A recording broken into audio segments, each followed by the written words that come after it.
Welcome to KUMO-AUDIOBOOK Dad's Comic Life. Chapter 101 to 154, Graduation Season. 999 words.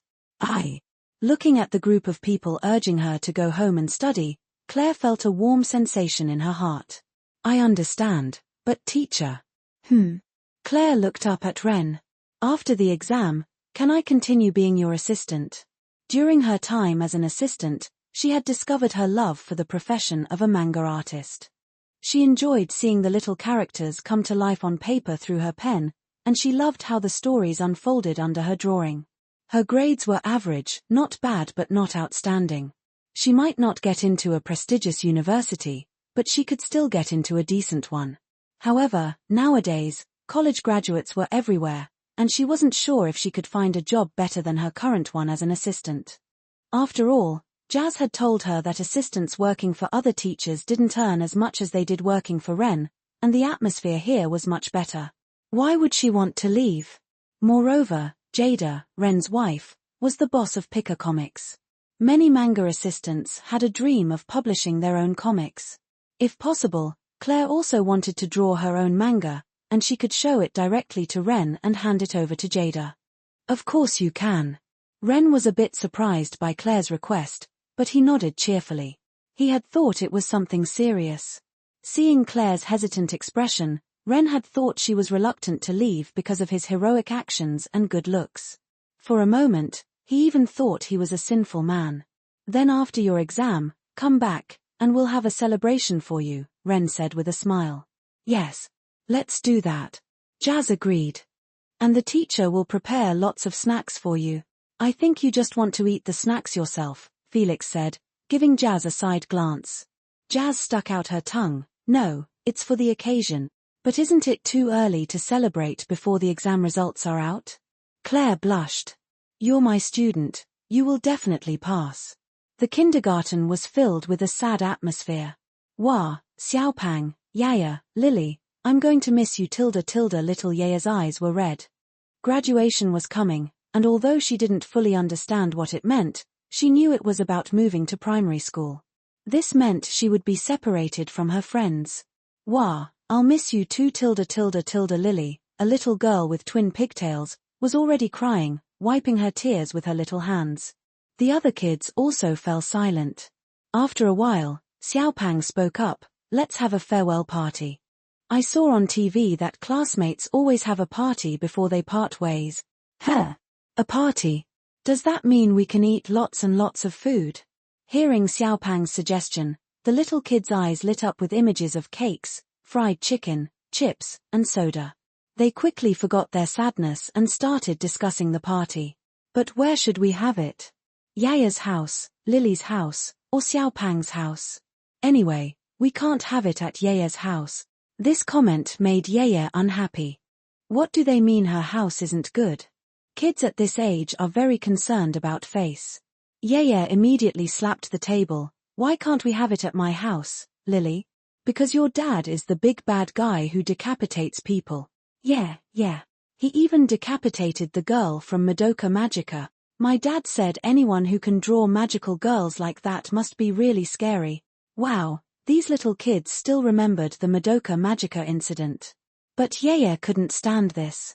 Although she often called her dad a big bad guy, and he often stole her snacks without sharing, her dad was still her dad.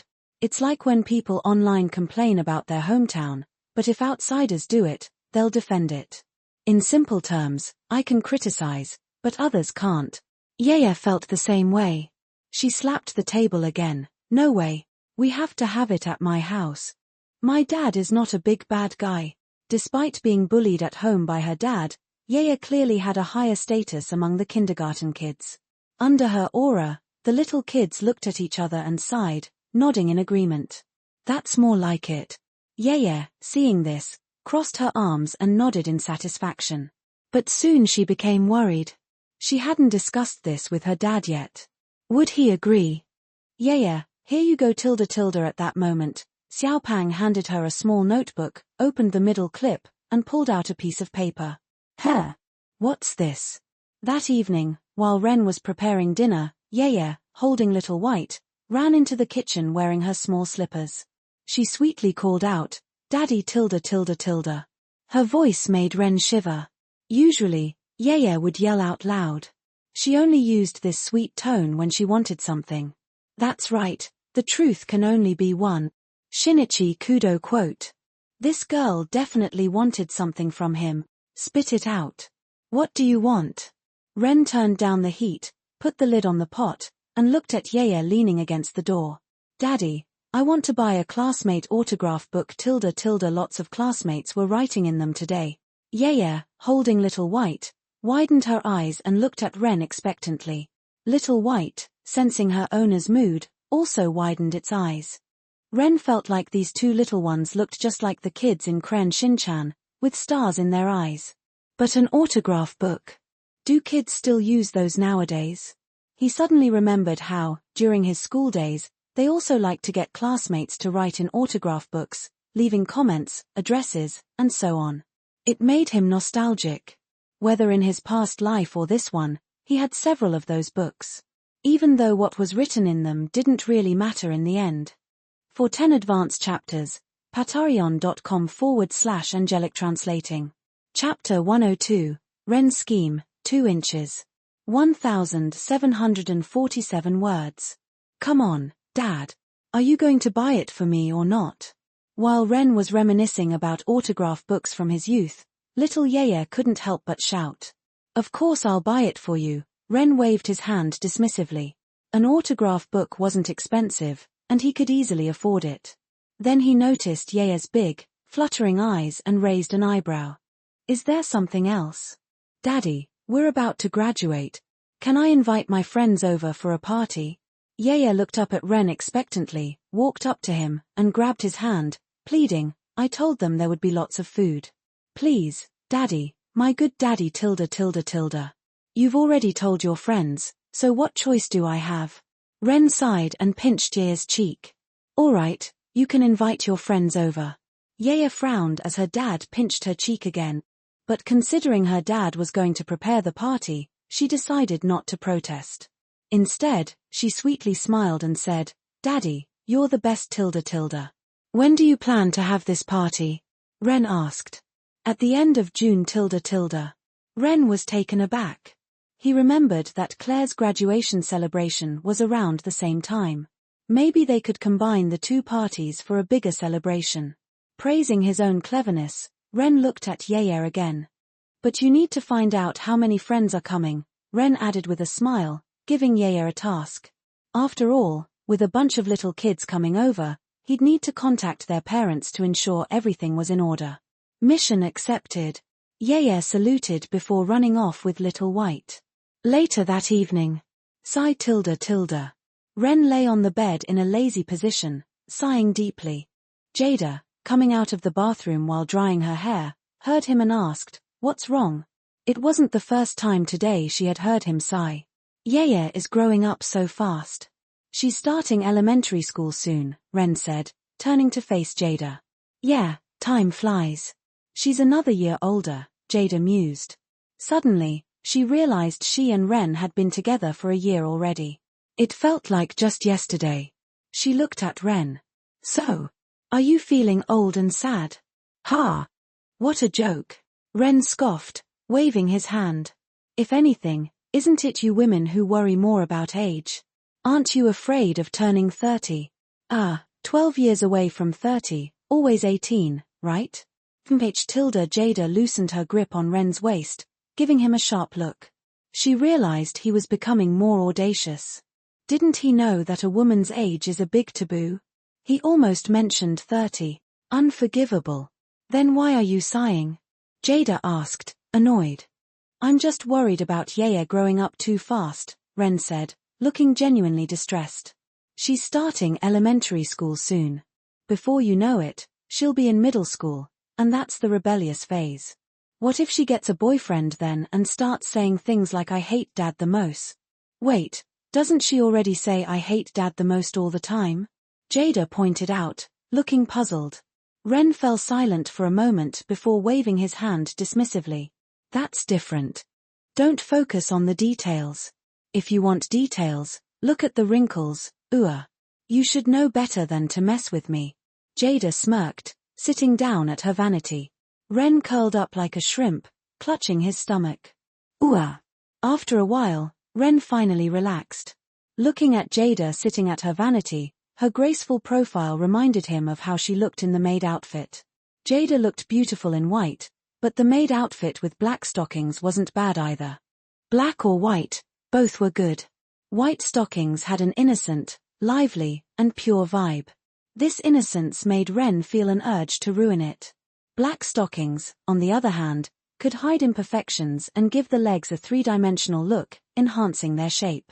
The allure of black stockings was unmatched. Thinking of Jada in a maid outfit with black stockings excited Ren. But asking her to wear it now wouldn't work.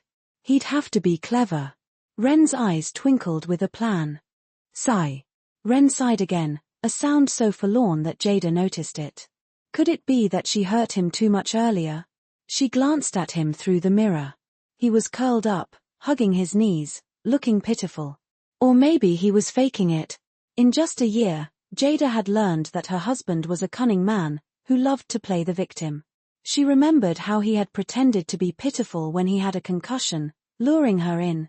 Thinking of that time made Jada blush. Sigh tilde. Ren sighed again, and Jada could see him glancing at her from time to time. He's definitely faking it. Ren's eyes looked empty as he mumbled, sometimes life feels so exhausting, making games, drawing comics, taking care of kids, and now I'm worried about Yea's rebellious phase, and my wife doesn't understand me. She doesn't even notice when I'm sighing like this. Ren continued to mumble to himself. After a while, Jada couldn't stand it anymore. She turned around, glaring at Ren. What do you want? Do what? Of course, it's you. Of course, Ren didn't say that out loud. When he heard Jada's question, he was secretly delighted. As long as she asked that, he could act pitiful for a bit, and his wife would soon give in. Licking his lips, Ren sat up and shamelessly said, remember when you wore that maid outfit? Could you do it again? The air froze. Get out, Jada glared at him. You pervert, is this all you think about? If you want a maid outfit, wear it yourself. Originally feeling sorry for him, she was taken aback by his request. He wanted her to play dress-up. Oh. Ren feigned sadness and lay back down on the bed. He turned his back to Jada, sighing again. In the dim light of the night, his sigh emphasized his sense of loss. Jada, who had initially been annoyed, now felt a pang of guilt. She looked at Ren, who had his back turned to her, and hesitated. Maybe it wouldn't hurt to wear it again. After all, he's her husband. Compared to other men, Ren is much better, right? He helped expand the company. Despite having money, he never behaved like other rich men, never going to shady places. Apart from playing video games, he had no bad habits. Maybe she could fulfill this small request. Just one last time. After a long pause, Jada took a deep breath and spoke softly. Though her voice was low, Ren, who had been paying close attention, heard it clearly. In an instant, Ren went from being a lifeless fish to a vibrant kingfish, jumping up with excitement.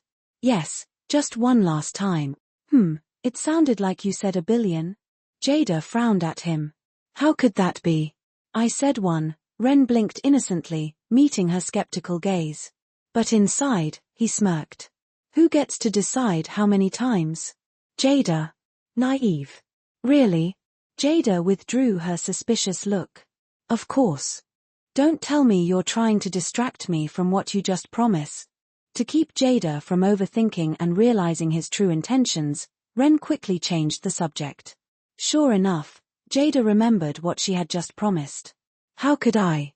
But remember, just this once. Jada's face turned bright red, her blush spreading to her ears.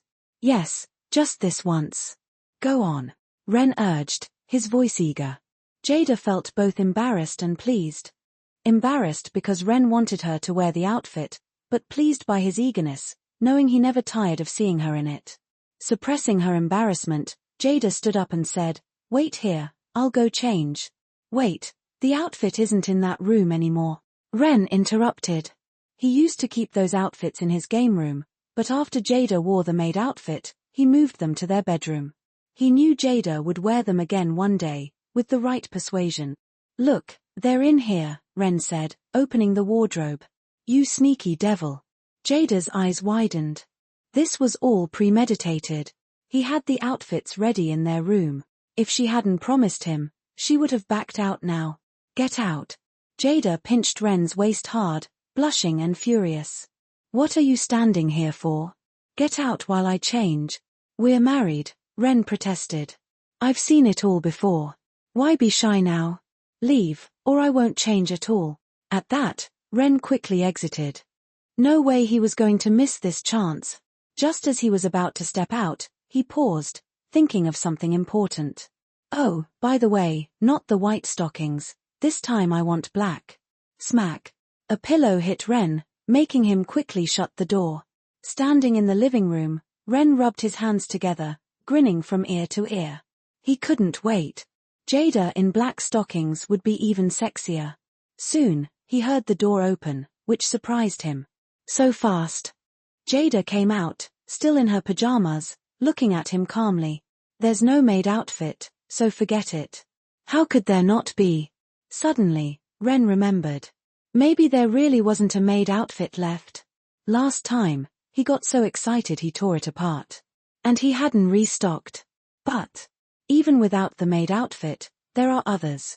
Like a nurse, queen, or cosplay outfit. Ren clasped his hands together, pleading. "Please, just once more." With Ren looking so expectant and pitiful, Jada sighed. Fine, he's her husband. She could indulge him. Besides, had he indirectly mentioned her age today? Did he think she was getting old? A sense of crisis filled her.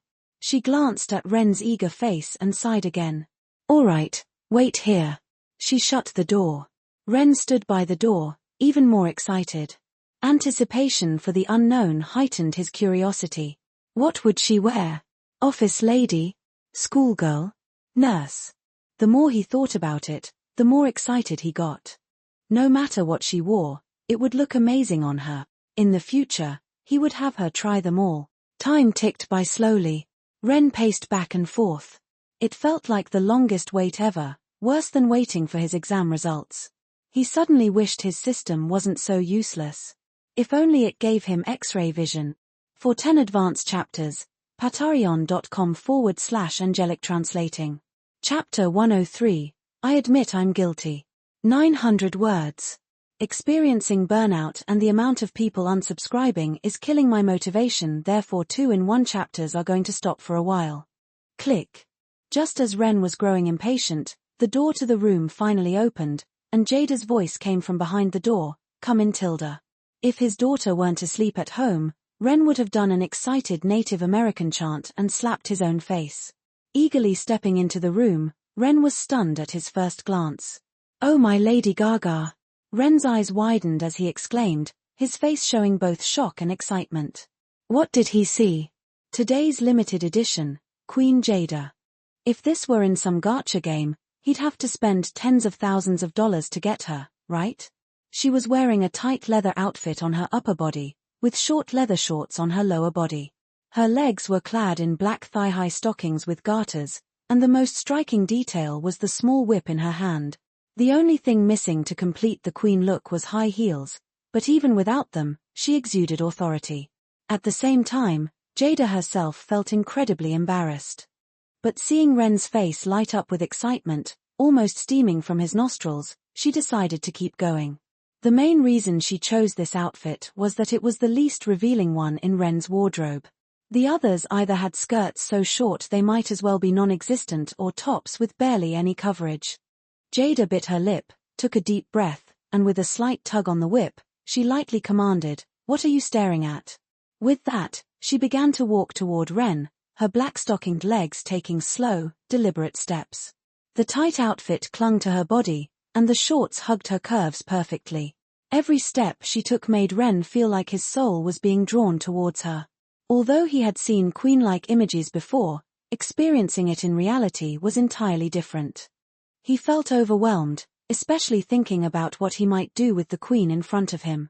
As Ren's mind wandered through various scenarios, Jada reached him. Her black-stockinged foot stepped on his, and she could see the intense heat in his eyes, making her feel extremely shy. She quickly tried to distract herself by focusing on something else. Standing tall, Jada looked up at Ren with a calm expression. "You shameless scoundrel. Who gave you permission to look at me directly?" "Huh." Ren chuckled, reaching out with his hand. "Of course, it's my wife who allows it tilde you know. Wife, you look really." Before he could finish, Jada swung the whip in her hand and lashed him. "Ouch." Ren immediately pulled back his hand, looking at her with a pained expression. "Why? That hurts." Although it didn't seem like Jada used much force, it still stung. But Jada ignored his complaints, thinking about how Ren often teased her. With those mixed feelings, she instinctively swung the whip again. "Oh," Ren looked puzzled. "Wait, you." Just as he was about to question Jada, he hesitated. Something seemed off with her. Why did she look happy and her face so flushed? "Wife, do you have a fever? Don't talk to me so casually." Jada pushed Ren to the ground, crossing her arms and glaring down at him. "Wife, are you okay?" Ren, supporting himself with his hands, hesitated and asked softly. For some reason, he felt that his wife was emitting some kind of aura. "Don't call me wife. Call me queen." Jada placed her hands on her hips, her black-stockinged foot pressing down on Ren's chest, pinning him to the floor. The feeling of her foot on his chest made Ren's heart race. Jada's stockings were thin and delicate, giving her already white and tender feet a semi-transparent, alluring appearance. For some men, being stepped on by such beautiful, black-stockinged feet would be more than acceptable. They might even welcome it. "Huh. You pervert, don't you feel ashamed?" As Ren felt his heartbeat quicken, Jada bent over, her upper body leaning forward, a faint smile playing on her lips. "After all, you've been ogling my chest and thighs every night, fantasizing about me wearing different outfits, right? That's. If you answer honestly." Jada placed her hand on her chest, slowly pulling down her collar a bit, and whispered seductively, "Tonight, you can do whatever you want with me tilde, whether it's a nurse outfit, an office lady, or maybe a schoolgirl tilde." Wow. Ren's eyes widened in surprise. Images flashed through his mind. "Yes. I admit I'm guilty," Ren replied eagerly. "As expected. But, I'm not going to wear any of those." Before Ren could protest, Jada placed her black-stockinged foot on his face. Perhaps because she had just washed her feet, there was no unpleasant odor. Instead, Ren was enveloped in the scent of her stockings and her body. "Darn it, if you think I'm weak, you're wrong." Ren immediately started to struggle, trying to change the situation and pin Jada down on the bed, marking her with multiple tallies. But for some reason, today, Jada's strength was unusually strong. As soon as she felt Ren resisting, she increased the pressure with her foot, rubbing it against his face. "But, I must say, stepping on your face does feel quite nice." For 10 advanced chapters, patreon.com/angelic translating. Chapter 104, Slap. 898 words. Experiencing burnout and the amount of people unsubscribing is killing my motivation, therefore 2-in-1 chapters are going to stop for a while. Ren was completely dumbfounded as Jada stepped on him. Could his wife have awakened some strange attribute? But this side of her seemed quite nice. Ren's breathing grew heavier, sending waves of heat against Jada's foot. This made Jada's already flushed face even redder. In this moment, he seemed to understand why so many manga artists loved drawing cute girls in stockings. The feeling was wonderful, like looking through a thin veil, creating a dreamy, hazy sensation. This spurred Ren to struggle. "Wife, MMPH. Just as Ren was about to call out loudly to wake his wife, Jada's foot pressed down on his mouth, silencing him. She placed her finger to her lips. "Sure," she laughed softly. "Yeah, is still sleeping tilde. You know that." Ren's eyes widened, and he could feel Jada's foot trembling. Jada also felt the tickle, making her a bit unsteady. Ren seized this opportunity to try to turn the tables and pin Jada down. However, the queen-like Jada wasn't going to give in so easily. She took advantage of the momentum to push Ren back down, sitting on his body. Her finger traced circles on his chest. "Oh dear, naughty boys must be punished tilde." With that, she leaned forward, pressing his hands to the ground with hers, bringing her face close to his ear, sticking out her tongue to lick him. Suddenly. Rip. Maybe because Ren was so tense, he was the only one who didn't hear the sound. But Jada did, and it instantly snapped her out of her queenly demeanor. She felt a cold draft on her side. Did her outfit rip? She froze. Ren, confused, looked at Jada. He had just decided to go with the flow. As the saying goes, when life gives you lemons, make lemonade. If you can't resist, just enjoy it. But then, just when he was ready to enjoy, Jada suddenly stopped. What happened? What, queen, wife? Are we continuing? Ren asked, his voice filled with hope. Jada's expression darkened. She stood up and angrily muttered, continue what? No more, I need to change. Get out. No, I haven't even gotten a taste yet. Ren's eyes widened. He just wanted a look, at least end like last time with the maid outfit. This unfinished feeling was unbearable. Go. If you don't leave, I'll whip you, Jada scolded, pushing Ren out of the room. She quickly ran to a corner and grabbed the electronic scale. Her eyes flickered with hesitation, but she took a deep breath and stepped on it. Ouch! Seeing the number on the scale, Jada collapsed to the floor in a dramatic Oz pose. She had gained 5 pounds compared to last year. Every woman cares deeply about her figure, especially a beautiful woman like Jada who just turned 18 a few months ago. How did this happen? I actually gained weight, Jada muttered to herself. She had suspected something while changing earlier. But she had reassured herself that it was just a size issue with Ren's purchase. Now, it seemed her body had really changed. Was it because her body changed after childbirth? But she quickly dismissed that idea. It's been 6 years, any changes would have happened long ago. Then what was the reason? Did she do something different? She couldn't recall anything. Everything was almost the same as before. She went to work and came back home as usual. The only difference was that there was a man at home. Suddenly, Jada froze. A man? Man plus woman plus nighttime activities equals baby? Could she be pregnant? With this thought, Jada's face lit up with joy. She quickly ran to the bedside table, tore open a foil packet, and took out a pregnancy test. This was a household essential. After a while, seeing only one control line on the test, Jada felt a mix of disappointment and relief. She was disappointed that she wasn't pregnant with Ren's child and also disappointed that she had indeed gained weight. Sighing deeply, Jada changed out of her queen outfit and into her pajamas, opening the door. Ren eagerly rushed in. Seeing her in pajamas, he looked visibly disappointed. But soon, Ren scooped Jada up, making her scream. What are you doing? What do you think I'm doing? Ren patted Jada's bottom. You enjoyed stepping on me, didn't you? Now it's my turn, Tilda. With that, he put his hands on Jada. Thinking back to earlier, Jada's face flushed again. She might have awakened some strange attribute, especially when she remembered the feeling of pinning Ren down and stepping on him. Ha! The sensation made Jada's face turn even redder. Seeing her expression, Ren stopped. He thought it might be best not to continue today. Although Queen Jada had her own unique charm, he still preferred the version of her that let him spoil her. He kissed her cheek and softly asked, "What do you want to eat tomorrow? Sweet and sour ribs? Braised pig's trotters? Braised pork knuckles? Braised rabbit? Fried chicken legs? Well, I think I'll have." Jada began, then suddenly covered her head with her hands. That's it. Eating so much every day, of course, she gained weight. For 10 advanced chapters, patreon.com/angelic translating. Chapter 105, Cross. 1,110 words. Time flew by, and June arrived quickly. The average viewership rating for Ultramantiga reached an impressive 1.67, and the number of online views hit 90 million. This achievement shattered many previous records for TV shows.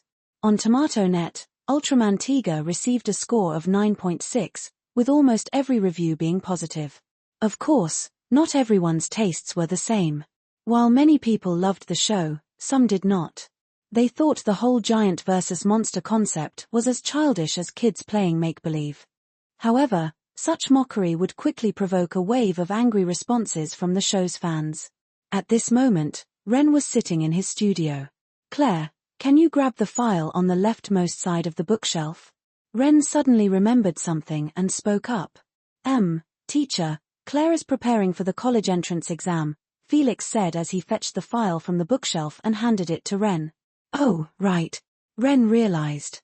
That's right, Claire was getting ready for her exams. This made Ren feel a bit nostalgic. It was a bit strange not having her around. "I hope she does well on the exam," Ren muttered. Although he had asked Claire about her grades, sometimes it's not just about the grades but also about the student's mentality during the exam. Some students get so nervous that they don't perform well. Of course, Ren was just speaking from general concern. He didn't feel that way during his own college entrance exams.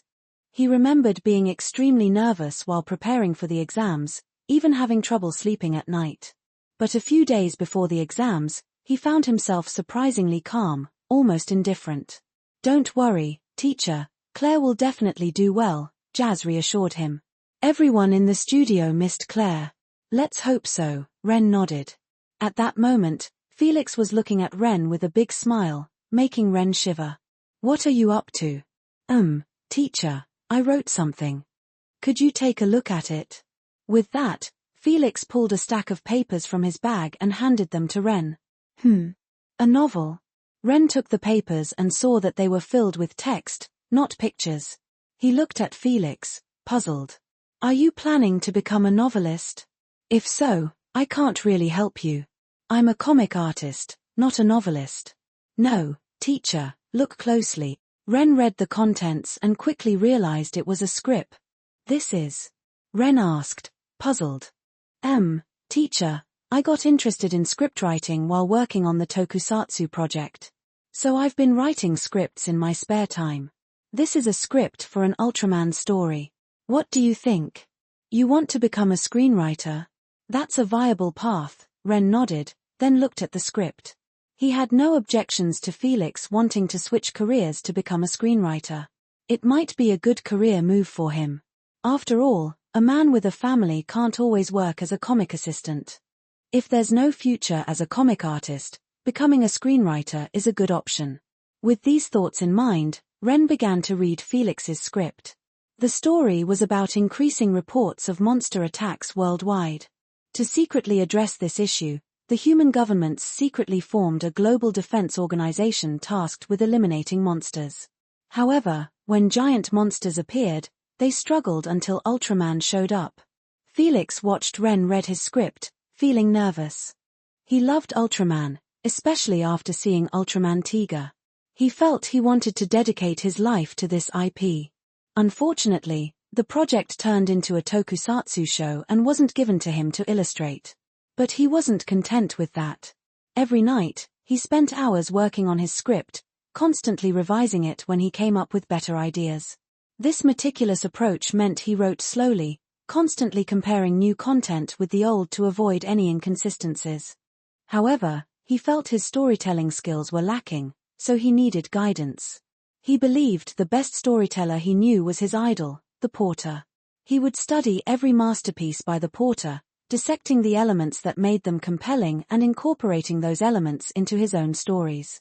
For instance, his Ultraman could change colors like in Ultraman Tiga. He also had the idea of modern humans inheriting the powers of Ultraman from ancient times, making the hero's journey more tragic. Initially, humans would distrust Ultraman, even attacking him. While Felix was feeling anxious, Ren smacked his lips as he read. This story had a hint of Ultraman Nexus from his past life. If it weren't for some immature aspects and logical flaws, he would have suspected Felix was possessed by a time traveler. "How is it, teacher?" Felix asked expectantly when he saw Ren put down the script. He was proud of his hard work but aware of his shortcomings in storytelling, which is why he sought Ren's guidance. "The plot is immature but already quite good. However, some aspects feel a bit thin," Ren said frankly. Felix accepted the critique humbly and asked, "What should I improve? Why not try incorporating these elements?" Ren began to recall some settings from Ultraman Nexus. Although he didn't remember all the details, he still had a good grasp of the main plot points. Honestly, if Ren wanted to, he could recreate parts of stories from his past life, even though he didn't remember all the details. But, well, he was lazy. It was like your boss asking you to write a document. If you have a ready-made template that fits the requirements, why bother coming up with something new? Why make things harder for yourself when you can take the easy route? I've released a new fanfic. It's kind of like a combination between Dad's Comic Life and Food Wars, but instead it's a guy selling manga in a store in Genshin Impact. Check it out. Here's the synopsis. Alternate titles: Harem King of Teyvat, The Idle History of a Manga Shop Owner. After crossing into the world of Teyvat, Idris gains the universal comic system, allowing him to receive rewards just by selling manga. Idris, Ladies, I swear to the heavens, I'm just a manga seller. Yay Miko, I don't care, hurry up and update Fox Spirit Matchmaker. Also, save our Inazuma. Jean, is there really a noble phantasm in this world? I want to become the Saber King. Save Mundstadt from fire and water. Cloud Retainer, Idris, want a wife? Hurry up and update the Outcast. I'll give you a wife. Narida, boo-hoo. Manga is my only entertainment. Idris, please update quickly. Farina, will I also protect my knight? Mr. Idris. Chapter 106, The Bond of Light. 1082 words. Light is a bond, someone will inherit it and let it shine again. When Ren finished talking about the Ultraman storyline, Felix couldn't help but murmur to himself. He had to admit, his teacher truly deserved to be called the father of Ultraman. Ren's ability to shape Ultraman was beyond Felix's reach. Even though it was Ren's first time reading his script, Ren had quickly expanded and improved the story's logic, making it far better than what Felix had spent so long developing. Especially Ren's explanation about the meaning of light resonated deeply. Yes, light is a bond.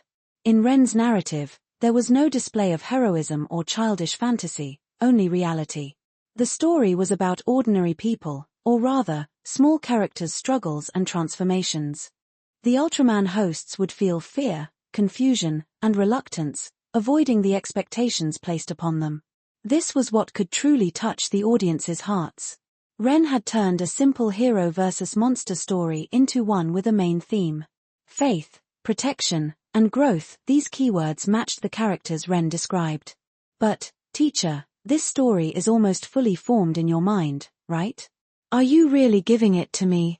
Felix felt that Ren's enhancements made the story more rigorous and complete.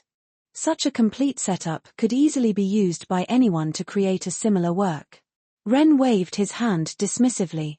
It's just a basic setting. The actual content still needs your creativity.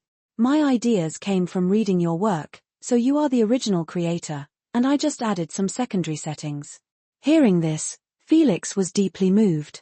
He looked at Ren with wide eyes, making Ren shiver and get goosebumps. Why are you looking at me like that? It was as if Felix was looking at his lover. Teacher, if I were a woman, I'd definitely marry you. Felix gave a thumbs up, showing his white teeth. Get lost. I'm telling you, focus on writing this script. Don't worry, teacher, I won't let you down. That evening. It still hasn't gone down. Jada stood on the scale, scratching her head in frustration as she saw the unchanged number from last time. At that moment, she heard the door open and quickly tried to get off the scale, but she twisted her ankle and fell to the ground. Are you okay, honey? Ren entered just in time to see this and quickly ran to Jada, lifting her in a princess carry and placing her foot on his leg, gently massaging it. Be careful, he said with concern. Distracted by her weight gain, Jada nodded absent-mindedly. Noticing her distracted response, Ren looked at Jada closely. Have you been feeling unwell lately? You haven't eaten much, and now you fell in the room. Should I take you to the hospital? No need, I'm not sick, Jada replied, waving her hand. Don't be afraid to go to the hospital, Ren insisted. You haven't eaten much of the crab I cooked for you. Are you feeling nauseous or? A bold idea crossed Ren's mind. Not eating much. Could it be that Jada was pregnant? It would be about time, considering how easily they conceived Yaya. Could it be? Ren stared at Jada with excitement. What? Jada swallowed nervously. Could he have guessed that she had gained weight? Most women don't want anyone to know about their weight gain. Could you be pregnant? Ren asked, excitedly. If she was, hopefully, it would be a boy. Then they could play Ultraman together, and he could pretend to be a monster for their son to defeat. No. Jada shook her head. I'm really fine. Growl tilde tilde tilde. But then her stomach growled, making the room fall silent, and a blush spread across Jada's face. A moment later. What? Dieting? Ren asked, puzzled. Why would you diet? Because I've gained a bit of weight. Jada indicated a small amount with her fingers. I see. No wonder I noticed a tear in that queen outfit I threw away. It must have been from you, Ren mused. Hearing this, Jada's face turned red. Mind your own business. Seriously, you're dieting over this? Ren shook his head. Besides. He suddenly reached out and touched Jada's stomach, lifting her shirt slightly. Jada shivered. What are you doing? I'm already stressed out, and you? She was frustrated. She was trying to stay in shape for whom? For this man. Instead of comforting her, he was making moves on her. Angrily, she pinched Ren's side. Get your cold hands off me. Despite the pinch making him grimace, Ren didn't let go. He even rubbed his face against her stomach. Haha, I should take my hand off, but I like this softness. If you lose weight, I'll be upset, Ren said cheekily, licking her stomach. You're annoying. Jada felt both tickled and embarrassed. Do you really like me chubby? Of course. Ren's hand started to wander. You fell into my trap. Why do you think you gained weight? Because I fed you so well. This was all part of my plan. Ren's tone turned smug. I made sure you stayed with me forever, mwaha. Ah. So this was your plan all along. Jada slapped his hand away and stormed off. Ha! Watching her leave, Ren sighed with relief. Being a man is tough, especially when you have to cheer up your dieting wife. Meanwhile, Jada covered her face, laughing in the bathroom. She knew Ren had said those things on purpose, but it made her happy. I've released a new fanfic. It's kind of like a combination between Dad's Comic Life and Food Wars, but instead it's a guy selling manga in a store in Genshin Impact. Check it out. Here's the synopsis. Alternate titles: Harem King of Teyvat, The Idle History of a Manga Shop Owner. After crossing into the world of Teyvat, Idris gains the universal comic system, allowing him to receive rewards just by selling manga. Idris, Ladies, I swear to the heavens, I'm just a manga seller. Yay Miko, I don't care, hurry up and update Fox Spirit Matchmaker. Also, save our Inazuma.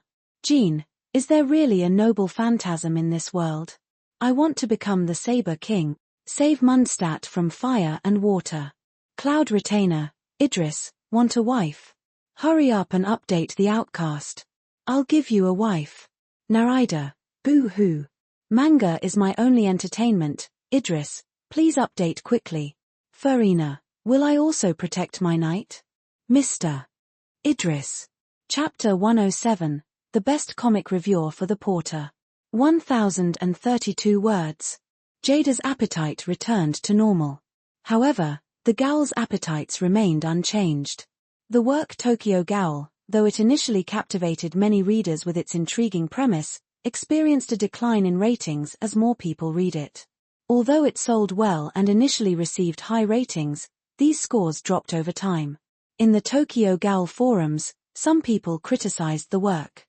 This series relies entirely on gimmicks to attract readers, one user commented. It started by luring readers in with the premise of a gourmet manga, and once they bought it, it used bloody and dark elements to keep them hooked. The story has no real meaning. What's the point of a protagonist this week? Where's the passion?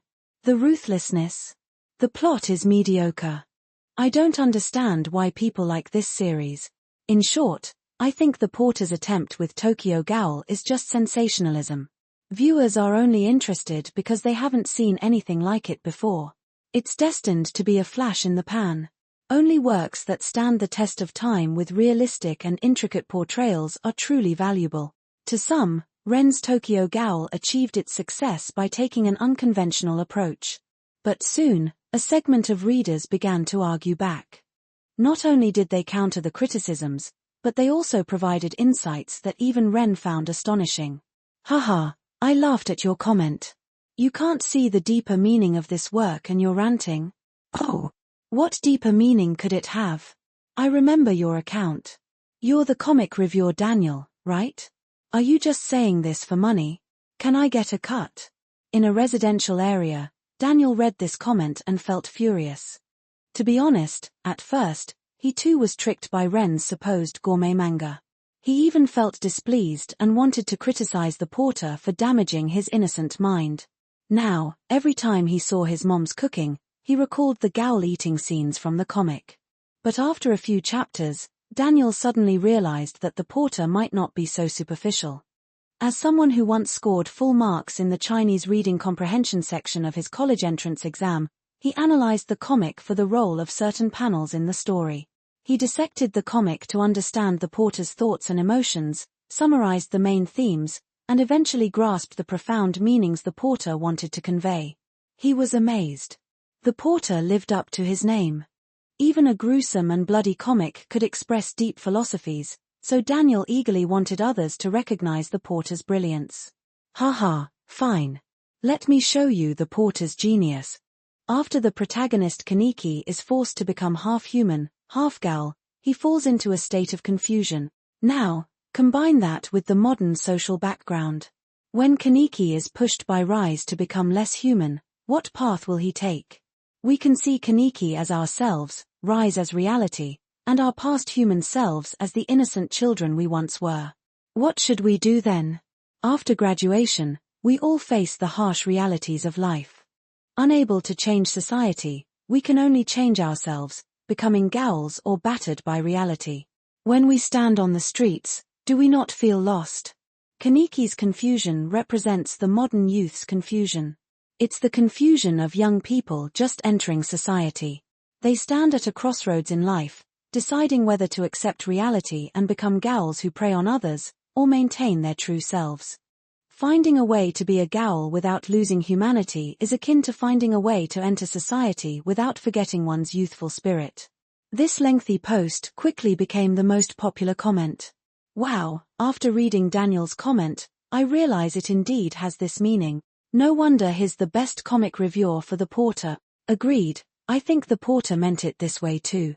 Seeing these supportive comments, Daniel felt a sense of accomplishment and opened the comic to the next chapter.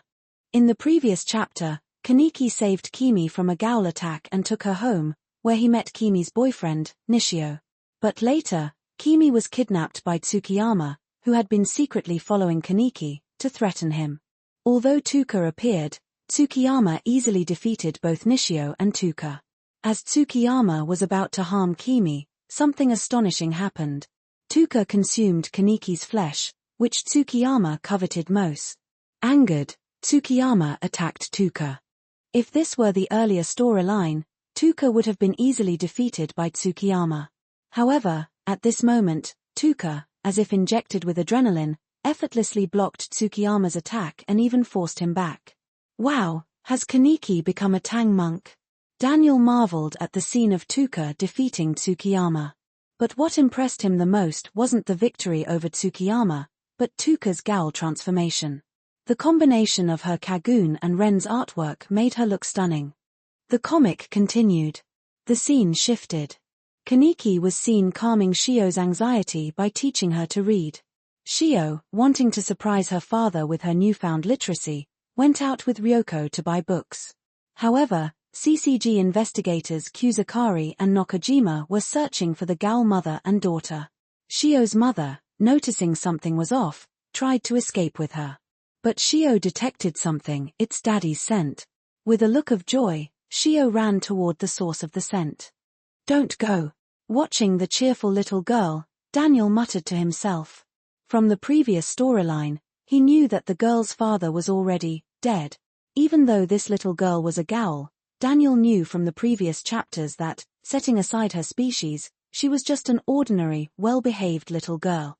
Even considering her species, she only ate the bodies of those who had committed suicide.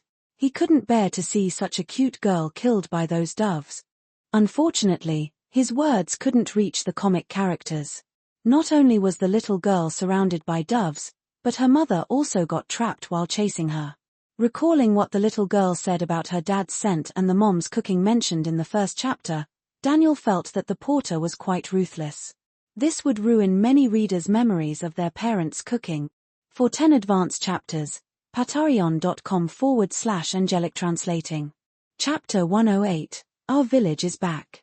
926 words. Damn it, the porter ruined the taste of Mom's cooking and now the taste of Dad's too?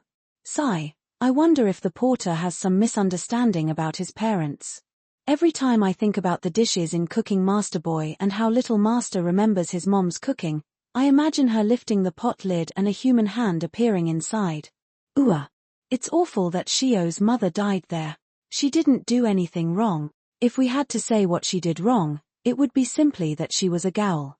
Suddenly, I really dislike the doves. And using Shio's father's kagoon to make a quinkyu is just cruel.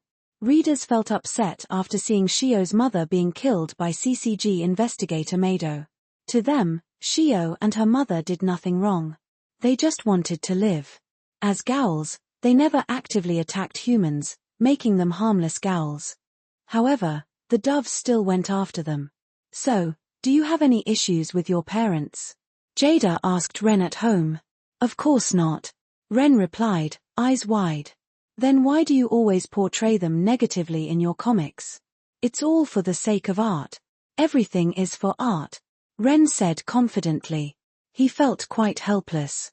Who knew his readers would make such connections? Is that so? Jada nodded. Whether she believed him or not was unclear. Ren and Jada sat on the couch, waiting for the broadcast of Ultraman Tiga.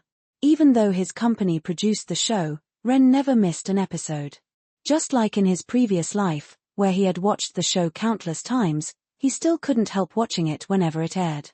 Moreover, the version produced in this world was better. After all, the original Ultraman Tiga was made in the 20th century. In this world, it was the equivalent of the 21st century, and the special effects were much better, making the show even more enjoyable. The show aired 4 episodes a week, and today they would broadcast episodes 27 and 28. As time passed, the new episode of Ultraman Tiga began. The familiar opening theme and music played, leading to the title of episode 27, Saw Obiko. This episode resonated deeply with Ren, especially the scene where Obiko shouted, "The village is back, our village is back," which moved him greatly. The town of Yanbor had a legend about Obiko, and at night, a vendor at a sugar sculpture cart, originally a soba cart, asked a young man if he wanted to see Obiko. After getting a response, a shadow emerged from the pot on the cart and grabbed the young man. However, the young man did not die. The police, patrolling at night, saw the young man with white hair and reported it to the TPC. During the discussion, Horii shared the legend of Obiko. This incident puzzled everyone. Why did Obiko do this? The TPC believed that finding Obiko would explain everything. They began patrolling the crime scene. During the patrol, Shinjo, Daigo, and Horii encountered Obiko with the sugar sculpture cart. They found a way to deal with Obiko. Obiko moved in darkness, so shrinking the darkness would work. Unfortunately, this was just wishful thinking. Ultimately, the victory team let Obiko escape. Fortunately, Daigo had thrown a tracking device into the pot when they found Obiko. So, they tracked Obiko during the day. They met a Taoist priest who explained that the well and the pot were connected. This Taoist priest seemed to know about Obiko and told Daigo and the others Obiko's story, explaining the changes in the area. The ancient village disappeared, and modern buildings took away the darkness.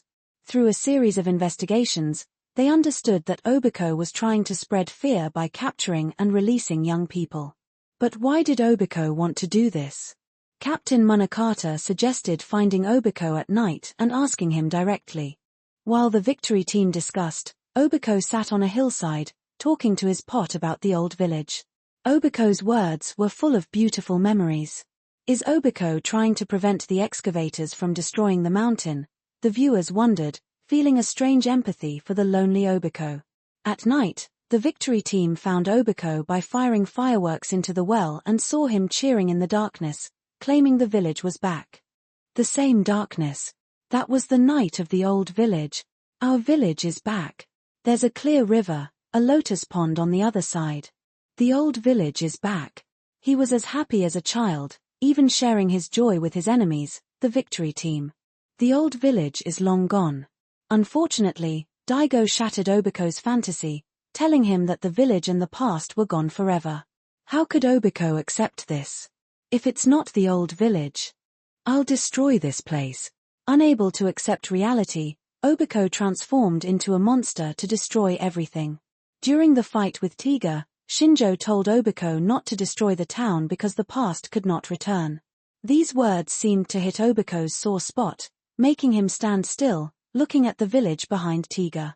In that moment, Obiko seemed to see the old village again, but it disappeared like fireworks. The dark village from the past was gone, replaced by modern buildings. So, he chose death. Pretending to continue attacking, he lured Tiga to attack him, receiving the blow head-on.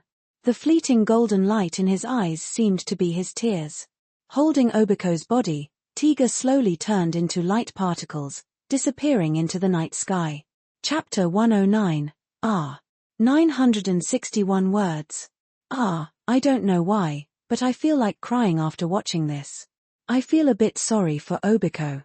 What's there to feel sorry about? Aren't the residents he scared pitiful? In the end, he even wanted to destroy the town. Aren't the town's residents pitiful? Right, times are changing. If we stay stuck in the past, how can society progress? After watching this episode, everyone had a heated discussion. Some people thought Obiko's actions were wrong and not worthy of sympathy. However, others felt he was right and deserved sympathy. So, was Obiko right or wrong? It could be said that he wasn't wrong. Because he was just an old man who missed the past and didn't want to change. What was wrong with standing up for his memories? But it could also be said that he was wrong. In his way of making people remember, he tried to create fear, even making a young man's hair turn white, which affected the lives of the townspeople. And when Daigo pointed out the fact that the past couldn't come back, Obiko didn't accept it and instead wanted to destroy everything to preserve his memories. Can we say he was innocent or faultless then? The townspeople were definitely not at fault at that point. However, in the end, Obiko did one right thing. He didn't persist in his desire to destroy the town. Because this land held his memories and his life's beauty, how could he destroy it? When he tricked Tiga into attacking him, the golden light in Obiko's eyes was probably his tears. He cried because he was powerless and for his lost memories. In the end, he saw the old village in his eyes, but it quickly disappeared, replaced by the modern town. The stark contrast between reality and his ideal constantly reminded him that things had changed.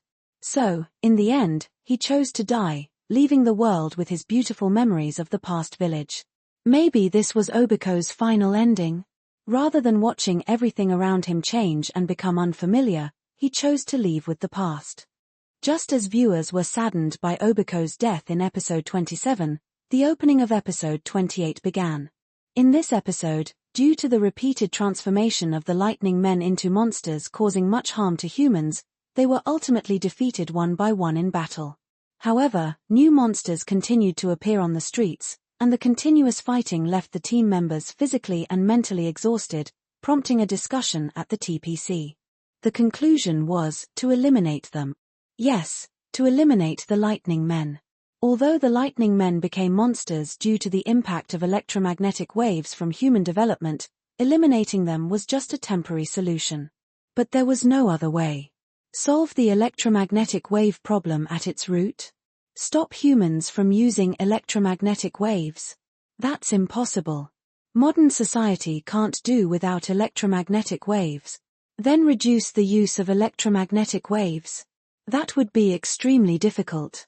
Once humans get used to convenient tools, it's very hard to stop using them. It's like someone saying one day that cell phone signals are bad for your health. Would you give up your phone because of that? Ren thought it was very unlikely he would give up his phone in this age.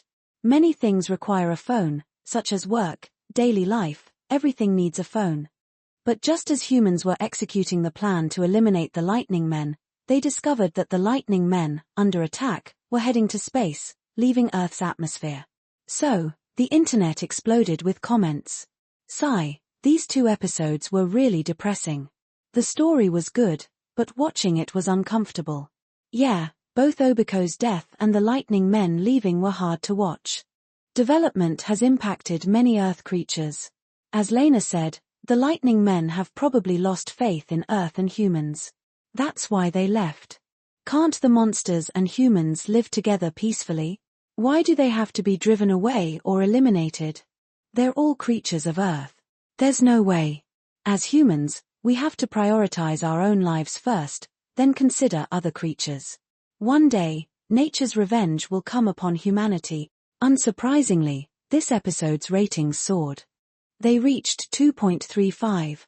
This piqued the curiosity of many viewers who didn't usually watch tokusatsu. As they watched, even those who previously scorned tokusatsu realized how rich the content was. Everyone is curious by nature, and through word of mouth, Ultraman Tiga saw a small increase in ratings with each broadcast.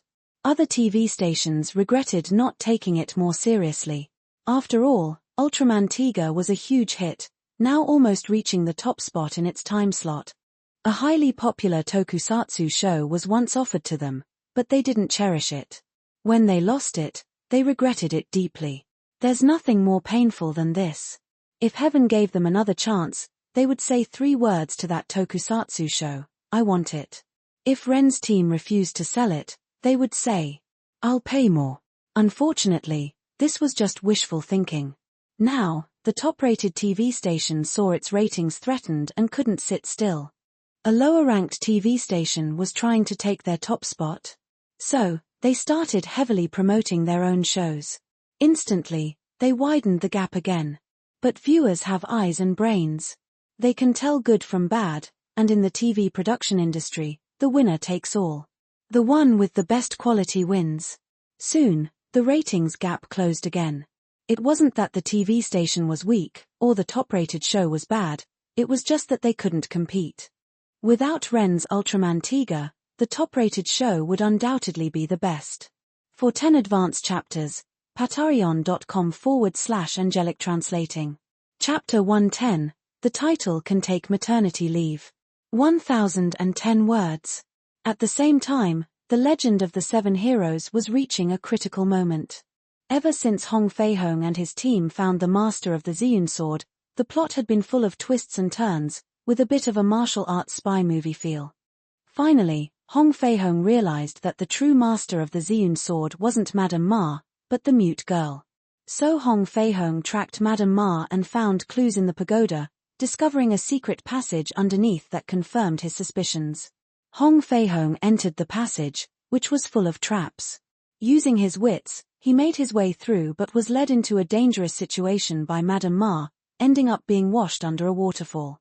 Sigh, this martial arts comic is really good, Daniel said, taking a deep breath. Last time, the cliffhanger ended with Hong Fei-hung being washed under the waterfall. After waiting a whole week, he could finally read a new chapter. Oh! The Man in Black. Daniel saw the mysterious figure who had helped Hong Fei-hung several times before. This character's true identity puzzled many readers. In the original Hongmaro Land 2 Kixiazhuan, the identity of the Man in Black wasn't a mystery because the figure often lifted the veil from his hat. But Ren hadn't revealed it in this version. So, this mystery remained unsolved. Many analysts on Weibo and forums tried to figure out who the Man in Black was. Honestly, anyone who read the comic carefully could deduce the identity of the Man in Black from various details. But the problem was that some people, with their own wild imaginations, could come up with convincing theories, confusing others. So the mystery of the Man in Black remained unsolved. Most people still guessed that this person was a guardian of the demon sect. It feels like the truth will be revealed tonight. As a man who had read countless comics, Daniel had this feeling. With this expectation, Daniel continued reading. Using his wits, Hong Fei-hong escaped danger, deducing that there must be a secret passage connecting the pagoda and the inn. Upon returning, Hong Fei-hong found another secret passage. Entering it, Hong Fei-hong discovered it was filled with explosives. Following the trail of explosives, Hong Fei-hong saw a man in black. It's happening. Daniel's eyes lit up. In this secret passage, escaping would be very difficult, and he guessed that Hong Fei-hong would discover the identity of the man in black here. As expected, when Hong Fei-hong saw the man in black trying to blow up the pagoda, he intervened, and they fought. Every move was elegant, every panel beautifully drawn. It made readers' blood boil, imagining how graceful it would be to have martial arts skills themselves. After a fierce battle, the man in black was no match for Hong Fei-hong and was subdued with a sword at his neck.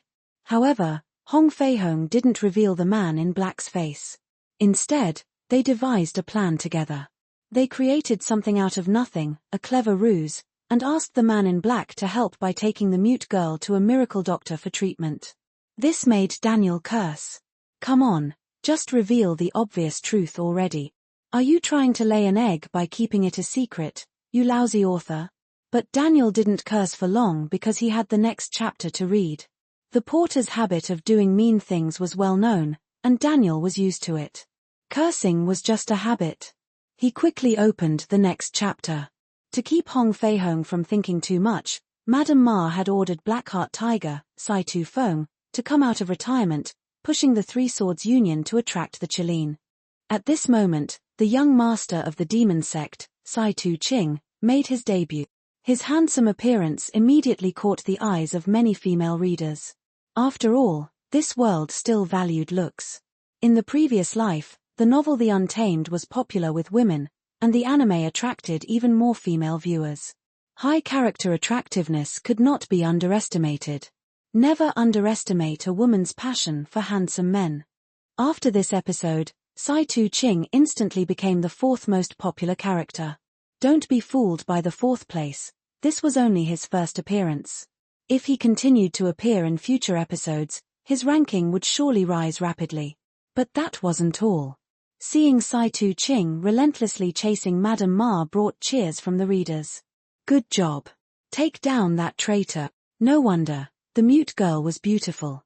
Some otakus were already furious seeing Madame Ma torturing the mute girl. Now they were delighted to see this scene. But as a comic reviewer, Daniel wasn't so shallow. Though he did curse the porter on Weibo after reading the latest chapters. He began analyzing the plot. He thought Sai Tu Ching might turn good. Perhaps after meeting Hong Fei-hong and his friends, Sai Tu Ching would be influenced and change his ways. This kind of plot was common in many TV shows and novels. No, he might just be a villain. The porter loves plot twists, Daniel thought, shaking his head. He believed that the porter's unexpected plot twists had made him a third-tier manga artist quickly. Many of his works had unpredictable storylines. However, no matter what, Sai Tu Ching would surely play a significant role in the future plot. Shaking his head, Daniel started reading Bleach. At first, he had a casual attitude towards it, thinking it was a typical action manga. But as the plot progressed, he found it more and more interesting. Especially after seeing the Shikai and Bankai, his interest grew even more. He felt that if this work was animated, just seeing the Zanpakuto's releases would be a treat. TSK, why does this feel like it's turning into a mystery detective story? What's really going on? I feel like I'll get the answer today. With this expectation, Daniel continued reading. For 10 advanced chapters, patreon.com/angelic translating. Chapter 111, I Will Stand Above the Heavens. 998 words. Rukia had been taken back to the Soul Society and was awaiting execution, while Ishigo and his friends had gone there to rescue her. This brought a lot of questions to light. What was the conspiracy behind Rukia's execution? Why had the 13 court guard squads been urgently assembled? Who was behind the murder of Captain Aizen? Why did several captains defect at the last moment? What was hidden behind the death of all the members of Central 46? Was all this due to the distortion of human nature or the collapse of morality? Was it the eruption of ambition or the helplessness of hunger? Stay tuned to tonight's Picker Comics issue Aizen's Path of No Return as we delve into the inner world of the mastermind. Yes, the Soul Society arc largely covered these topics. One by one, these mysteries puzzled everyone. But the battles between the protagonists and the captains were thrilling, keeping Daniel and other readers on the edge of their seats. Wow, this Aizen guy is incredible. This is a true villain. Having read countless action comics, Daniel had seen many villainous bosses. But most of those villains were rather stupid, unlike Aizen. He had everyone dancing in the palm of his hand. To be honest, Daniel hadn't initially considered Aizen as the mastermind. After all, Aizen had suggested from the start that there was a conspiracy behind Rukia's execution. Until Aizen's death, Daniel thought he had been silenced for discovering the real culprit. It's no wonder Daniel was so excited. The Soul Society arc could be viewed in two parts: Ichigo's rescue mission, which was the most exciting part of a classic action manga, with intense battles, especially between Ichigo, Kenpachi, and Byakuya. Then came Aizen's betrayal, which completely transformed the series. This plot twist was a stroke of genius, elevating the reader's interest far beyond the monotonous battles typical in a shounen manga. In the beginning, no one stood above the heavens. Neither you, nor I, nor even the gods. But the unbearable vacancy of the throne in heaven will end now. As Aizen said this, he removed the glasses from his face and casually ran his hand through his hair, transforming from a scholarly figure into a dashing villain. He then declared to the protagonists, "From now on, I will stand above the heavens." This line, spoken by Aizen before heading to Hueco Mundo, sparked a flurry of discussion on forums. Wow, what a cool character, so stylish. This is the coolest villain I've ever seen, and the scene where he fixed his hair was amazing. Way better than using hair gel. From now on, I will stand above the heavens. This line hit me right in the heart. Not only are his lines cool, but his abilities are also overpowered. He toyed with all those captains single-handedly, thanks to his Kyoka Suigetsu. Indeed, many readers in the past were captivated by Aizen's line, and the readers here felt the same way. It must be said that the decline of Bleach in its later stages was partly due to how well Aizen was portrayed as a villain early on. End of June. Daddy, wake up tilde. In the darkness, a little girl's clear voice rang out. At the same time, Ren felt a somewhat heavy weight on his stomach. Is it morning already? Ren propped himself up and saw his little girl sitting on his stomach. Hey, have you gained weight recently? Ren asked, reaching out to pinch his daughter's cheeks. No way. I'm very slim and light. The little girl puffed out her cheeks, slapped away her dad's salty pig hands, and lifted her shirt to show her smooth, white belly. Her face, as round as a pufferfish, protested loudly. See, no fat at all. Oh, really? Ren's wicked hands reached for the little girl's belly, and then, he. Ha. Daddy, stop. The little girl flailed her limbs and rolled off the bed, finally escaping her dad's ticklish grasp. Freed from the ghost pressing on his chest, Ren rubbed his sleepy eyes, glanced at the still dark sky outside, and checked the time on his phone. 6 o'clock. He noticed his wife wasn't there. Where's your mom? Why isn't she here at 6 in the morning? And you, little girl, you never wake up when I call you. Why are you up so early today? Ren yawned and looked at his daughter.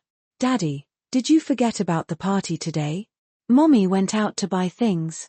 The little girl gave Ren a sad look. Ren remembered that today was the day he promised to hold a party for his daughter, and it was also Claire's graduation celebration. They chose today to celebrate alone because when the college entrance exam results came out, Claire's parents would surely throw her a big party. Oh, right. I almost forgot. Ren scratched his head and frowned. For some reason, he felt something was off today. Daddy, get up. Yes, this was the problem. When his daughter called him, Ren immediately realized and asked in surprise. Normally, you call us Mommy and Daddy. Why are you saying Mom and Dad today? Ren had always wanted to change his daughter's habit of calling them mommy and daddy. After all, she was 5 years old, and calling them that was a bit childish. But she never changed, so why did she change today? The little girl blinked. The teacher said I'm going to elementary school soon, and it's childish to call you mommy and daddy. Maybe the change seems abrupt, but I saw some people say that calling them mommy and daddy is problematic, so I took this chance to change it. After all, an elementary school child probably wouldn't call them that. Really? Well, don't change back then. Your teacher is right. Ren ruffled his daughter's hair, satisfied, and got out of bed. For 10 advanced chapters, patreon.com/angelic translating. Chapter 112, The Party. 899 words. After brushing his teeth and washing his face, Ren heard the doorbell ring. It was Claire and Felix at the door. What are you guys doing here? We haven't prepared for the party yet, Ren said, puzzled. Could they be that excited about the party? We're here to help. It must be tough for the teacher to handle everything alone, and Mrs. Wren's cooking. Well, Felix trailed off. But everyone present shared a knowing smile. They had tasted Jada's cooking before. After just one experience, they knew it was not something you'd find in normal cuisine. Oh, thank you. Ren didn't refuse, knowing he could use the help. Once everything is set up, I'll give you all a big red envelope. He patted Yaya's head and said, say thank you to the uncles and aunts. Uncles and aunts. Claire and the others twitched their mouths. But Yaya's sweet voice quickly charmed them. Thank you, uncles and sisters ... This instantly made the girls smile brightly. Although they came to help, Ren didn't let Claire do much since she was one of the party's main guests. Feeling a bit embarrassed, Claire insisted on helping and was finally allowed to organize some things. The guys moved tables around, creating enough space for people to move. After all, there would be many kids at the party, and children like to run around, so they needed plenty of space. They also set up chairs. When Jada returned with a car full of snacks and groceries, Ren and the others moved everything to the kitchen to prepare for the party. Ren's helpers were quite talented, with many of them knowing how to cook. This made the party's menu much richer. Yaya was extremely happy today. She saw many of her favorite foods in the kitchen and soon noticed her dad nearby. She spotted a small cake next to him. The little girl, feeling a bit greedy, ran over, pretending to be uninterested. Daddy, what are you doing? Oh, making a cake, Ren answered casually. Oh. Yaya had already guessed that, but her main goal was to sneak some cake. So, she tried to distract Ren while reaching for the cake with her small, chubby hand. Daddy, when will the party start? She kept talking to Ren. But Ren noticed her actions. You can just ask if you want some cake. He handed the cake to Yaya. Yay, Daddy is the best. Yaya didn't expect to get the cake without getting scolded and happily ate it. Slow down, you've got cream all over your face. After she finished eating, Ren used a cream-covered towel to wipe her face. Alright, go play. Your friends are here. With her dad's permission, Yaya excitedly ran to her friends. She quickly returned. Daddy, you're so mean. You smeared cream on my face. Yaya's face puffed up in anger, looking so cute that people wanted to pinch her cheeks. Yaya was very upset. She had happily gone to play with her friends but was soon laughed at. Because her face was covered in cream, then she remembered her dad wiping her face with a towel. Sorry. Ren smiled and took out a wet towel to clean her face. Before wiping, Yaya checked herself and then nodded in satisfaction. Here, take these as a peace offering. Share them with your friends. Ren handed her a few small cakes, while his other hand casually brushed some matcha powder on the side. Go on, Tilda. He left a few marks on her face. This sweet scene of father and daughter made everyone in the kitchen smile. Daddy is so mean. Yaya angrily wiped her face with a tissue. She couldn't believe her dad tricked her again before she left. He had turned her into a little kitten. Don't be mad. The other kids comforted her. Lily glanced at Ren, who was busy, and softly consoled Yaya. He's the headless demon king. This is very kind of him. Yeah. The kids hadn't dared to go into the kitchen, having seen the legendary headless demon king. Yaya didn't argue. She was too annoyed with her dad to defend him, unless he bought her lots and lots of snacks, and didn't eat any himself.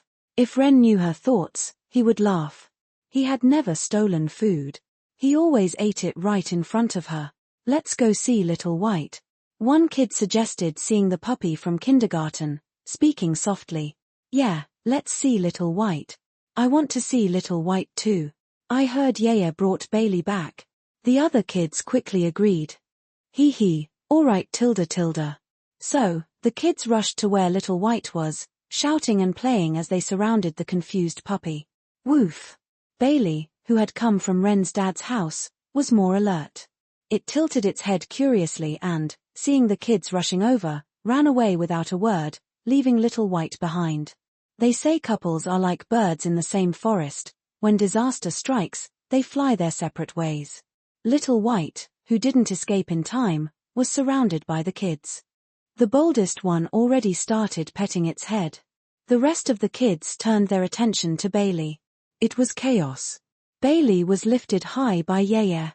Its tail curled up, showing how scared it was of the world. For 10 advanced chapters, patreon.com/angelic translating. Chapter 113, 3 New Works and Jada's Plan. 886 words. Night fell. The party was over. After Ren drove the kids and his assistants home, he took a bath and then lay down on his bed. Is this strength okay? Jada sat on Ren's back, not very skilled and a bit tired, giving him a massage as he requested. Tilda, it's perfect, just the right amount of pressure. Although Ren had never gotten a professional massage, he often saw the techniques on TV and was instructing Jada based on that. Surprisingly, it felt quite good, not bad at all. Of course, what he enjoyed most wasn't the massage itself. It was the feeling of Jada's body pressing against his as she massaged him. Should he take off his pajamas? Or should he ask Jada to take off her clothes too? That would probably feel even better, right? As he enjoyed the sensation on his back, Ren couldn't help but reflect. But, what are you thinking about all day? Jada suddenly stood up and stepped on his back. You're lucky to get a massage. Don't ask for more. Can you read minds? Ren was stunned. You said it out loud. Jada huffed, rubbing her foot on Ren's back. I think stepping on my back isn't suitable for you. If someone has to do it, I'd prefer a lighter child. It might be more effective.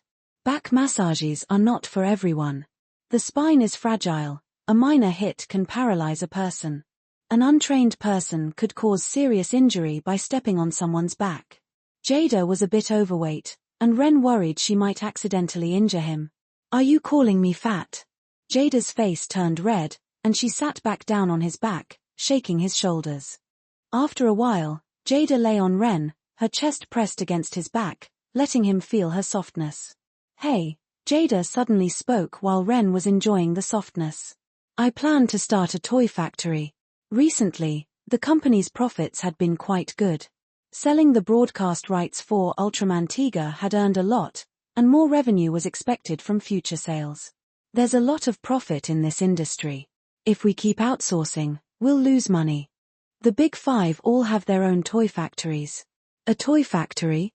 Ren was surprised but then nodded. He had a system. Even if not all comics would be hits, the ones released so far had been successful. Producing things like Tiga's Spark Lens, Victory Fencer's Jet, and Pikachu by themselves would be very profitable. For example, Death God Pikachu and Magical Girl Pikachu. Too bad they didn't have Naruto. Otherwise, they could release Thousand Hand Pikachu, Ucha Pikachu figures often seen online in the past. It would be amazing. Go ahead, Ren said with a smile. We can be self-sufficient. In the future, if they made something like Beyblade or Gundam, the investment would pay off many times over. Not to mention the profitable Beyblade and Gundam. Even things like yo-yos were great. Besides that, I want to start an animation company. Anime and manga go hand in hand. Like the Big Five now, similar to Disney in the past. They didn't have a theme park but had companies in manga, anime, toys, and more, making a lot of money every year. Although Ren supported Jada starting an animation company, Do we have enough money? Ren asked. Starting so many companies at once would be tough, even with the profits from selling broadcast rights. The initial scale won't be large, Jada said. But we need to have it. Do as you like. You can decide on company matters. Okay. So, Jada began preparing to establish 2 new companies. Meanwhile, Ren's system brought new works on July 1st. This time, the works included some of Ren's favorites. The first was Kara no Kayakai. This story centers on Shiki Ryugi, who possesses the mystic eyes of death perception, and an ordinary young man, Mikia Koku too. It depicts their story from high school encounters to various events. Under the dark tone of the Type Moon world, this cruel yet warm story moved many hearts. In his previous life, Ren followed this series for Shiki's line, "If it's alive, even a god can be killed." Combined with her mystic eyes of death perception, Ren loved this female character. Without hesitation, Ren bought it. The second was Kamen Rider Cougar. In the past, some VCDs called it Ultraman Cougar, and young Ren thought it was part of the Ultraman series. Oh, Kamen Rider. Ren's eyes lit up. Cougar was his favorite Kamen Rider, next to Black. As the first Heisei Kamen Rider, Cougar continued Toei's tradition of high-quality first installments. In the past, its plot, characters, monsters, and supporting characters were all excellent. This was evident from Cougar winning the Nebula Award. Only 3 tokusatsu works had won the Nebula Award. They were Ultraman Tiga, Tokusu Sentai Deca Ranger, and Kamen Rider Cougar. Ren's tokusatsu series had just finished, and now a Kamen Rider series was here. He had collected 2 of the 3 major tokusatsu series. Ren felt very happy. Looking at the third work, he was slightly disappointed, Carnival Phantasm, a humorous Type Moon World series. Without Fate and Tsukihime as a foundation, it might confuse viewers. But Ren still bought it, thinking it might be useful later. Chapter 114, Your Name release date set, 2 inches. 1,731 words. Not bad. Ren looked at the new works, nodding in satisfaction. He didn't plan to adapt these 3 works into comics right away. First, Carnival Phantasm was a no-go without Fate and Tsukihime as groundwork, which might take a while to appear. Kamen Rider Cougar would definitely go to his tokusatsu company. With Ultraman Tiga done, the tokusatsu team had no work currently. Although his assistant and apprentice were working on Ultraman Nexus, the script would still take some time to complete. After all, unlike Ren, Felix didn't have a system. Even with Ren providing the general world setting, Felix had to imagine the entire plot. Even with Ren's help, Felix found it challenging. As for Kara no Kayakai, Ren didn't plan to publish it as a manga directly in the magazine. He still had Fullmetal Alchemist to release after Tokyo Ghoul finished. Ren was looking forward to Fullmetal Alchemist hitting the stage. So, Ren decided to adapt Kara no Kayakai into a movie. His wife was busy setting up an animation company, and this work would be perfect to announce the company's founding. While Ren was excited about the new works, he received good news about Your Name. It was completed and had a release date, adding another strong contender for the summer. The animated movie Your Name is set for late July. Do you remember the meteorite that fell from the sky? The manga adaptation Your Name is coming. Experience the beauty of youthful romance. Will the rising star of the manga world surprise us at the box office? A 70 million production, coming in strong. Can Your Name leave a mark in film history? In early July, Your Name was only about 20 days away from its release.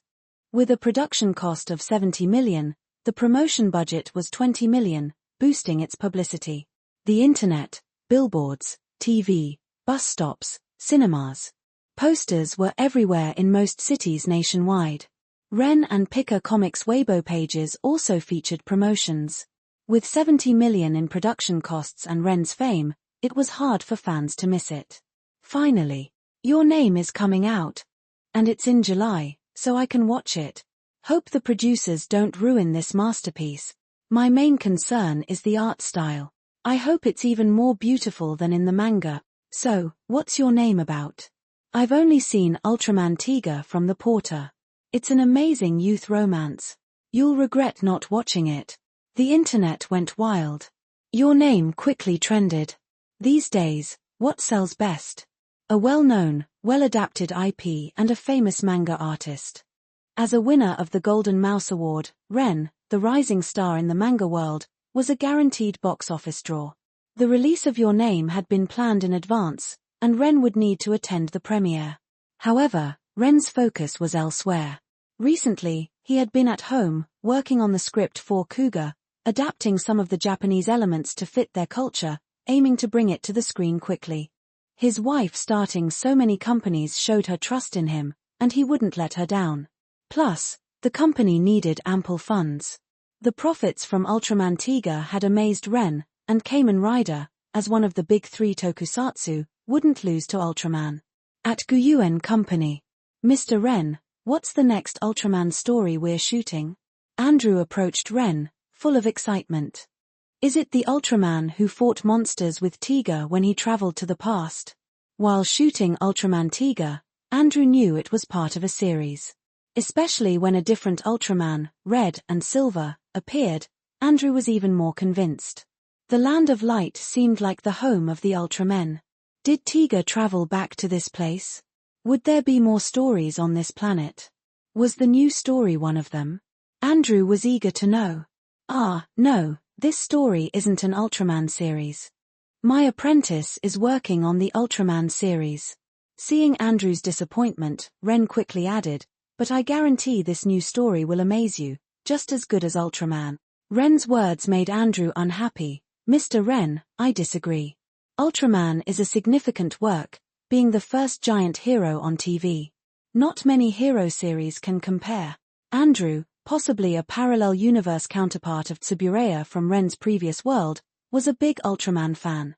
Hearing Ren say the new series was as good as Ultraman, Andrew was not convinced. To him, Ultraman was the best tokusatsu. Oh, maybe. Ren didn't argue. Even if Andrew wasn't Tsuburaya, they were similar enough.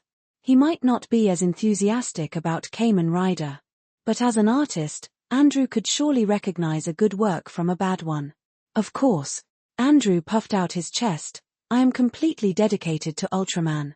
I won't switch to the new work you mentioned. But despite his words, Andrew was curious about the new series. Ren, being the father of Ultraman, must love his own work. If he was this confident, the new series must be excellent, even if not on par with Ultraman. Here, take a look at the new script.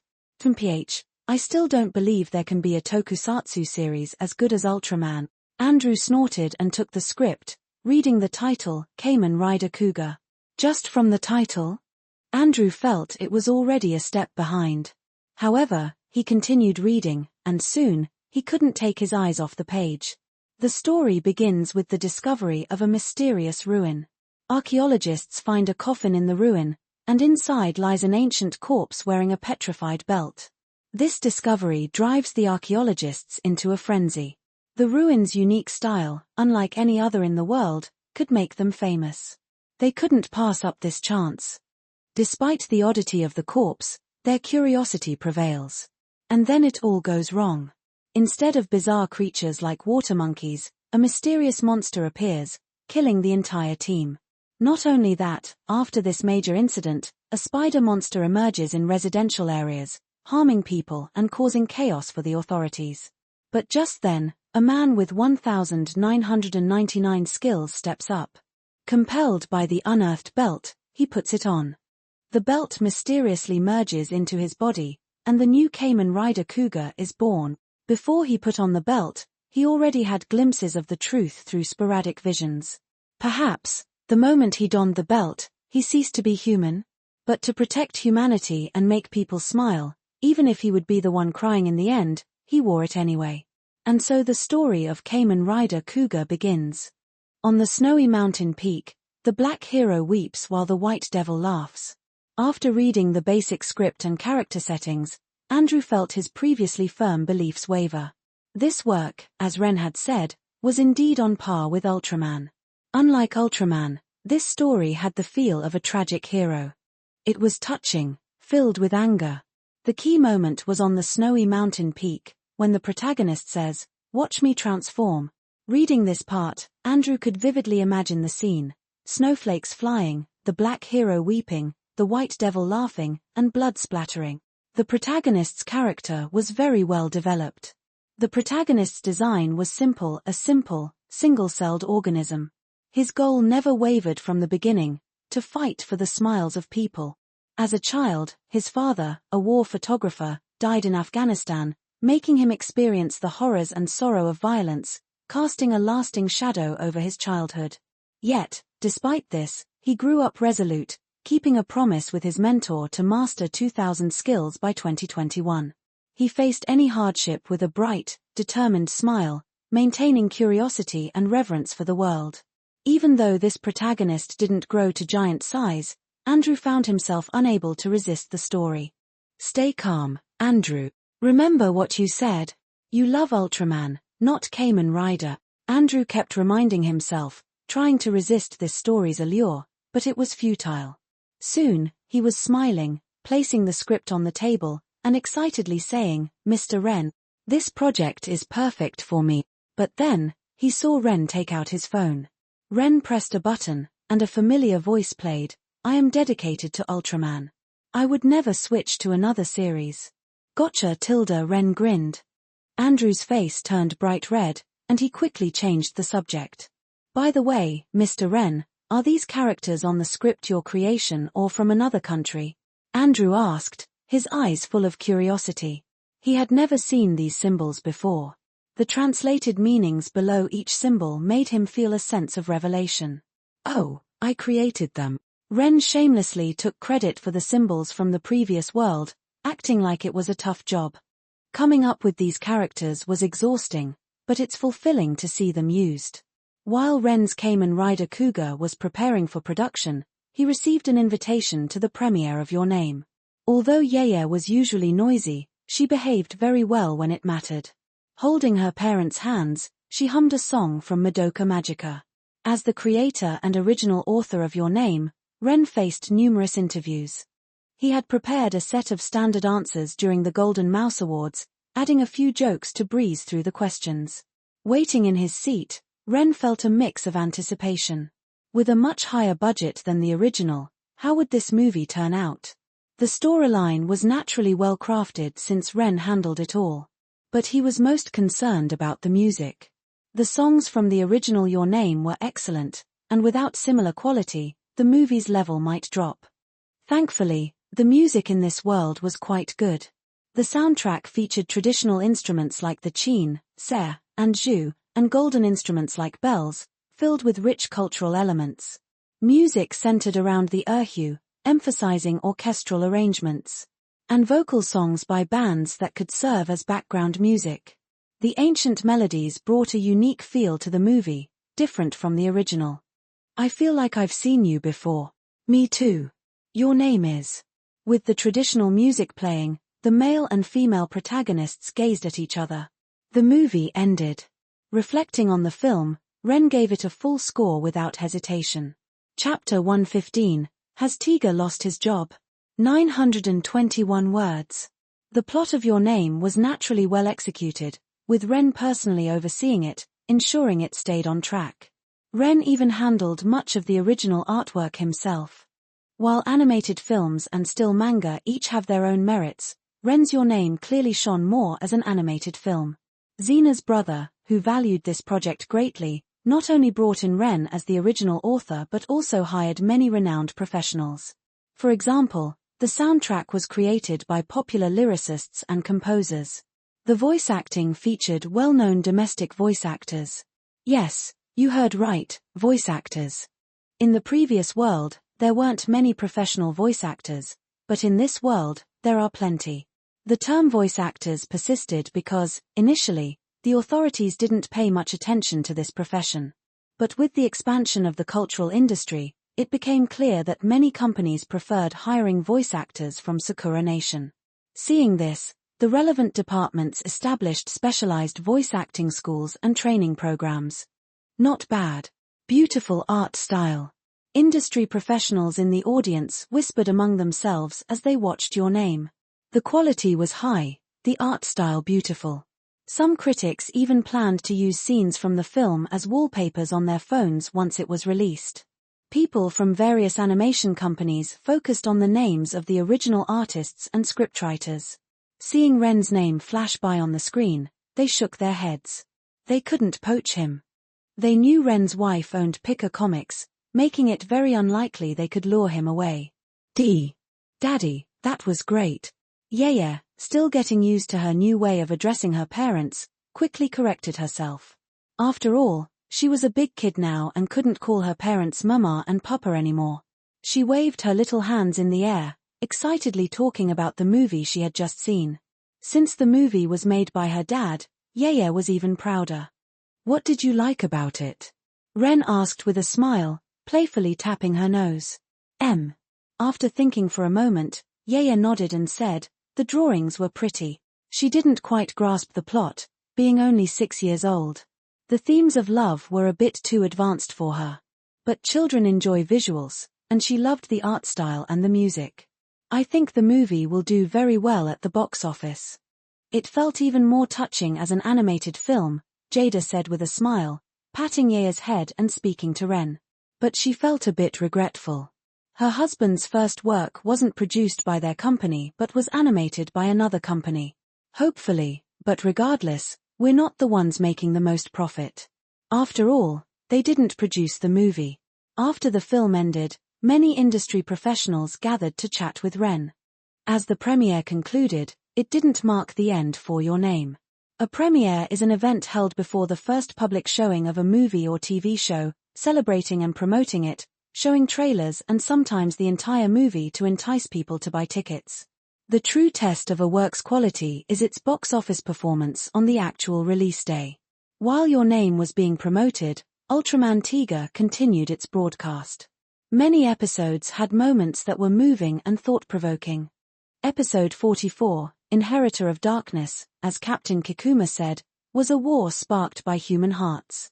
After witnessing Tiga's transformation, Zheng Mu became fascinated with the power of light and started scheming to steal Tiga's light and become light himself.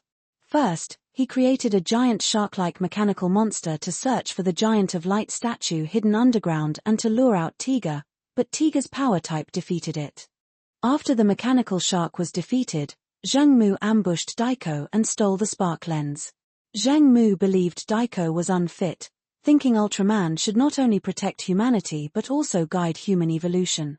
In simpler terms, he wanted to become a god for humanity. However, forcibly becoming light was too much for Zheng Mu, causing the evil Ultraman to lose his mind and start destroying everything. He even killed the monster statue, Xiaogo, beside the Ultraman statue. This enraged Daiko, who transformed back into Tiga and defeated Zheng Mu, securing victory. Damn, Zheng Mu killed my goddies. Wait, so stealing the spark lens lets you become Ultraman? Does that mean I can do it too? Sparklens.jpg. Yours is fake, it's just a hair trick. Mine's the real deal. Transformation.gif. Wow, impressive. But seriously, Zheng Mu was amazing, creating a monster all by himself. If he joined TPC, I don't think Tiga would be needed. Too bad. I wonder if he'll join TPC later. Talented people should get some privileges, right? If he does join, it'd be boring. He made a monster with just one company's resources. If the whole planet's institutions joined, monsters would get swarmed. I can see Tiga losing his job. Meanwhile, Ren's new work was nearing completion. This should do it. Now we just wait for my wife to set up the company. Ren stretched, looking at the materials on his desk. On the front page was a character design he had drawn. Under the moonlight, a short-haired girl in traditional Chinese clothing wielded a dagger amidst a crowd. Though she was fighting, it looked more like dancing. What stood out most were her eyes, with colorful spiral patterns.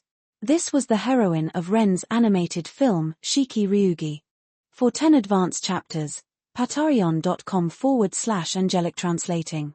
Chapter 116, The Land of Light in Nebula M78.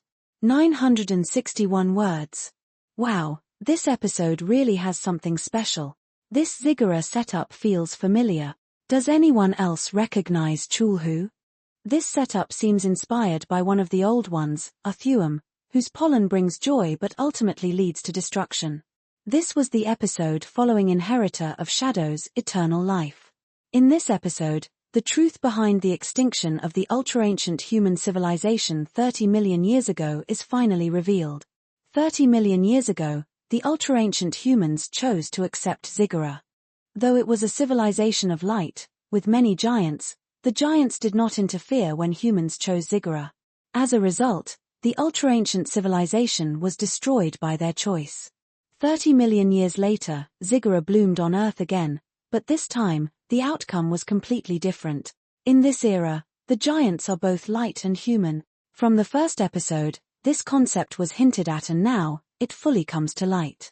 In the present day, 30 million years later, Daiko, transformed into light, stands up. Although most humans chose ziggurat, Daiko, as a human, did not succumb to the flower's illusion but chose to fight for humanity. This pivotal moment changed human destiny after 30 million years. Ultimately, it was human willpower that overcame ziggurat's influence and changed their fate. Live a short but full life, leaving the fruits of your labor for future generations. That's how humanity grows.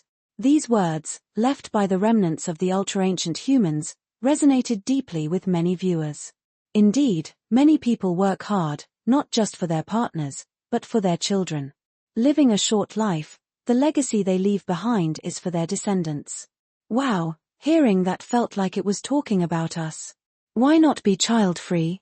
Spend your money while you're young and enjoy life. And end up alone when you're old. Just go to a retirement home.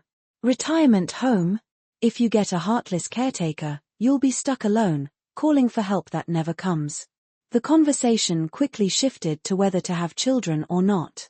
Given the high housing prices in this world, the trend of not marrying or having children has increased. This topic created many opposing views. However, most people focused on the storyline. In this episode, both Daiko and the viewers learned about Gatangra, the terrifying darkness, the great nightmare demon, whose existence threatened humanity's survival. What does terrifying darkness and great nightmare demon refer to? I think it's another Chulhu entity, considering it's tied to the plot from this episode, and the series has had Chulhu elements before. When Episode 31 featured the Bizum star lifeform, similar to the Shoggoth from Chulhu mythology. Right. Both were found in Antarctica and could self-replicate and evolve, exactly the same. It's definitely not Azathoth. If it were, the Earth would be gone. It might be Tsathoggua, the Black Silent One, a pure dark entity that consumes everything. I agree. The earlier hints of darkness and nightmare demon fit Tsathoggua perfectly. In episode 49, Ultraman's Star, there was a surprise cameo by Ren. The plot had a slight twist.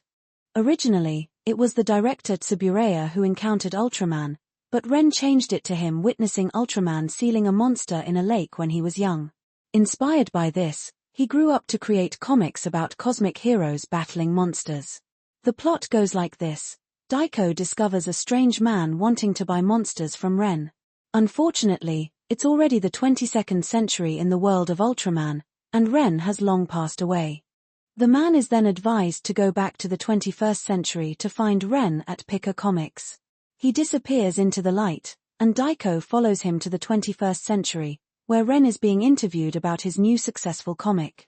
Porter, can you tell us where the idea for Calabash Brothers vs. Godzilla came from? You might not believe it, but I'm actually from Venus. When I was 8, I saw 2 light beams descend at Xinghua Lake, where a monster and a cosmic hero fought.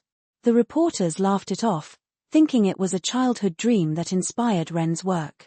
But the strange man believed it, excitedly going to the lake to release the monster. The story follows Daiko and Ultraman teaming up to defeat the monster. Actually, the porter looks quite handsome. Too bad he's married. I'd love to fence with him every night, Tilda. But seriously, could the porter really be from Venus and have seen Ultraman? How could that be? Though the porter isn't, there could be Ultramen out there. The universe is vast. There must be other life forms, and Ultraman might be one of them. Ultramen live in the land of light in Nebula M78.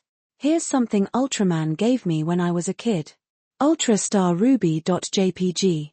While people were discussing, Ren suddenly posted a tweet, unable to stay idle.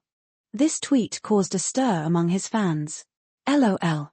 If I hadn't seen that toy online, I'd almost believe you. But seriously, Porter, that toy is pricey, 998 yuan for a glass trinket. The Land of Light in M78. Wow, it's true.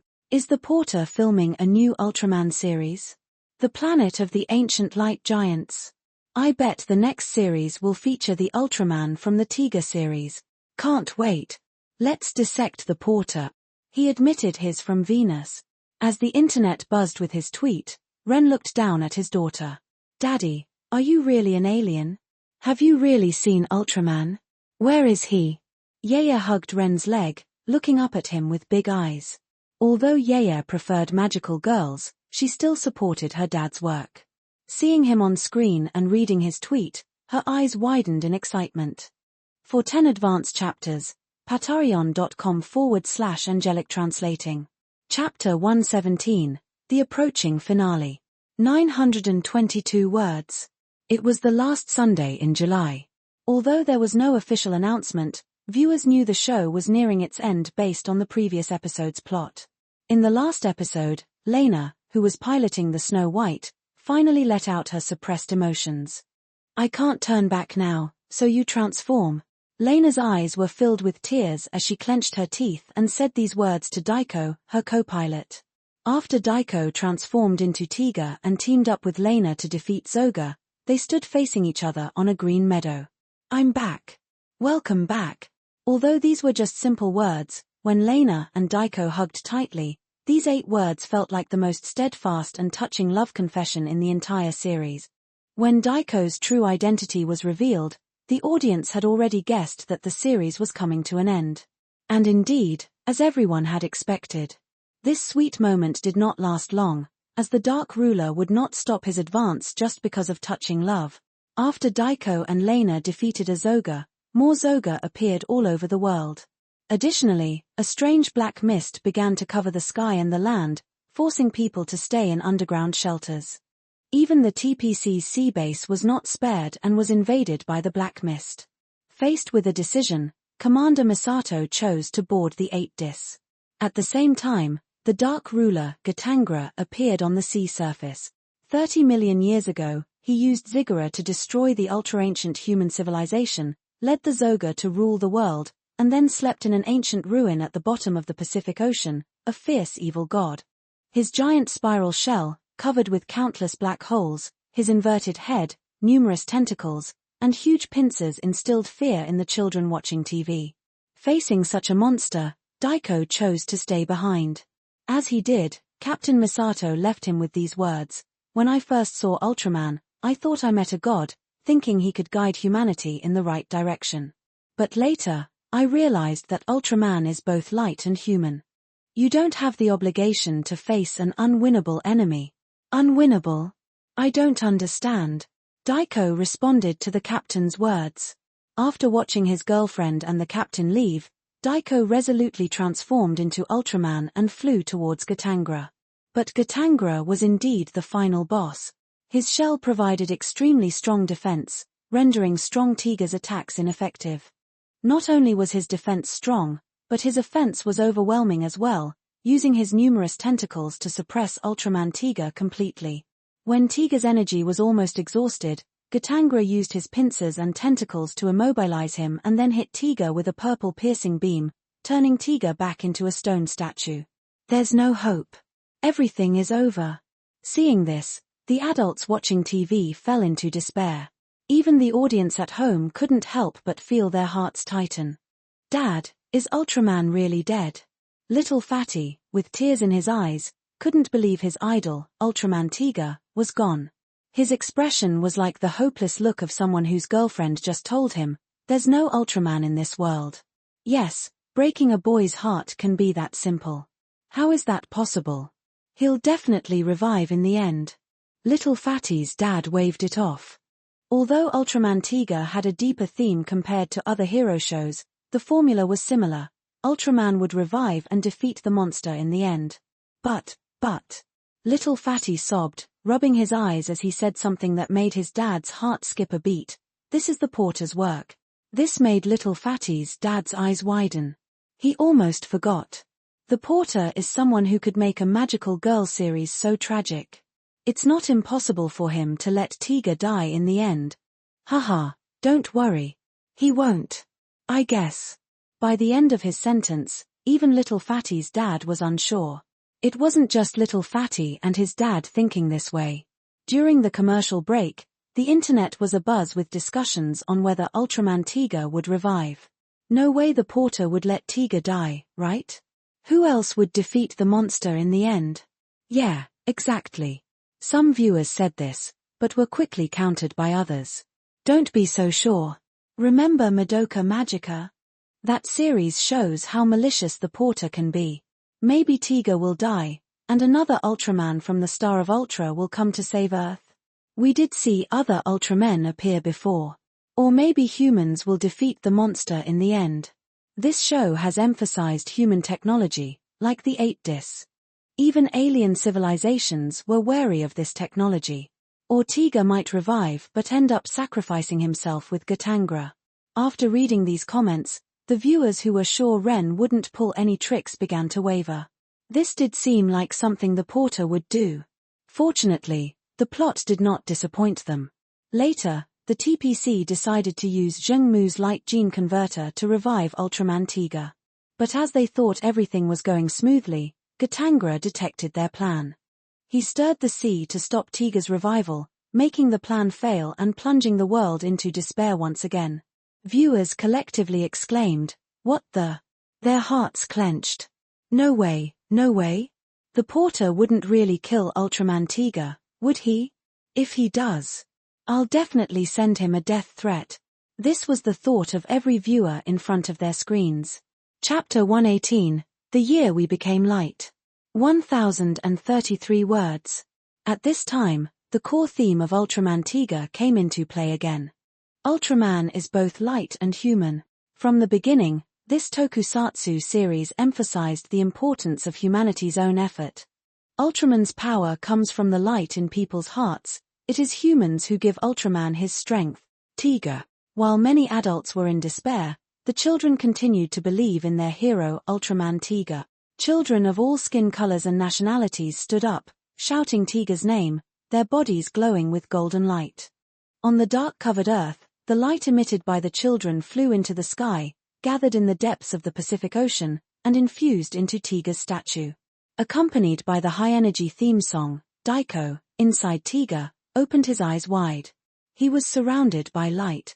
Children from all over the world ran towards him. These lights were the physical manifestation of the hope that the world's children had not abandoned.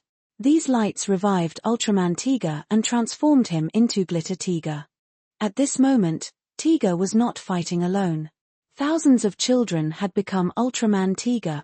Watching the first-person perspective on the screen, many children at home imitated the kids in the show, posing and mimicking Ultraman's punches and beam attacks.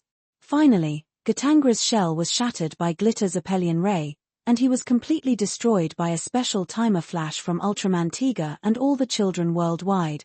With the final victory photo of the Super Guts team, Ultraman Tiga officially came to an end. The photo of the children becoming light and the group photo of the Super Guts team were posted on Pika Comics' official website, with the caption, "The Year We Became Light." At that moment, everyone expressed their emotions online. Congratulations on the finale, Tilda. Wow, at first, I thought it would be a tragedy. Especially given the porter's track record with Madoka Magica. Thank goodness, no need to send a bunch of knives. The year we all became light. This is the best tokusatsu I've ever seen, no contest. Looking forward to the next Ultraman. +1. +10,086. It feels lonely now that this tokusatsu is over. Can I ever find another series as good as this? Many readers shared this sentiment. The series was truly excellent. Unfortunately, it had to come to an end, leaving them with a sense of loss. Besides those who lamented the end of the series, many others discussed the Chulhu elements in Ultraman Tiga. I think Gatangra is based on the great old one, Gatanothoa. Be confident, take out I think. The appearance is similar to Gatanothoa, and it has the ability to petrify enemies. I have to give props to the porter for incorporating Chulhu elements into Ultraman Tiga. So the porter likes Chulhu too? As the series gained more attention, countless critics shared their reviews online. This is the best tokusatsu in my heart, without a doubt. In terms of plot, the entire series avoids any signs of being dumbed down. On the contrary, many episodes reflect on human society or human emotions.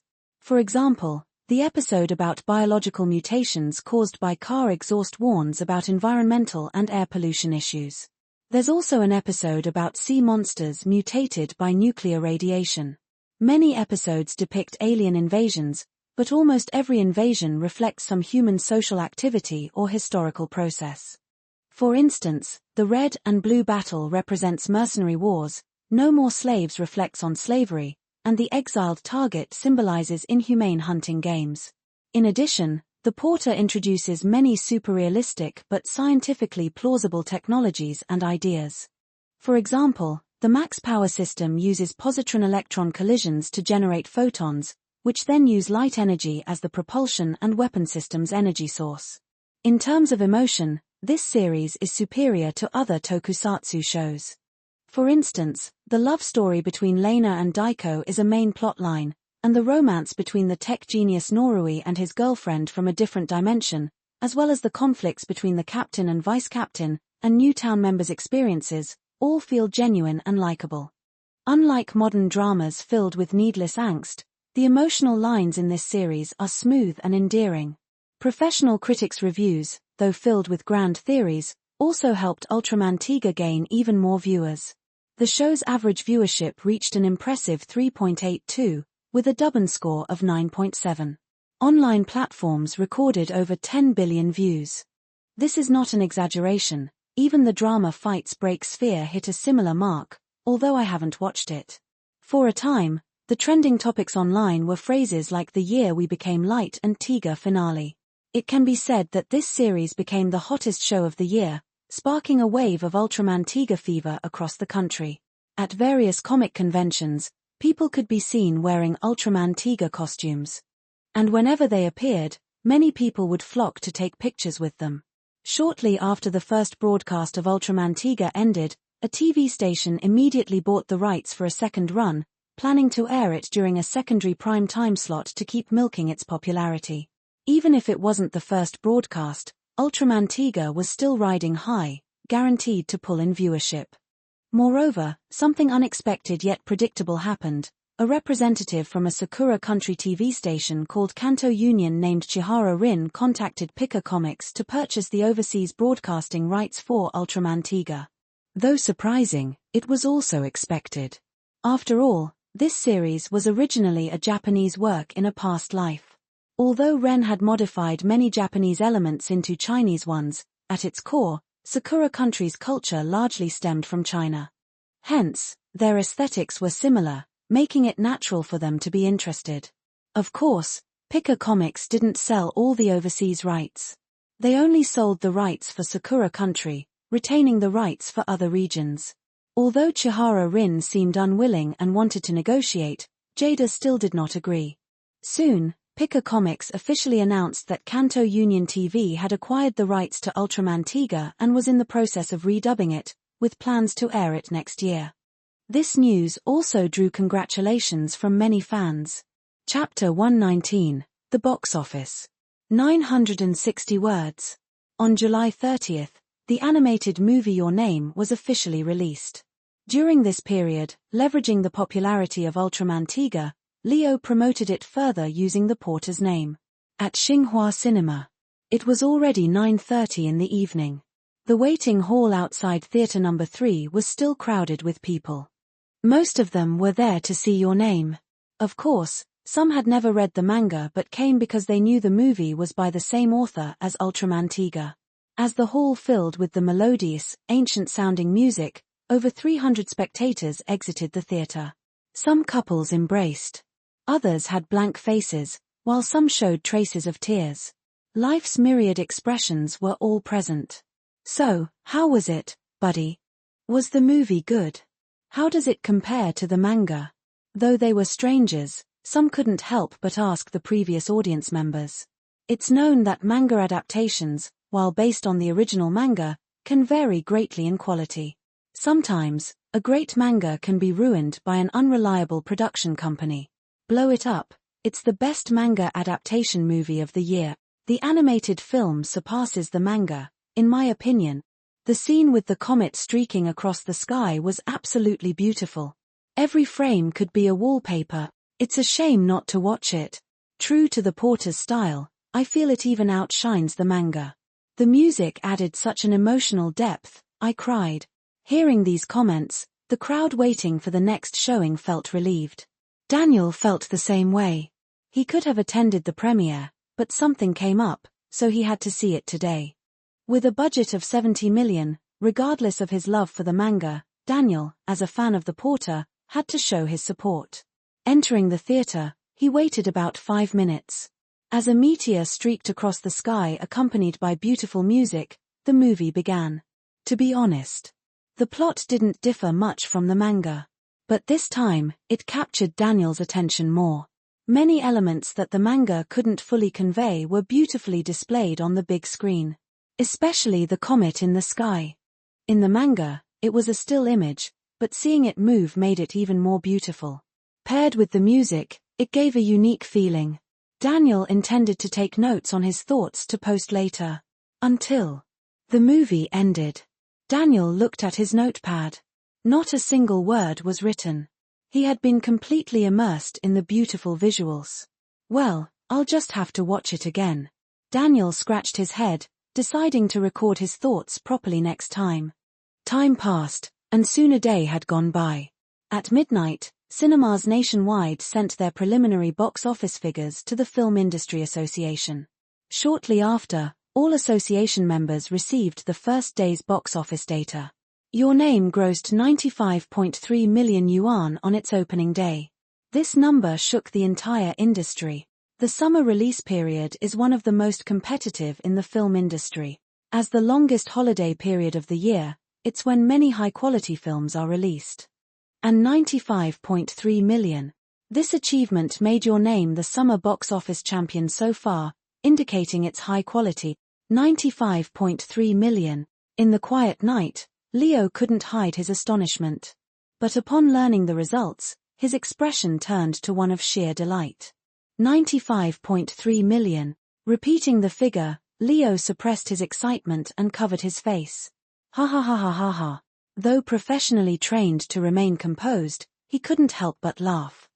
He knew from his friend that this first-day box office result placed the film among the top 7 highest-grossing animated films in history. Over the years, only a few manga artists had achieved such success, and they were already established legends. Ren was now on par with them. They had hit the jackpot. This was only the first day, with great potential for more. Though they had to share some profits with Pika Comics per the contract, Leo didn't mind. The investment had already paid off, and there was much more to gain. Moreover, this collaboration had brought significant publicity, likely attracting more fans. The benefits weren't just monetary. Honestly, when he first partnered with Pika Comics, he expected profit but not this much. Such a pity. Leo sighed. He had heard that Pika Comics recently started an animation company. This likely meant fewer opportunities for collaboration in animated films. However, Leo soon smiled. He realized something. While Your Name was his company's investment, the main person behind it was Ren, the Porter. Given the film's success, the Big Five studios would surely take notice. The Big Five controlled many theater chains, making distribution a challenge. Looks like there will be plenty of opportunities for cooperation, Leo said, raising his glass. After all, theaters were crucial. Though his company didn't have as many as the Big Five or Jorong, it still held a significant market share. As Leo predicted. After seeing the box office results, the Big Five's executives took immediate action. They had heard about Pika Comics starting an animation company. Initially, they didn't pay much attention, but now, with today's success, it was clear they were a serious contender. They couldn't believe how capable Ren was. They decided that if Pika Comics released animated films in the future, they would set very high requirements for screening them in their theaters. However, the targeting stopped there. While Pika Comics was growing rapidly, it couldn't yet match the Big Five's deep roots. Even Jiao, which had entered the market aggressively, now had to defend itself passively. Pika Comics couldn't compare to them just yet. This was their confidence. For 10 advanced chapters, patreon.com/angelic translating. Chapter 120, Tokyo Ghoul ends. 964 words. Leo truly hit a home run this time. The revenue wasn't just from the box office but also included some invisible income. When the first day box office results were out, Leo was so excited that he secretly took a bunch of the animation production team members to a club for a night of celebration. As for the content of the celebration, Ren, though somewhat interested, firmly declined. He was a family man, a good husband, and father, not someone who'd go out with this playboy. What if he got led astray? However, the box office success of Your Name indeed exceeded Ren's expectations. Ren had no doubts about the quality of Your Name in terms of its story and production. But he remembered that in his previous life, the film grossed around 750.2 million yuan in the domestic box office, which was quite a bit less than this. But when he thought about it, it made sense. In his previous life, when the film was released domestically, there were already many pirated versions, which had reduced the box office revenue. Ren also read many online posts. People were talking about how the movie made them tear up and thanking the porter for the good ending. Besides the success of Your Name, many people approached Ren. These included film investors and production companies. They all wanted to get a script from Ren. The crowd was endless. No wonder, considering Ren's track record. He had proven himself to be an excellent scriptwriter. Look at Ultraman Tiga and now Your Name. Both had achieved tremendous success on the big screen. And who was the original author of these two works? That's right, Ren. This made capitalists quite envious. Not to mention, riding the current wave of popularity, making a live-action version of Your Name would be very profitable. They could cast popular stars, hire a famous director, use a high-profile platform, and with the already popular title, turn it into a blockbuster movie, raking in huge profits. So, many approached Ren for collaboration. Ren, however, thought it was ridiculous. His own animation production company was about to open. Why would he sell the script to them? Wishful thinking? Jada even suggested Ren give those people a reality check. Of course, he couldn't do that literally. They had to be polite and respectful. After all, these people had significant influence in the industry. Even if they couldn't collaborate now, they might need their help in the future. So Jada politely declined each offer. While Jada was busy handling the refusals, Ren began working on his new project, Full Metal Alchemist. After all, Tokyo Ghoul was nearing its conclusion.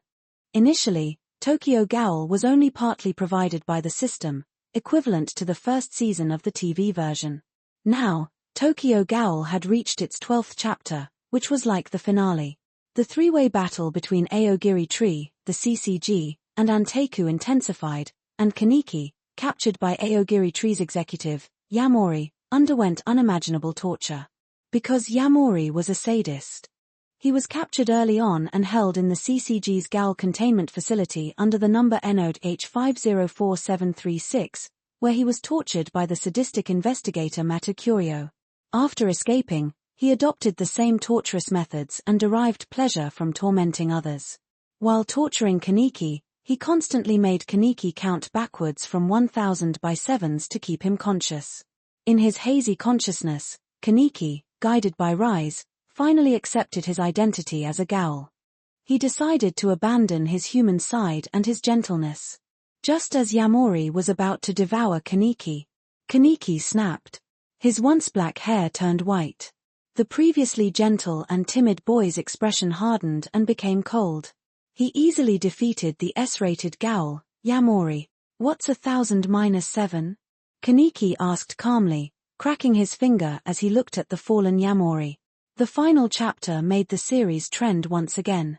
The pacing was excellent, depicting Kaniki's transformation from an innocent, kind character to his final darkened state.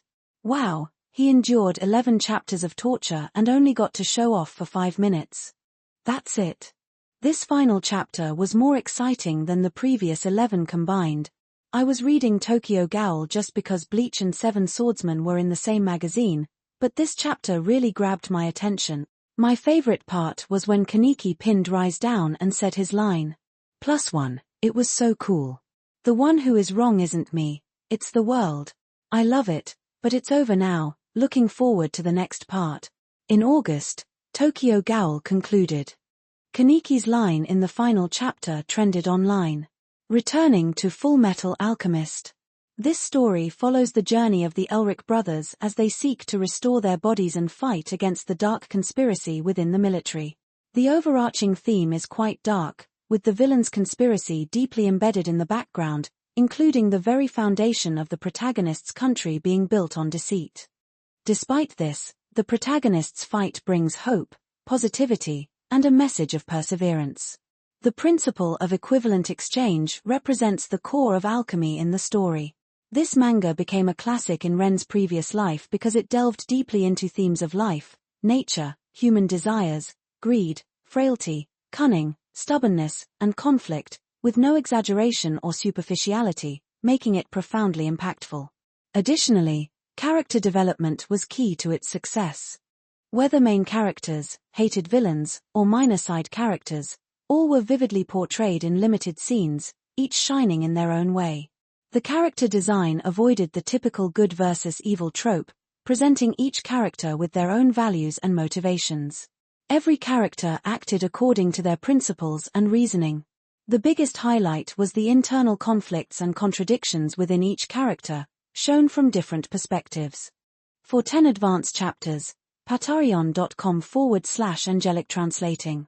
Chapter 121, Full Metal Alchemist. 905 words. Ren's home. This is truly a masterpiece. After receiving Ren's new script and setting collection, Claire and the others gathered together and started reading it carefully. From the very first page, they were captivated by the story. The balance between the characters' abilities and intelligence is just right. Any work with superhuman abilities often faces two common problems. One is the frequent dumbing down of characters' intelligence. The other is the power system itself. Dumbing down intelligence is common in many action-packed stories. The second issue is the power system. Many works with superhuman abilities have some sort of ranking system. For example, Bleach has captain-level rankings, and Tokyo Ghoul has a B, C, D, etc. This is a common trope in such works. Without it, the power system could collapse, and even with it, many stories face power scaling issues in the later stages. However, Ren's new work is completely different. It only mentions state alchemists, but that's not really a ranking, just a profession. In this story, alchemy can't solve all problems. Many times, it's human willpower and intelligence that determine the outcome of battles. Even in the later stages, there's no power scaling issue. Of course, the key is the setting and background of the story. Even though they've only read part of the plot, it took them considerable effort to fully understand the setting and background. This impressed them even more. Alchemy, equivalent exchange, human transmutation, the philosopher's stone, the gate of truth. These concepts alone were breathtaking. Especially human transmutation, which gave off an air of grandeur. Additionally, the story unfolds through multiple perspectives along the main plot. Unlike many other works where side stories are often told through flashbacks, Full Metal Alchemist constantly switches perspectives, and aside from the Ishvalan War arc, there are hardly any flashbacks. Some plot points weren't clear on the first read but became evident on the second read, revealing the clever setup. Moreover, the story is tightly paced. From the beginning, it foreshadows the antagonist's power, and the plot truly unfolds after Hugh's death. The whole story feels like watching a thrilling movie without any drag. Teacher, this Shin country, it's based on our country, right?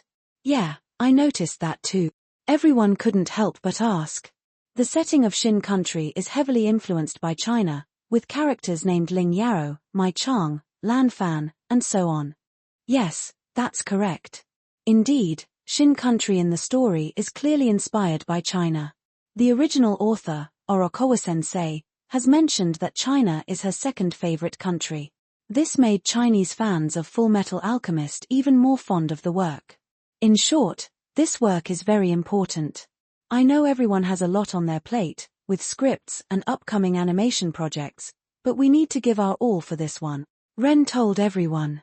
Lately, the pressure had indeed been immense. With Bleach, Seven Swordsmen, Cardcaptor Sakura, Ultraman Nexus, and even the Garden of Sinners, there were many pages to handle. Now adding Fullmetal Alchemist made Ren feel a bit guilty. No worries. Everyone present seemed unfazed. They all loved manga and were happy to see these works come to life through their efforts. Of course, being well compensated was also a major factor. That's good, Ren nodded and looked at Claire. What about you? Will you have enough time once school starts? If your studies suffer, you don't have to come. Claire had applied to a local university, planning to continue working here. No need, Claire shook her head, I'll manage my time well. All right then, it's up to you, Ren patted her head, but you must show me your final exam results. If you fail, you won't be allowed to come. Even if your scores are barely passing, I won't let you come until you improve. What? With everyone's hard work, Fullmetal Alchemist soon began its promotional campaign. The first teaser appeared on Ren's Weibo. Humans are really quite cheap. 35 liters of water, 20 kilograms of carbon, 4 liters of ammonia, 3 grams of silicon, 5 grams of iron, plus trace amounts of 15 other elements. For a standard adult, these are the components of the human body. You could buy all these materials with a small amount of money at the market. Additionally, there was an image of a magic circle on Ren's Weibo. This text, along with the image, intrigued many fans. What does this mean?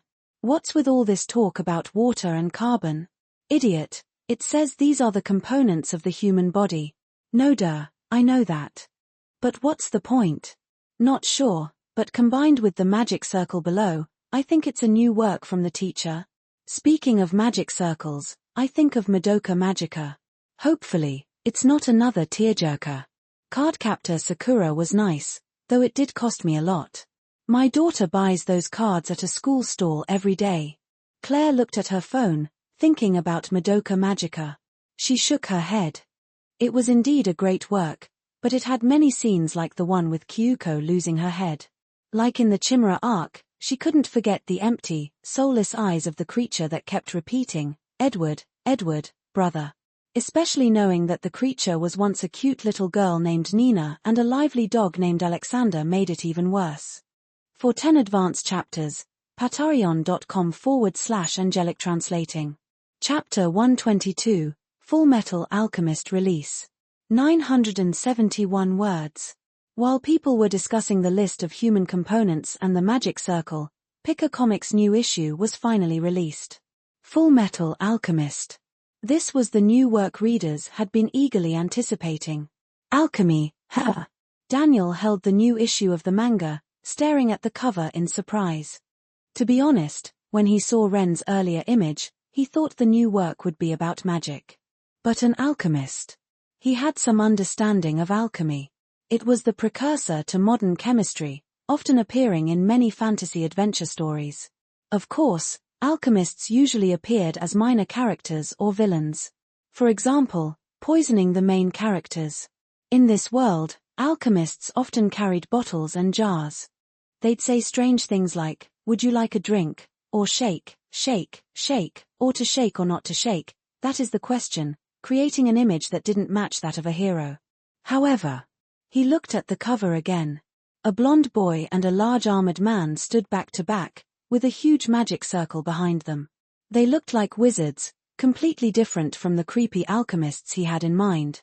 But knowing this work was by the porter, Daniel felt this was expected. After all, the porter loved to defy conventions. Whether in tokusatsu or other works, he always did things differently. If that's the case, let's see what it's all about. Thinking this, Daniel eagerly sat on the couch and started reading. From the very beginning, he was captivated by the plot. The former state alchemist, the freezing alchemist Isaac, had turned against the government after the Ishval extermination war and was now killing soldiers and civilians. Full Metal alchemist Edward and his brother Alphonse were tasked with capturing him. Though Isaac's true intentions were unclear, Daniel gathered from his words some hints. Why would someone who was once a hero in the military hate it so deeply now? Why did he call alchemists lapdogs? What happened during the Ishval extermination war? Especially when Isaac confronted Edward and said something that made Daniel even more curious. What is the main character's country really up to? What truth could make a former state alchemist hate his country so much? Damn it, just tell us. If you don't say it, how can we know why you're doing this? How can Edward understand you? As Daniel read the conversation between Isaac and Edward, he couldn't help but curse the porter. After all, blaming the porter had become a universal truth among fans. However, Daniel had some guesses. Maybe the military stole Isaac's credit. Or perhaps, a returning war hero found his 5-year-old daughter living in a doghouse and yelled, "I've had enough." These were common tropes, right? But then Daniel thought again and wasn't so sure. The porter loved plot twists. Who knew what bigger scheme was in play? What the hell? As Daniel pondered, Isaac killed Alphonse. But it turned out there was nothing inside the armor. Not only was Daniel surprised, but Isaac was also shocked, breaking into a cold sweat. At that moment, Isaac seemed to recall something from the brothers' appearance, leading to the forbidden alchemy, human transmutation. This made Daniel curious about what human transmutation really was. The story continued. Isaac seemed to have hit a sore spot with Edward, causing him to get angry and start beating Isaac, even trapping him in a waterless environment. However, he forgot one thing: 70% of the human body is liquid. Using his own blood, Isaac performed alchemy to injure Edward and escape. Before leaving, he shouted, "You don't know anything about this country." This made Daniel even more curious about the future plot. But Isaac still couldn't escape. He encountered President Bradley and was ultimately killed by him. The story didn't end there. At the end of the manga, 2 new characters appeared, a woman and a large man. They mentioned unfamiliar terms to Daniel. Human pillars and the philosopher's stone. They knew Isaac and said, "The show is about to start." Daniel suddenly had a guess. Could Isaac have been misled by these 2? Maybe the military wasn't the problem. These 2 were using Isaac. With these questions in mind, Daniel opened the second chapter. This was what Daniel loved about the porter: he liked to release 2 chapters at a time. Much better than 1 chapter a week. However, it still wasn't enough. The second chapter wasn't a continuation of the story. It seemed to be a flashback. It showed Edward and Alphonse as children. They started learning alchemy when they were young, both intact, Edward with arms and Alphonse still human. But one day, after their mother died, they had a bold idea: human transmutation. 35 liters of water, 20 kilograms of carbon, 4 liters of ammonia, 3 grams of silicon, 5 grams of iron, plus trace amounts of 15 other elements. Seeing the familiar numbers in the manga, Daniel realized that the porter had been referring to human transmutation. Unfortunately, as Isaac mentioned, human transmutation was forbidden in alchemy. Edward not only failed to revive his mother but also lost his brother's body and part of his own. This chapter explained a lot, showing how Edward and Alphonse became the way they are now. It also introduced the concept of alchemy and equivalent exchange. To obtain something of equal value must be lost. This was the fundamental principle of alchemy. Damn, the setting alone makes this story fascinating, Daniel muttered. These alchemists were really cool. The fight with Isaac showed how powerful alchemists were. Just hope it doesn't fall apart in the end. Some stories start well but fall apart if the author can't maintain balance, with power levels quickly becoming inconsistent. But considering it's by the porter, Daniel believed the author could keep the story cohesive. For 10 advanced chapters, patreon.com/angelic translating. Chapter 123, A Strange Little Girl. 947 words. We have to say, Full Metal Alchemist sparked many discussions as soon as it was released. Setting aside why Isaac betrayed the army or the mysterious man and woman who appeared at the end of the first chapter, the initial settings alone piqued readers' curiosity. After all, alchemy is something that exists in the real world. This led readers to look up the terms mentioned in the first 2 chapters, such as the Philosopher's Stone and equivalent exchange. What is the truth exactly? And what did that little white figure say when Edward performed human transmutation? The existence called the world, or the universe, or God, or the truth, it can be everything, and it can be one, and I am also you. It sounds very profound. I understand each word, but the whole sentence leaves me confused. TSK, the porter is still the same as before, always spouting some profound stuff. But really, can the author handle all these complex settings without messing up? It feels like it could easily fall apart. Are you kidding? The author has drawn so many mangas, there's no way it will fall apart. Equivalent exchange is the principle of alchemy, but it's also a life principle. The porter's mangas always have deep meanings. The release of Full Metal Alchemist attracted many readers. The first 2 chapters were concise and to the point, not dragging at all.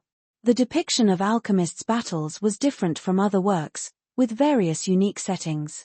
It quickly became Picker Comics' new flagship series. Meanwhile, something happened at Ren's home. Crunch, crunch. The little girl was lying on the floor, her small feet kicking in the air as she ate snacks in front of her. But when she took another bite, she suddenly clutched her cheek. Ouch, ouch, ouch. A sharp pain shot through her cheek, making her let out a small cry of pain. After a while, she calmed down. She remembered what her dad had told her before. If you don't brush your teeth properly, you'll get lots of aphids on them. Aphids will keep eating your teeth, making them hurt, and then you won't be able to eat tasty snacks. You'll have to see the dentist too.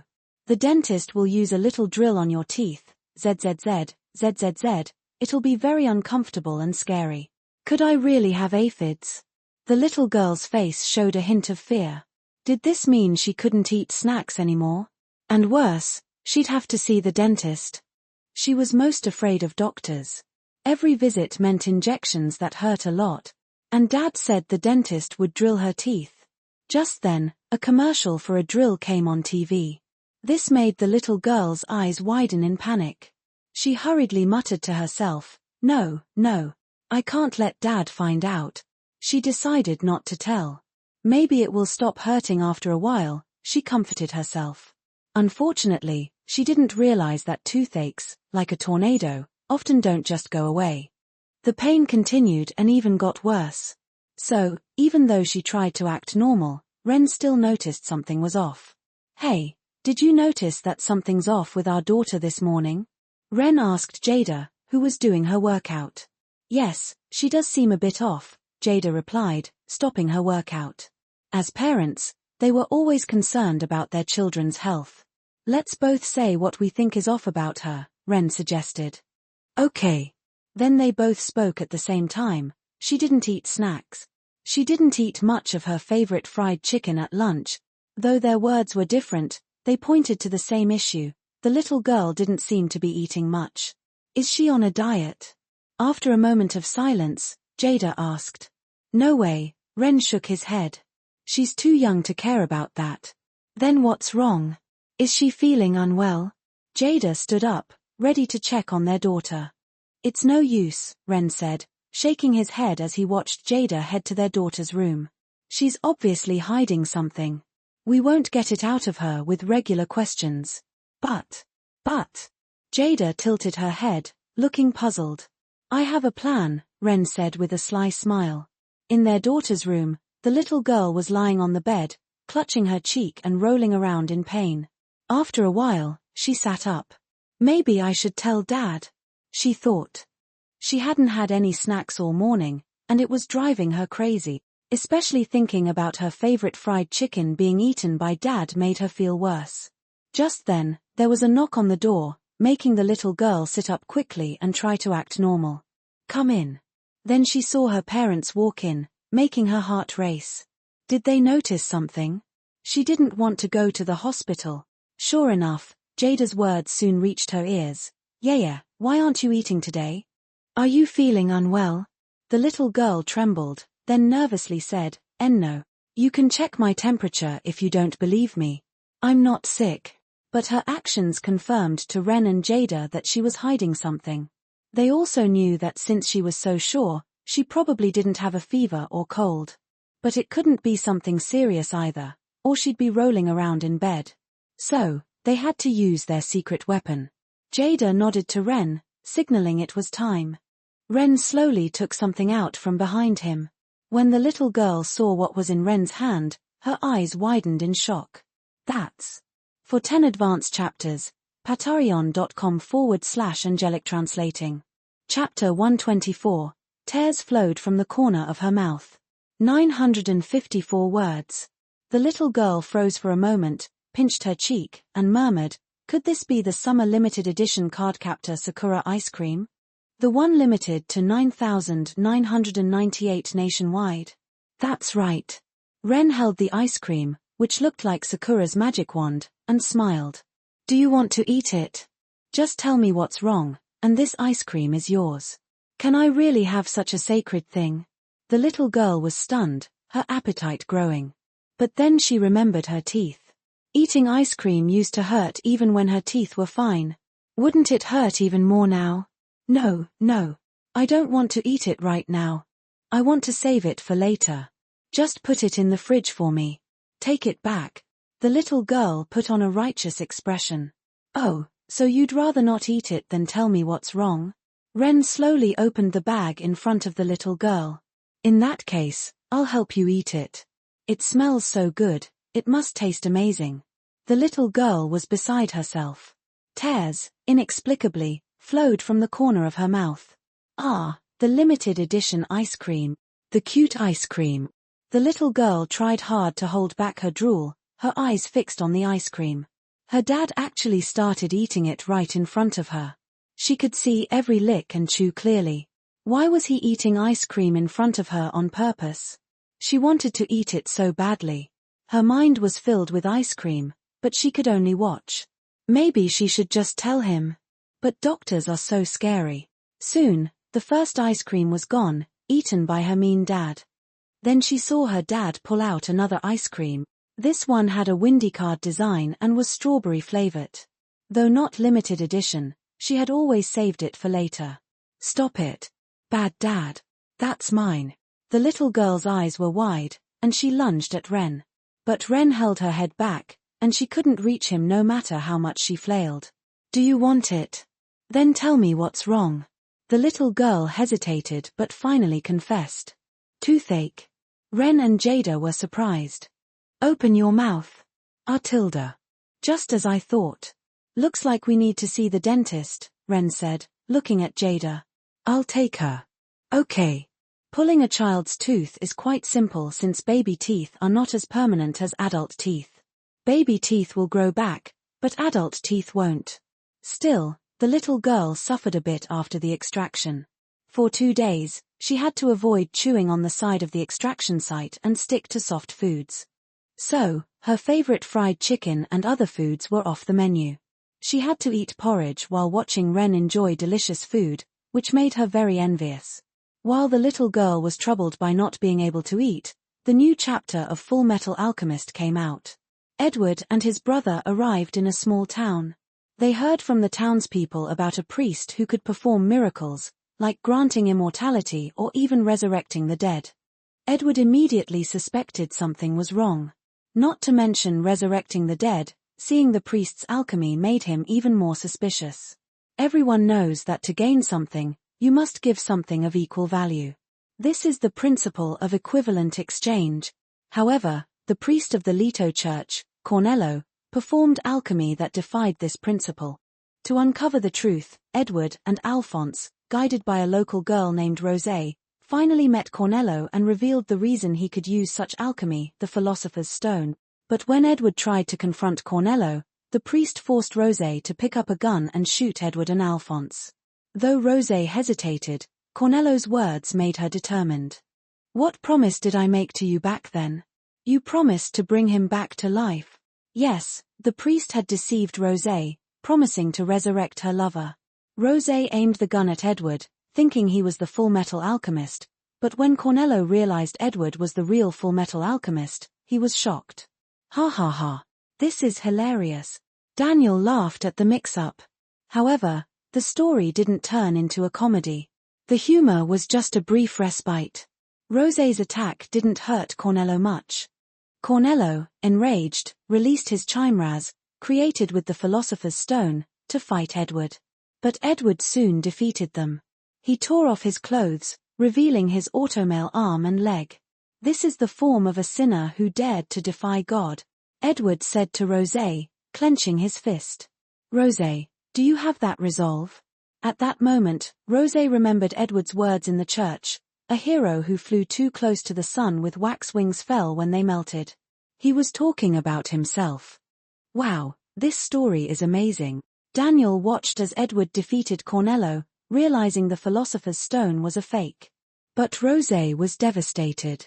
She believed her lover could be resurrected, but now, that hope was crushed. Tell me, what do I live for now? Figure it out yourself, Edward said as he and Alphonse walked past her. Stand up and walk forward. You have 2 strong legs.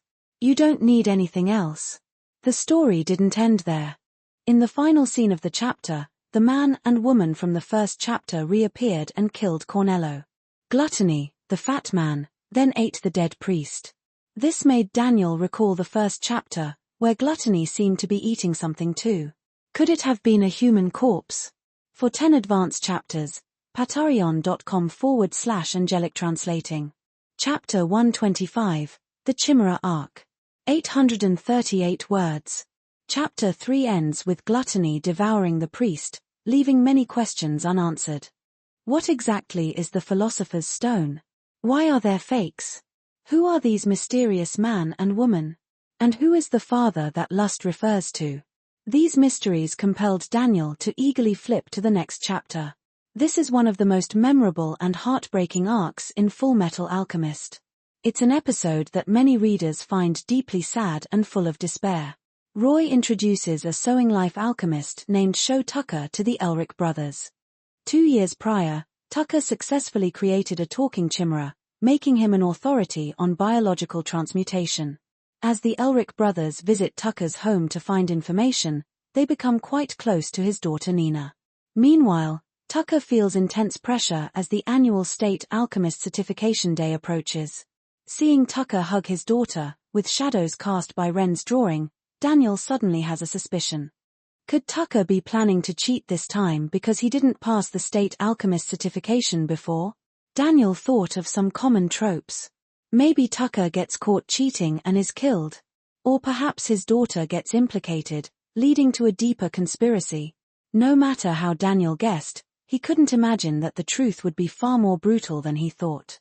As the chapter neared its end, the Elric brothers visited Tucker again, and the house was even more ominous than before. In the warehouse, the brothers found Tucker.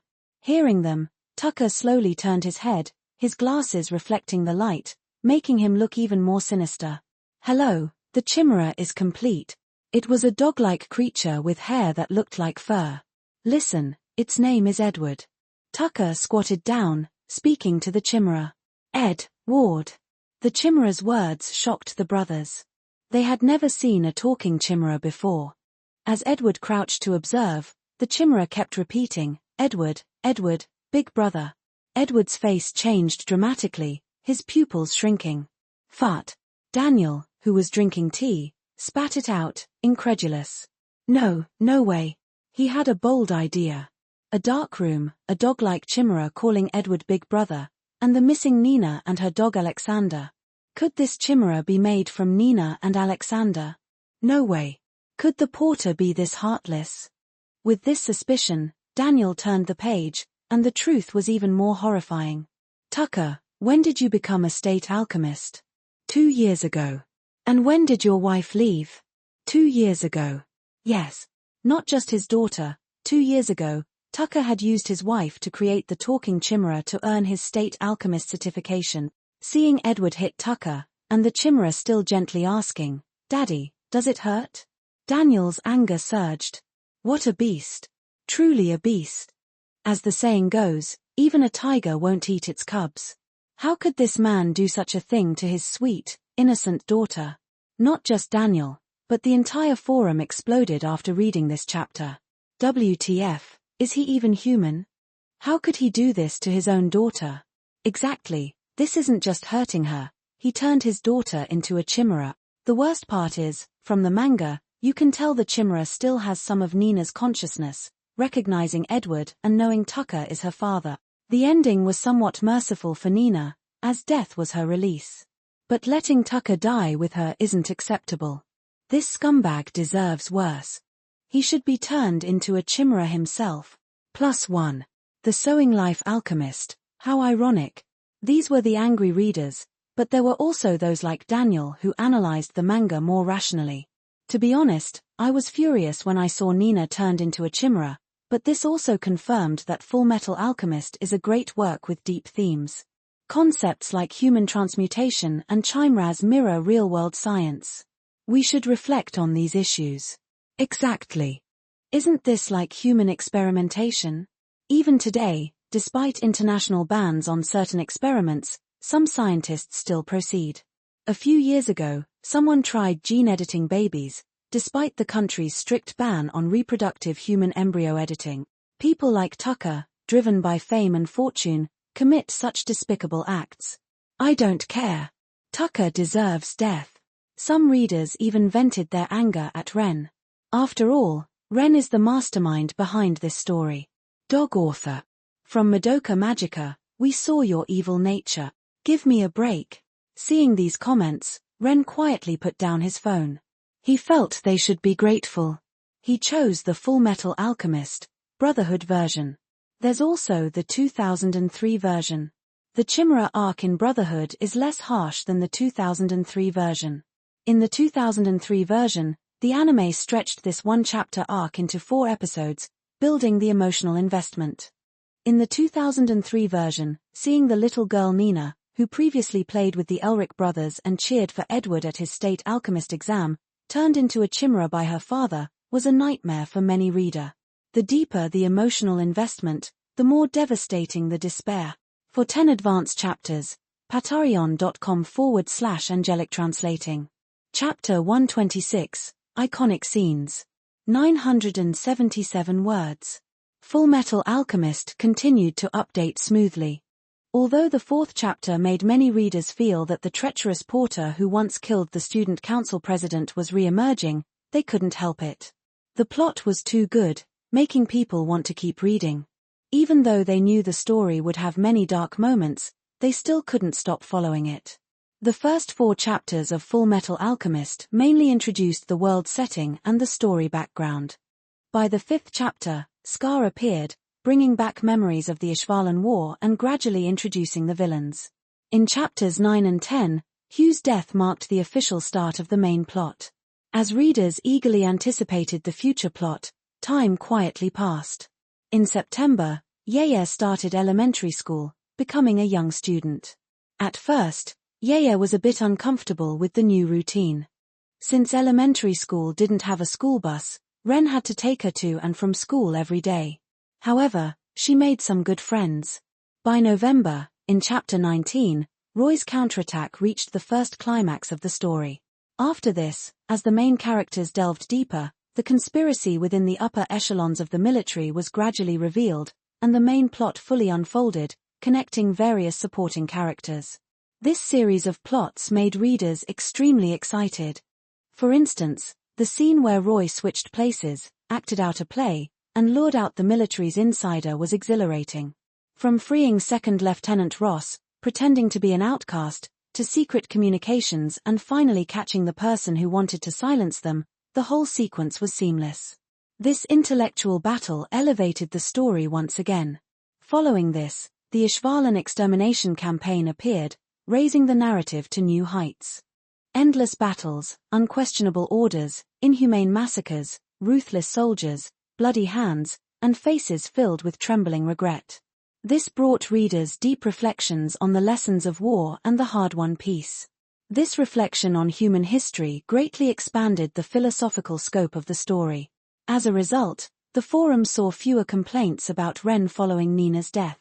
Indeed, the porter is the porter. Almost every one of his works is filled with reflections on humanity. That's right, Ultraman Tiga tackled environmental and educational issues, while Fullmetal Alchemist addresses anti-war themes. I guess the porter took inspiration from World War II for this work. Besides those who died on the battlefield, Ishvalan civilians were placed in concentration camps for human experiments, similar to some World War II events. Sigh. No wonder Isaac called state alchemists military dogs. Such indiscriminate slaughter is disgusting. You can't look at the Ishvalan extermination campaign with an omniscient perspective. No one on the battlefield knew the motives behind the war. Exactly, many soldiers in history simply obeyed orders to fight. No one told them the real reasons behind the wars. What choices did they have? Desertion? That would be seen as betrayal by the high command, leading to a manhunt, and their families would be in danger. In both prosperity and downfall, ordinary people suffer the most in wars. Not only did Fullmetal Alchemist gain widespread recognition, but Ultraman Tiga, which had already concluded, also brought new news. The Kanto United, which acquired the overseas rights to Ultraman Tiga, sent a message. After dubbing, Ultraman Tiga premiered in Japan and achieved outstanding results. The premiere scored a 0.92 rating, and within 2 weeks, the average rating rose to an impressive 1.78. Ultraman Tiga became one of the most popular tokusatsu series in Japan. The renewed success of Ultraman Tiga in Japan delighted Kanto United's Kiara faction, leading them to contact Pika Comics, inviting Ren, the creator, and the father of Ultraman, to promote in Japan. Even though Ren was a behind-the-scenes figure, he was wildly popular in Japan. Unable to refuse their enthusiasm, Ren decided to go, seeing it as an opportunity to promote himself and potentially earn more money. After all, using a former Japanese work to make money in Japan felt somewhat satisfying. At Ren's home. I'm telling you, don't mess around with women in Japan, okay? Jada helped Ren with his tie, pushing it up tightly, making Ren feel suffocated. Don't worry, can't you trust me? Ren, full of survival instinct, quickly patted his chest to assure her. In his mind, though, he was thinking about maid cafes and other interesting places he wanted to visit. In many past life animes, these places existed, but he had never visited them. Since he was going to Japan, he definitely wanted to experience them, even if Jada wouldn't allow it. There might even be Nyatimari. The thought made Ren secretly smile, but of course, he couldn't say it out loud. He said earnestly, "Are you sure you don't want to come? I'll miss you a lot. Why don't you come with me?" "No, there are a ton of things to do at the company. Kara no Kyukai, Kamen Rider Kuga, and the Pokemon game are all in production. The animation studio and toy factory just started, and I have a lot to handle." Jada smiled. Besides, Yaya has to go to school now. She can't take long breaks like in kindergarten. "Alright, I'll be off then," Ren pretended to be sad. "Don't forget to pick up Yaya from school." "Got it, you be careful too," Jada responded, slowly closing the door. Ha ha ha ha. Laughter echoed from outside. Creak. Jada opened the door again, seeing Ren turn back with a puzzled look. "Honey, is there something you forgot to tell me?" "No, nothing." Jada shook her head and closed the door. Ha ha ha ha. The laughter continued, accompanied by footsteps.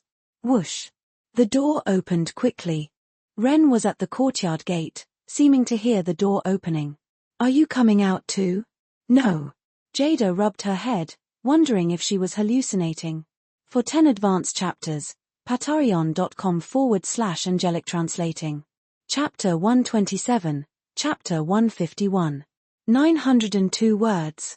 China and Japan are quite close to each other, so it didn't take long for Ren to arrive in Japan by plane. However, upon arriving in Japan, Ren realized that his previous thoughts in China were completely off base. There was no Nyatimari or any similar experiences. There were no romantic encounters either. Apart from promotional activities, Ren, who was invited by Kanto United, was shown around Japan by Kiara Rinjin and his wife, Shirayama Nico. He enjoyed Japan's local customs, delicious food, and wonderful hospitality. In addition, Ren didn't waste his trip. Under the promotional efforts of Kanto United, Ren and the actors from Ultraman Tiga gained many fans, boosting the show's ratings in Japan. Kanto United also seemed to benefit greatly and showed interest in importing more of Ren's works. However, Ren wasn't very knowledgeable in this area, so he left it to his wife to handle the negotiations. At that moment, Ren was sitting in a maid cafe. To be honest, Ren had high expectations at first. But after seeing his wife in a maid outfit, Ren realized that the maids in the cafe were nothing special. Their looks didn't compare to his wife's, their legs were a bit thick, and most importantly, they didn't provide any personal service. Sigh, he missed his wife now. But why isn't he here yet? Ren looked at his phone and wondered. Kiara Rinjin had called earlier saying someone wanted to meet him. Although Ren didn't know who it was, since Kiara Rinjin called personally, it must be someone important. Given that, Ren didn't refuse. Who knows, maybe a deal could be made. Just then, the bell at the cafe entrance rang, and a man in a black suit walked in. Ignoring the maids, he looked around and finally focused on Ren. He walked over and asked, "Excuse me, are you the porter?" "Yes, that's me." "Are you the person who wanted to meet me?" "No, it's my boss who wants to meet you." "Can you come with me?" "Sure." Ren had no objections. Kiara Rinjin had already informed him. Although the man didn't look very friendly, he surely wasn't there to kidnap him, right? After all, China was a very powerful country in this world. Ren wasn't a high official, but with his second-tier celebrity status, a kidnapping would cause quite a stir. Whoa! As Ren stepped out of the maid cafe and saw the stretch limo, he couldn't help but be impressed. He knew this was a globally limited edition stretch limo. Whoever owned it must be incredibly wealthy. Ren wouldn't spend money on such a car. Riding in the car, Ren enjoyed the scenery of Japan, eventually arriving at an old mansion with traditional Japanese architecture, much like the large estates seen in anime. The mansion was huge, with many corridors and guards at the entrance who bowed to the man accompanying Ren, indicating his high status. In the courtyard, there was a large tree, a small pond surrounded by flowers, and girls in kimonos tending to the garden. Nearby, bamboo tubes filled with water clanked against stones. Now this is luxury, Ren thought. However, he was even more puzzled. Why would someone like this want to meet him? Could it be that they admired his looks and talent and wanted to marry their daughter to him? The thought amused Ren. What if a man married women from different countries and registered legally in each one? Would that count as bigamy back home? Ren's imagination ran wild. No, Ren shook his head. He was completely devoted to his wife. As Ren's thoughts drifted, the man led him to a hall where Ren saw the so-called boss. A man in his 20s lounged on a sofa, holding a tablet. Ren heard the familiar sounds of Ultraman. The man was watching Ultraman Tiga. Ren had imagined the boss to be a stern man who practiced kendo and wiped sweat off his forehead before discussing business. But he never expected the boss to be an otaku so engrossed in Ultraman that he didn't notice Ren's arrival. Ahem. Boss, the middle-aged man coughed to get his boss's attention. Ren thought he saw a blush flash across the man's face. Hearing the cough, the boss finally noticed Ren at the door. He quickly sat up, straightened his clothes, and said formally, "Mr. Porter, I've heard so much about you. My name is Chihandu Anzo." If Ren hadn't seen the man's earlier lazy demeanor, he might have been fooled by his current serious look. But having seen it, Ren felt less nervous than when he arrived. "Ah, hello. What did you want to see me for?" "Ha ha, let's not talk about that yet," Chihandu Anzo laughed. "Since you're here, let me show you around." Chihandu Anzo didn't get straight to the point. Instead, he gave Ren a tour of the mansion. He also showed Ren his collection room. Unlike what Ren had imagined, the room was filled with figurines, including a Diga Ultraman suit sold by Ren's company, numbered 3. He also treated Ren to Japanese cuisine. It wasn't until they were at the dining table that Chihandu Anzo revealed his true intentions. "Mr. Porter, could I ask you to draw a manga for me? For 10 advanced chapters, patreon.com/angelic translating. Chapter 128, Ninja. 840 words. To draw a manga myself. Ren was momentarily stunned by the request, falling silent for a while. Kiara Rinjin didn't seem to mind Ren's reaction and continued, I want you to help me create a manga with a ninja theme. Kiara Rinjin began explaining why he wanted a ninja-themed manga. It turned out that the Kiara family had been protectors of the emperor as ninja in ancient times. However, in modern times, the ninja profession had gradually declined.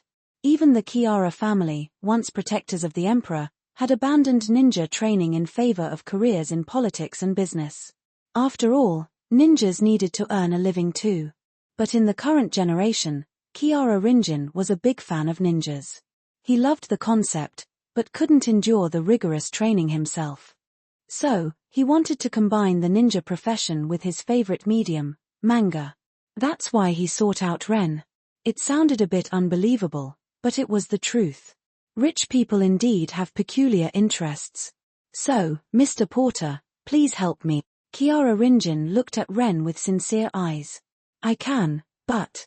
Ren hesitated and asked, why me? Ren was still a bit doubtful. He knew his own capabilities. He had confidence in his works because they were based on successful stories from his previous life. But why would Kiara Rinjin choose him? His fame in China was substantial, but in Japan, his most famous work was the recently released Ultraman Tiga. If Kiara Rinjin was looking for a manga artist, wouldn't it make more sense to choose one from Japan or one of the top-tier artists from China? Why him?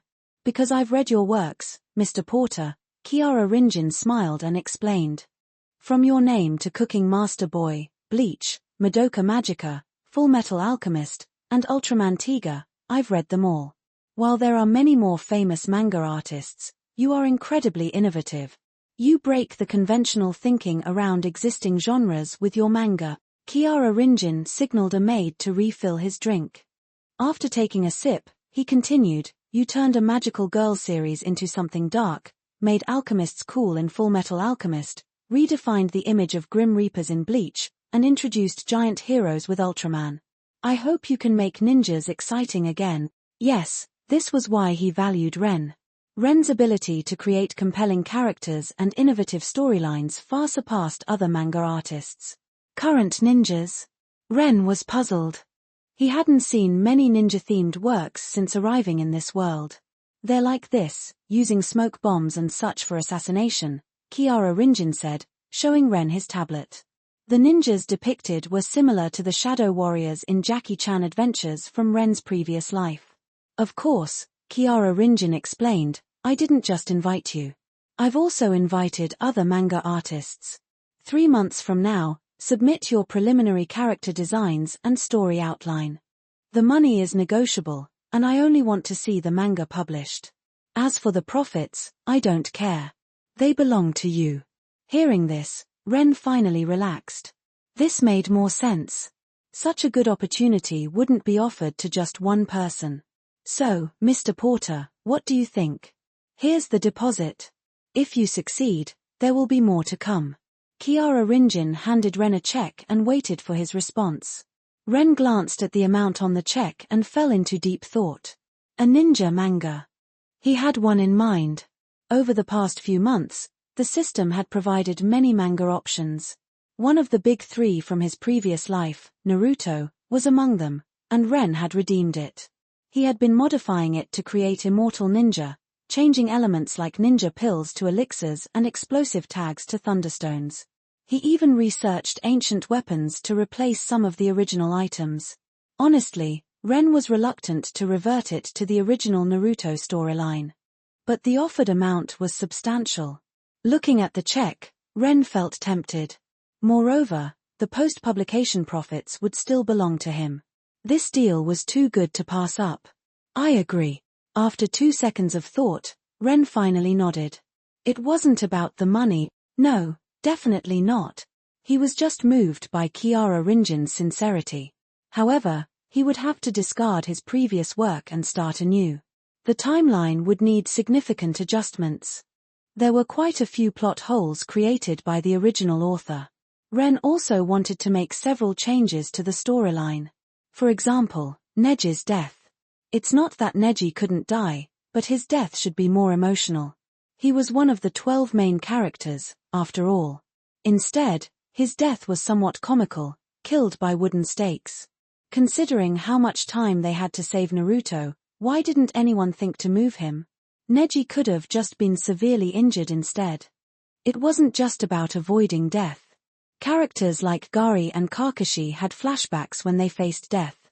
Then it's a deal. Kiara Rinjin smiled upon hearing Ren's agreement. A deal. For 10 advanced chapters, patreon.com/angelic translating. Chapter 129, The Garden of Sinners. 994 words. Ren didn't stay long in Japan. After finalizing the deal with Kiara Rinjin, he hurried back home. He would be very busy in the upcoming period. He needed to work on the script for Naruto and ensure that their animation company's production of The Garden of Sinners was ready for the New Year holiday release.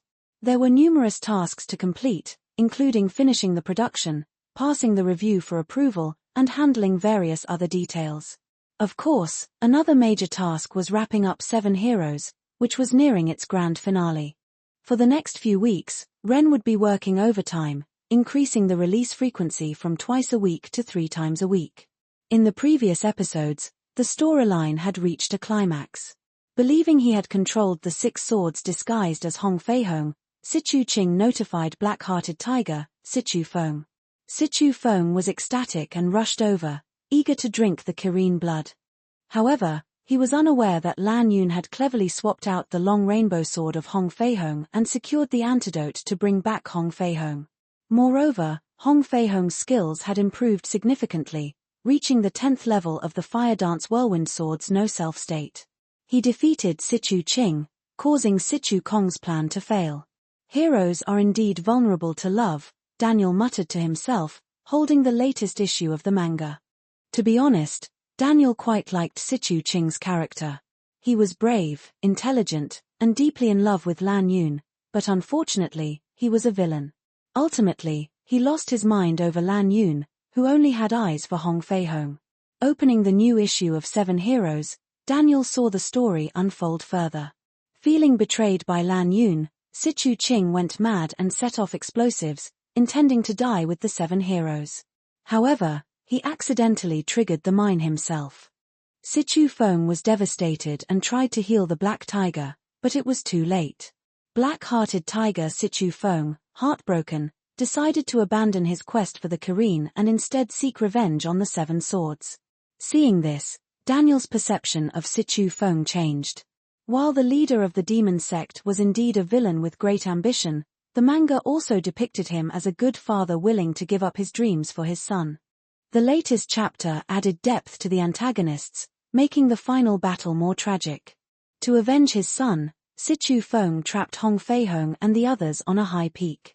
Both sides were at a standoff. Sichu Feng attacked with cannons, but fortunately, his ammunition ran out, forcing him to return to the 10-mile gallery for more. Hong Fei-hong took this opportunity to heal Panda and prepare the 7 swords for a combined attack. Meanwhile, Ma Sanyang continued her schemes. Wow, Ma Sanyang is the ultimate boss. Daniel exclaimed upon realizing her true nature. Initially, when Hu Junbao was the demon sect's protector, Daniel suspected he was using Hong Fei-hong's group to overthrow Sichu Feng and take his place. However, when Hu Juanbao's true identity was revealed, this thought faded. It turned out he was partially right, but the mastermind was Ma Sanyang. She devised a triple plot, planning to use the 7 swords combined attack to kill Sichu Ching and weaken the 7 swords, making it easy to kill Hong Fei-hong and seize the Kirin to dominate the martial arts world. Fortunately, Hu Junbao discovered her scheme and sent Charlie to prepare. Hong Fei-hong's group used Ma Sanyang's plan to their advantage, successfully executing the 7 swords combination to kill Black-Hearted Tiger Sichu Feng. Just as Ma Sanyang thought her plan had succeeded and prepared to kill Hong Fei-hong's group, the real Purple Cloud Sword Master Charlie appeared and foiled her plot, killing Ma Sanyang and preserving peace in the martial world. Thus, after a year of serialization, 7 Heroes concluded. Finally, Ma Sanyang is dead. Yes. I hated her ever since she mistreated Charlie. It's satisfying to see her meet her end. Poor Sichu Ching. Such a handsome character, but he chose the wrong person. What's so great about Lan Yun? Exactly. He should have been with me instead. We could have had great conversations, traveled together, and practiced swordplay in our free time. Shortly after Seven Heroes ended, good news arrived. The first part of The Garden of Sinners had completed production and passed the review, ready for release. The story couldn't be told in one film, even in the original world. The plot revolves around a girl named Shiki Ryugi who awakens from a 2-year coma, during which she approached the edge of death and acquired the mystic eyes of death perception. Due to these eyes, Shiki, her classmate, and Tuko Aozaki get involved in a series of incidents involving floating ghosts and strange architects. Ren put considerable effort into The Garden of Sinners, overlooking view, especially its theme song. In his previous life, the song Oblivious perfectly complemented the melancholic atmosphere of the movie. In this world, Ren spent significant resources to find a suitable Chinese song. Ren and his team began negotiations with major theaters to arrange the movie's New Year holiday release, discussing screening rates and box office shares. Although Pika Comics was new to producing animated films, their negotiation team was competent. Previous collaborations with Leo had established a good foundation, making negotiations with the theaters under his influence smooth. However, negotiating with the largest real estate company, Jiarong, encountered minor setbacks. They had to concede some profits but nothing unmanageable. The biggest challenge was with the remaining theaters, where negotiations hit a wall. These theaters belonged to the Big Five. These Big Five were not just comic companies but part of massive conglomerates with significant influence in various industries. Without their backing, the comic industry wouldn't be so monopolistic. These conglomerates controlled 49% of the theater market, making them powerful adversaries. For 10 advanced chapters, patreon.com/angelic translating. Chapter 130, Drawing the Joker. 892 words. In the room, Ren was playing a game of Old Maid with Yaya and Jada. Jada had already played all her cards, leaving Ren and Yaya to continue. Aha! You're done for, Ren said, watching Yaya draw the Joker from his hand, his face showing gleeful satisfaction. Yaya scrunched her little nose in frustration, then glanced at Ren and hid her cards behind her back, shuffling them around. Come on, pick a card. Yaya boldly held her cards out to Ren, indicating she wasn't afraid of him. All right, let's see. My turn. Draw a card. Ren smiled confidently, extending his hand. He glanced at Jada behind Yaya and gave her a signal with his eyes. At first, Jada didn't understand why Ren was winking at her. After a while, when Yaya had only 2 cards left, Jada finally realized Ren's intention and felt a bit speechless. He wanted her to team up with him to trick their daughter. Couldn't they let Yaya win for once? Jada rolled her eyes at Ren, then pointed to a specific card. Seeing Jada finally got his signal, Ren grinned. However, he had to maintain his mature demeanor as an adult. He cleared his throat and reached out confidently, saying, "The rules of victory have been decided." Ren drew the card Jada had indicated, only to stare in shock. It was the Joker. His wife had tricked him. Ren glared at Jada, who turned her head away, not meeting his eyes. Meanwhile, Yaya's face lit up with joy and triumph. "Haha. The winner is me, Yaya. Wife, you betrayed me," Ren complained, looking at Jada. He still had the Joker while Yaya had paired all her cards. "I didn't have a choice before, but now I just want to be a good person," Jada shrugged. "Besides, you tried to cheat against a child. I was just doing the right thing." Ren was speechless. As for Yaya, she initially didn't understand her parents' conversation, but upon hearing Jada's words, her little face puffed up in anger. "Daddy, you cheated against Yaya. Shame on you. I'm not playing with you anymore." With that, Yaya ran out of the room, her little feet pattering on the floor. Ren, unfazed, thick-skinned as ever, turned to Jada and asked, "So, what did you need to talk to me about?" Earlier, Jada had rushed in with something urgent but got dragged into playing cards by Ren. "Oh, right. The major cinema chains gave us 2 choices. One is to buy out our movie, and the other is to take 72% of the box office revenue," Jada said, frowning in anger. That's outrageous. Ren exclaimed, eyes wide. Buying out the movie was out of the question since this was their first major Type Moon production. As for the box office split, the demand was far higher than other cinemas, clearly an attempt to make things difficult for Pika. Yes, it seems the success of Your Name alerted the big 5 companies. Recently, our company's momentum is almost on par with Jarong. One Jarong is already giving them a headache, adding us to the mix is too much for them, Jada said, rubbing her temples. If that's the case, we'll have to let the big 5 go, Ren sighed. Despite his words, he was dissatisfied.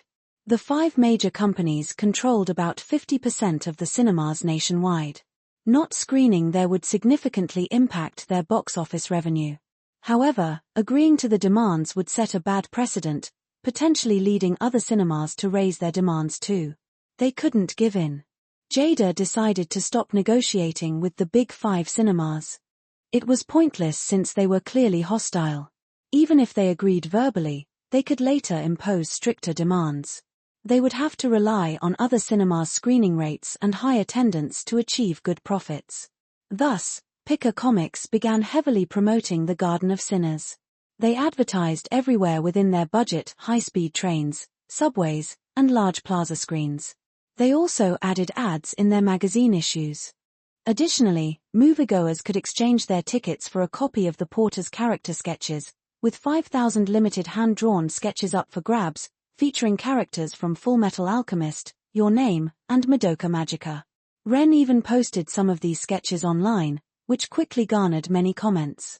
Wow, Pika Comics is making an animated movie? I have to see it. It's definitely not just for the limited 5,000 hand-drawn sketches. The Garden of Sinners, overlooking view?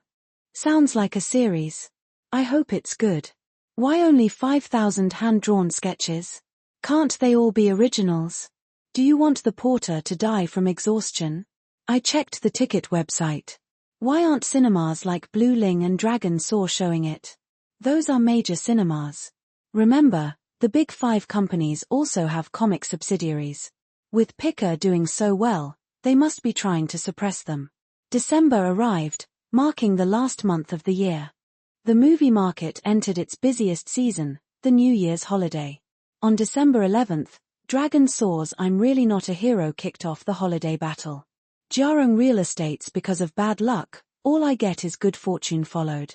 The big 5 companies also released their films. Ren's The Garden of Sinners premiered and received positive reviews, awaiting its public release.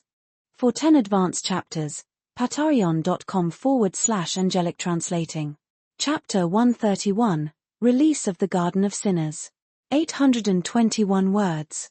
Most movies in the country are released on weekends, a day before the weekend rest. This timing not only attracts viewers looking to relax after a week of work but also allows cinemas to gauge ticket sales as a warm-up. Wanjia Cinema in Poetry City was no exception. Lee Yoon stood at the ticket counter, staring at the screen displaying the movie titles, lost in thought. He was a movie enthusiast but also someone who had difficulty making decisions. On regular days, it wasn't a problem, but during the summer and New Year's holiday seasons, he always found himself in a dilemma. There were just too many good movies released during these periods, and he didn't know which one to choose. If he could, he would watch them all, but unfortunately, his funds were limited. As he rubbed his chin, a conversation between a man and the ticket clerk caught his attention. "One ticket for the Garden of Sinners, please," the man said, taking out his phone to scan the QR code. "You again?" The pretty ticket clerk paused as she recognized the young man in front of her. She remembered him because he had watched a show in the morning, came back in the afternoon for another, and now he was back again for a third viewing of the Garden of Sinners. "Oh, don't mention it," the man waved his hand, his tone a mix of frustration and determination. "I was discussing the law online and couldn't out-argue someone. So I'm back for a third viewing. I refuse to believe anyone understands the Garden of Sinners better than I do."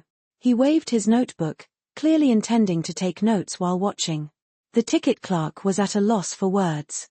In her year of working there, she had never seen such a passionate movie fan. Seeing the movie 3 times just because he lost an online argument. 1 movie ticket might not be much, but 3 tickets added up. Watching the man enter the theater, Lee Yoon rubbed his chin and took out his phone to search for information on the Garden of Sinners. Produced by Picker Comics. The Porter. That sounds familiar. Oh, he's the creator of Your Name. Lee Yoon quickly remembered and showed a spark of interest. He had seen Your Name and was indeed impressed. The comet scene, in particular, was beautifully crafted. Hope this one surprises me too, he thought, buying a ticket for the Garden of Sinners. Entering the screening room, Lee Yoon noticed there weren't many empty seats left, which surprised him given that this was a small, relatively unknown theater. Why are there so many people here today? He muttered as he found his seat. Because the cinemas owned by the 5 major groups aren't showing the Garden of Sinners, a voice next to him said. Surprised, Lee Yoon turned to see the man from earlier, the 3-time viewer. Oh, I see. Lee Yoon nodded, intending to ask the man for his impressions when the film started. The audience stopped chatting and focused on the screen with anticipation. Unlike the original The Garden of Sinners movie series, which had 8 episodes and a mixed-up timeline, Ren combined elements to ensure clarity and continuity, making the story easier to follow without losing essential content. The film began on a rainy night. A short-haired girl in a red hanfu walked aimlessly through the rain, her eyes empty and lifeless, reminiscent of a girl who had been broken in some unspeakable way. She wandered the streets like a living corpse. Suddenly, a car's headlights illuminated her frail body. Instead of avoiding the oncoming vehicle, she wore a look of relief. What's going on? Isn't she the main character? Lee Yoon thought, recalling the poster he had seen earlier. He clearly remembered the girl at the center of the poster. Was the main character gone right at the start? Could this be a story told in reverse? As Lee Yoon pondered, the scene shifted to an ambulance rushing the girl to a hospital. The girl remained in a coma, but occasional flashes showed her nude body in an unknown place. One day, she awoke to find black lines crisscrossing her vision. Curious, she touched a flower in a vase by her bed, causing it to wither and break apart, and she fainted again. When she awoke, her eyes were bandaged. A woman named Aozaki came to visit her, explaining the nature of her eyes, mystic eyes of death perception. Despite seeing the flower wither, Lee Yoon didn't fully grasp the power of these eyes. However, Aozaki's comment intrigued him. You must have realized you are now all alone. An average viewer might think the girl's suicide attempt stemmed from family issues, leaving her feeling isolated. But Lee Yoon, a seasoned moviegoer, sensed there was more to this story. For 10 advanced chapters, patreon.com/angelic translating. Chapter 132, Even if it's a god, I'll kill it for you, 2 inches. 1,688 words. 2 in 1 because the chapter had 700 words. The story continued. In the original The Garden of Sinners, not much was explained about this part, but here, Ren added some changes to the plot. After Aozaki told Shiki Ryogi, "You are now all alone," Shiki suddenly clutched her head. She remembered her past, revealing her true identity to Lee Yoon and the audience. Shiki Ryogi had a split personality, a dual personality due to genetic inheritance. Unlike most families that view split personalities as a curse, the Ryogi family revered such children, treating them as transcendent beings and raising them as the rightful heirs. Shiki inherited this bloodline. Shiki's other personality was a male named Shiki Tono. As a male, Tono lived within the female body of Shiki Ryogi, with Shiki controlling the body. Tono was Shiki's negative personality, bearing the emotions she suppressed. Shiki would repeatedly kill Tono, allowing her to live as a normal person. This constant internal struggle kept Shiki alive by repeatedly defeating Tono.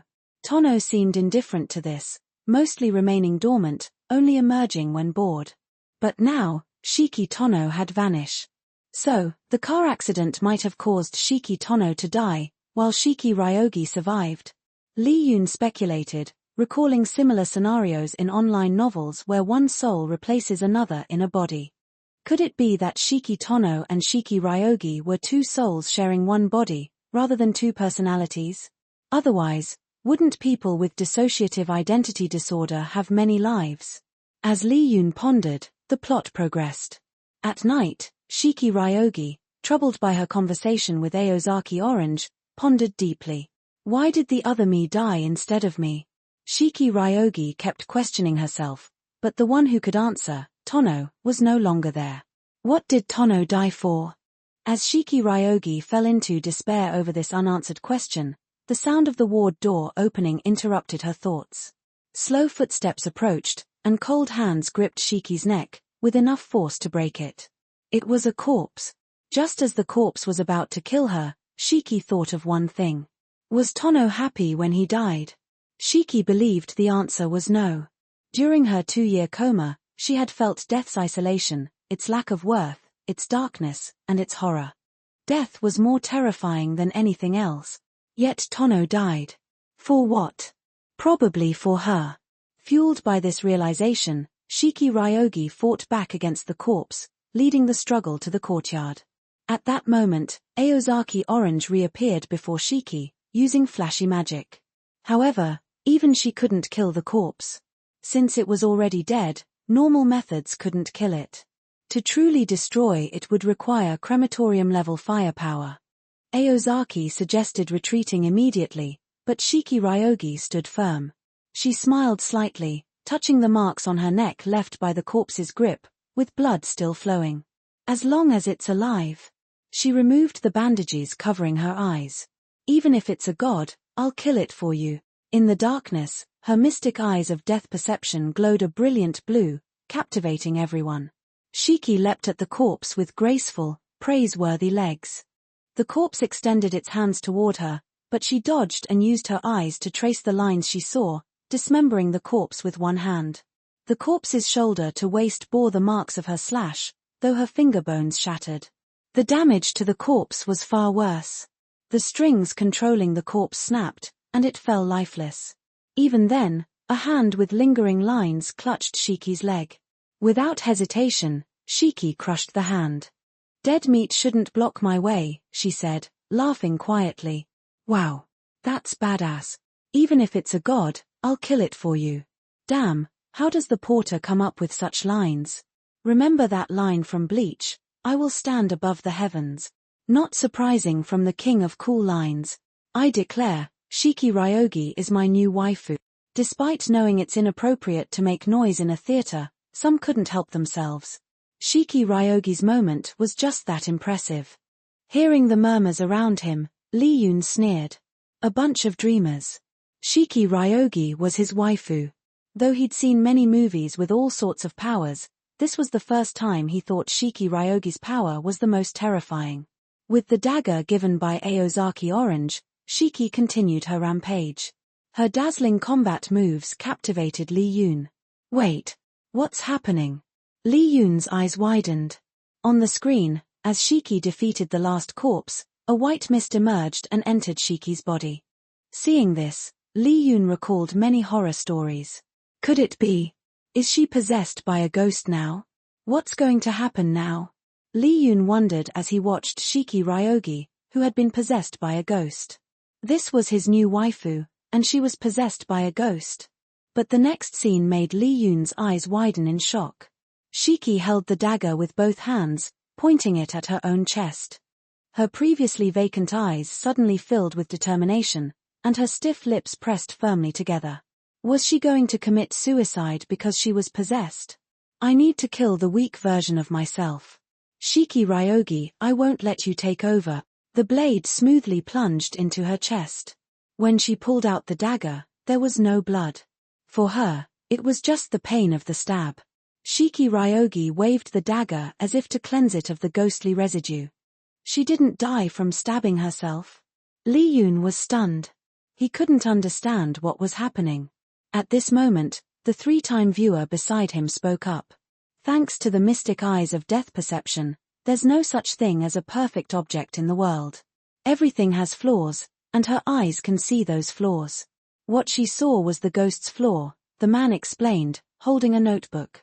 The light from the screen reflected off his glasses as he continued, just like Shiki Ryogi said, as long as something is alive, she can kill it, even if it's a god. Oh. Lee Yoon finally understood after hearing the explanation. So, Shiki Ryogi wasn't stabbing herself but the death line of the ghost. This power was too overpowered. No wonder she was his new waifu. And, no wonder this guy had watched it 3 times. Lee Yoon glanced at the man beside him, realizing how detailed his observations were. Because of Shiki's captivating presence, he had almost forgotten the earlier explanation of the mystic eyes. The plot soon shifted again. The next day, Shiki Ryogi joined Aozaki Orange, along with the boy named Mikia Koku-2, who had remained by her side during her coma.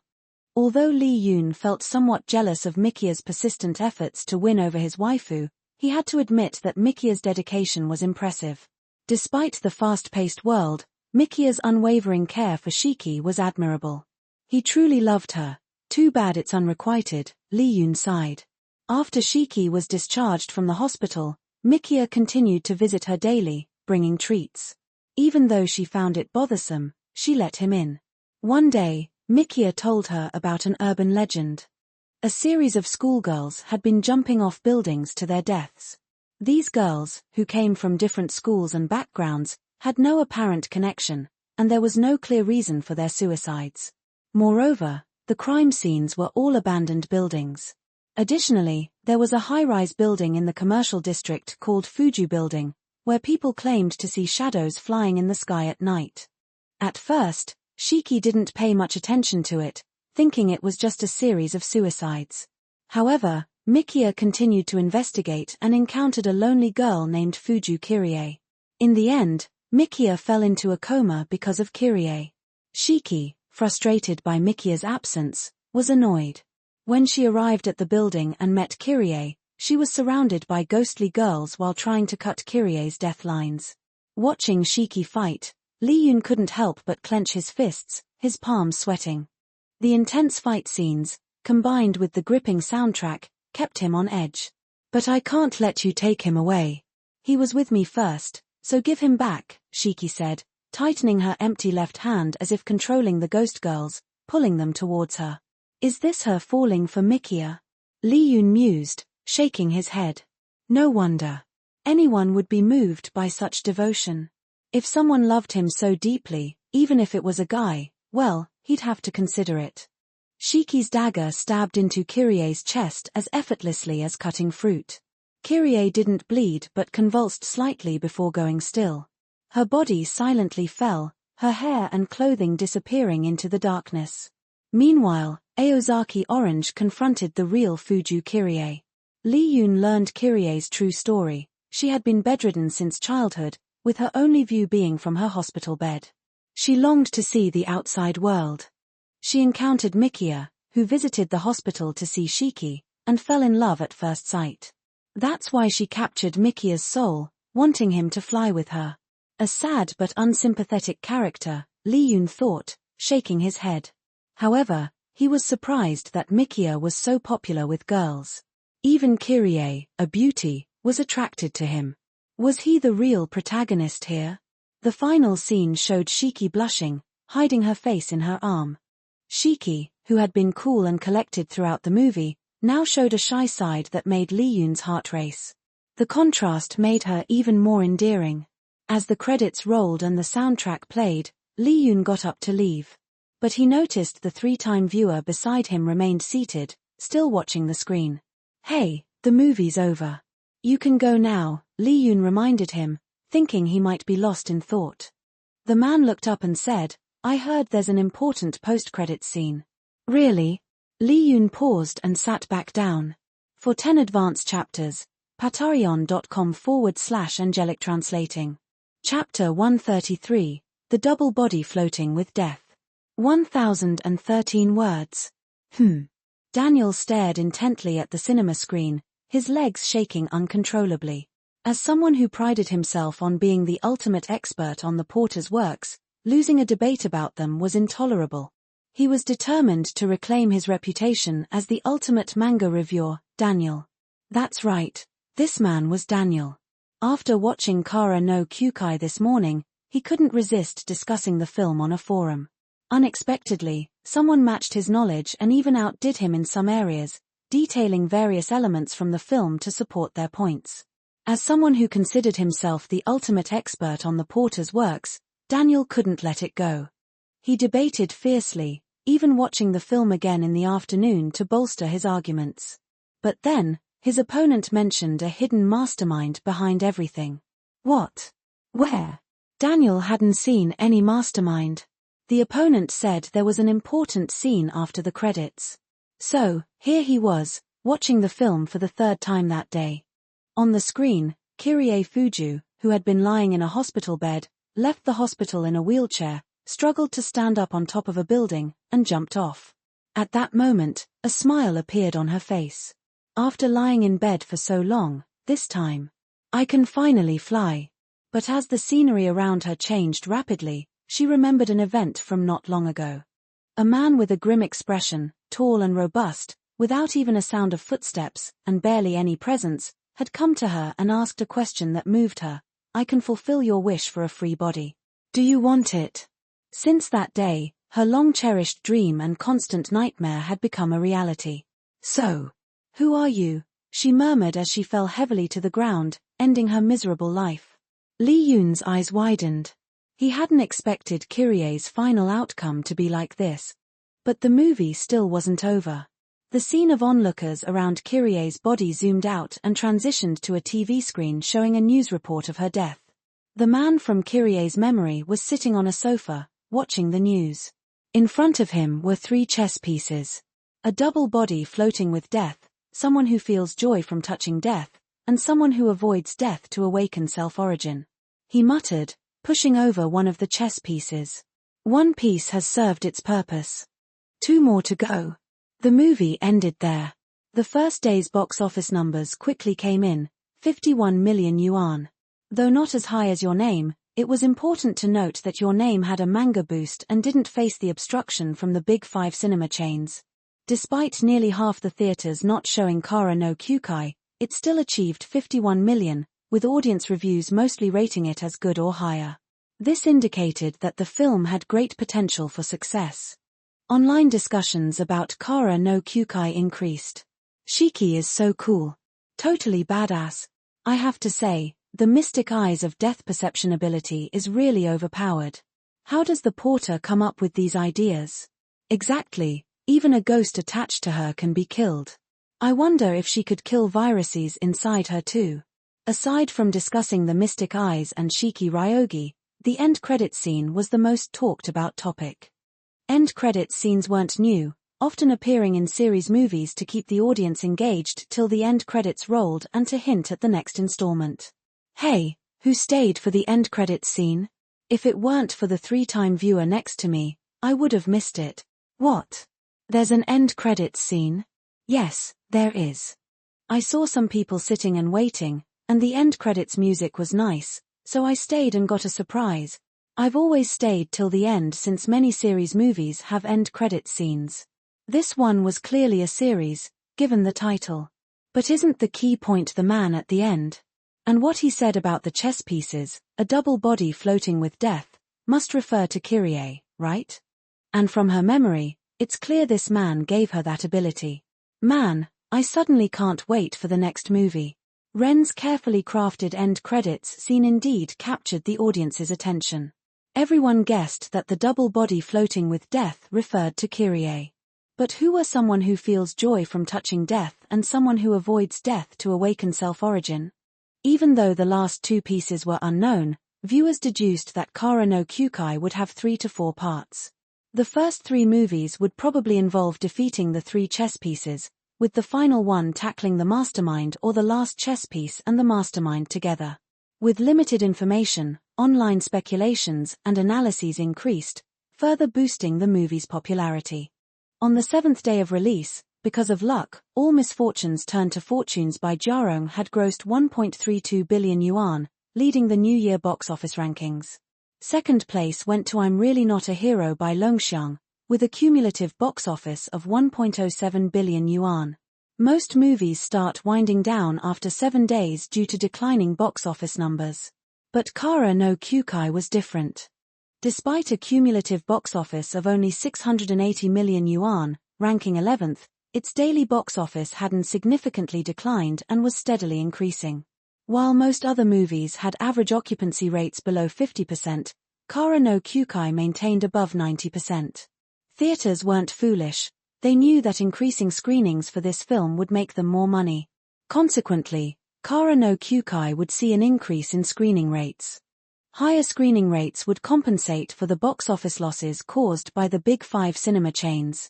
With its current momentum, the movie could continue running for another 2 months, ensuring a good final box office performance.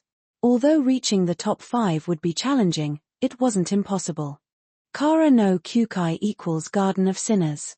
For 10 advanced chapters, patreon.com/angelic translating. Chapter 134, Pregnant.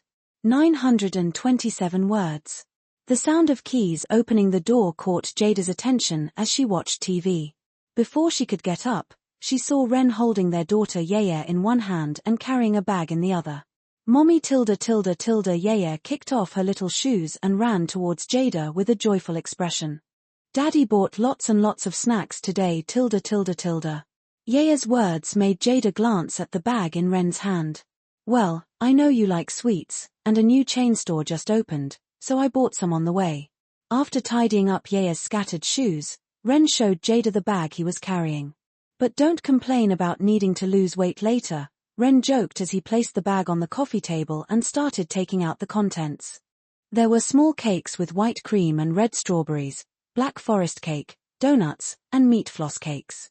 The meat floss cakes are mine Yaya cheered and grabbed one of the 4-pack cakes. She loved these cakes the most, with their thick layer of meat floss and a bit of seaweed on the outside and soft, fluffy cake on the inside. They tasted sweet Jada rolled her eyes at Ren and gave him a gentle kick, expressing her displeasure at his teasing. However, Jada couldn't help but glance at the cakes on the table. Few women can resist sweet treats. After handing one to Ren, Jada picked up a cake and cut a piece with the provided plastic knife, then put it in her mouth. Just as she started to chew, she suddenly felt a wave of nausea. She spat it out immediately. What's wrong? Ren was eating his cake, and seeing this, he was startled. He quickly put down his cake and asked with concern. Jada didn't answer Ren's question. Taking a few deep breaths, she gradually felt better. She was puzzled by why she felt nauseous after just one bite.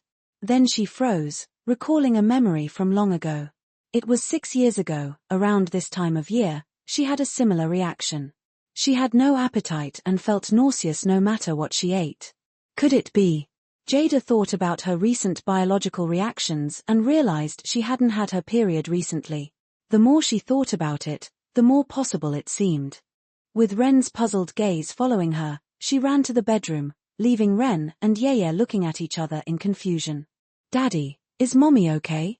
Yaya asked, her voice filled with concern. Ren was also at a loss, unable to figure out what was happening. After a while, he looked at the cake Jada had bitten and took a bite himself. It tasted the same as the one he had just eaten, with no difference. It wasn't the cake. Should be okay, Ren said hesitantly. He stood up, walked to the bedroom door, and knocked, with Yaya following close behind. Honey, if you're not feeling well, let's go to the hospital. Yes. Mommy, don't be afraid of injections. If you're sick, you need to go to the hospital. You told me the same thing when I had a toothache. Yaya chimed in. Before Ren could say more, Jada walked out of the bedroom holding something, her eyes filled with excitement. She handed the item to Ren. This is. Ren recognized the pregnancy test immediately.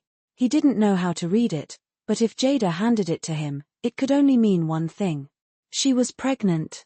Ren's expression became a mix of emotions, and he finally asked for confirmation. You are pregnant? Yes. Jada nodded shyly. Although this was her second child, it felt different with her husband by her side this time.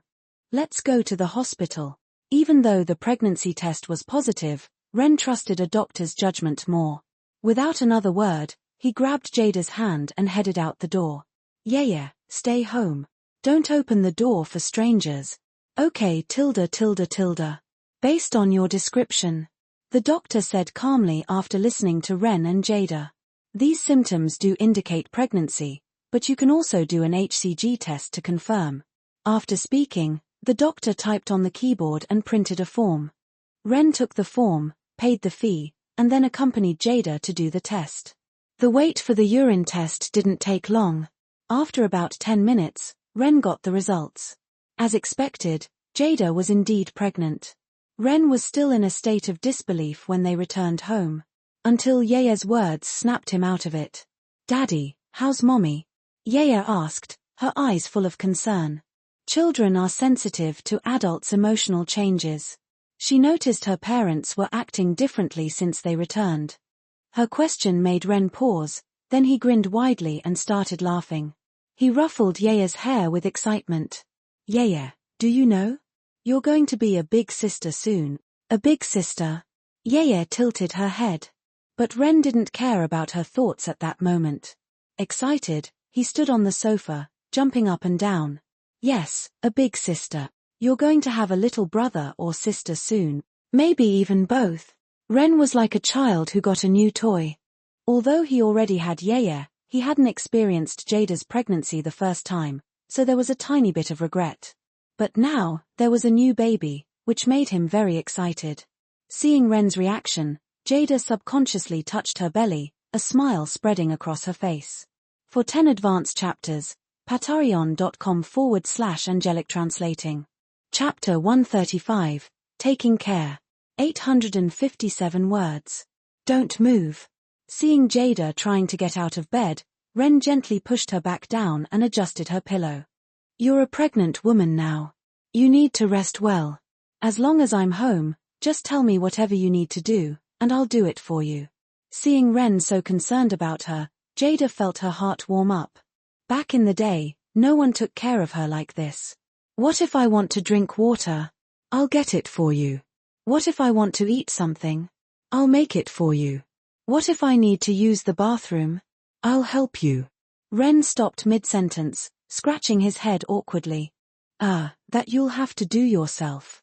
But then Ren thought for a moment and added, "But I can help you wipe." "That's gross, you jerk."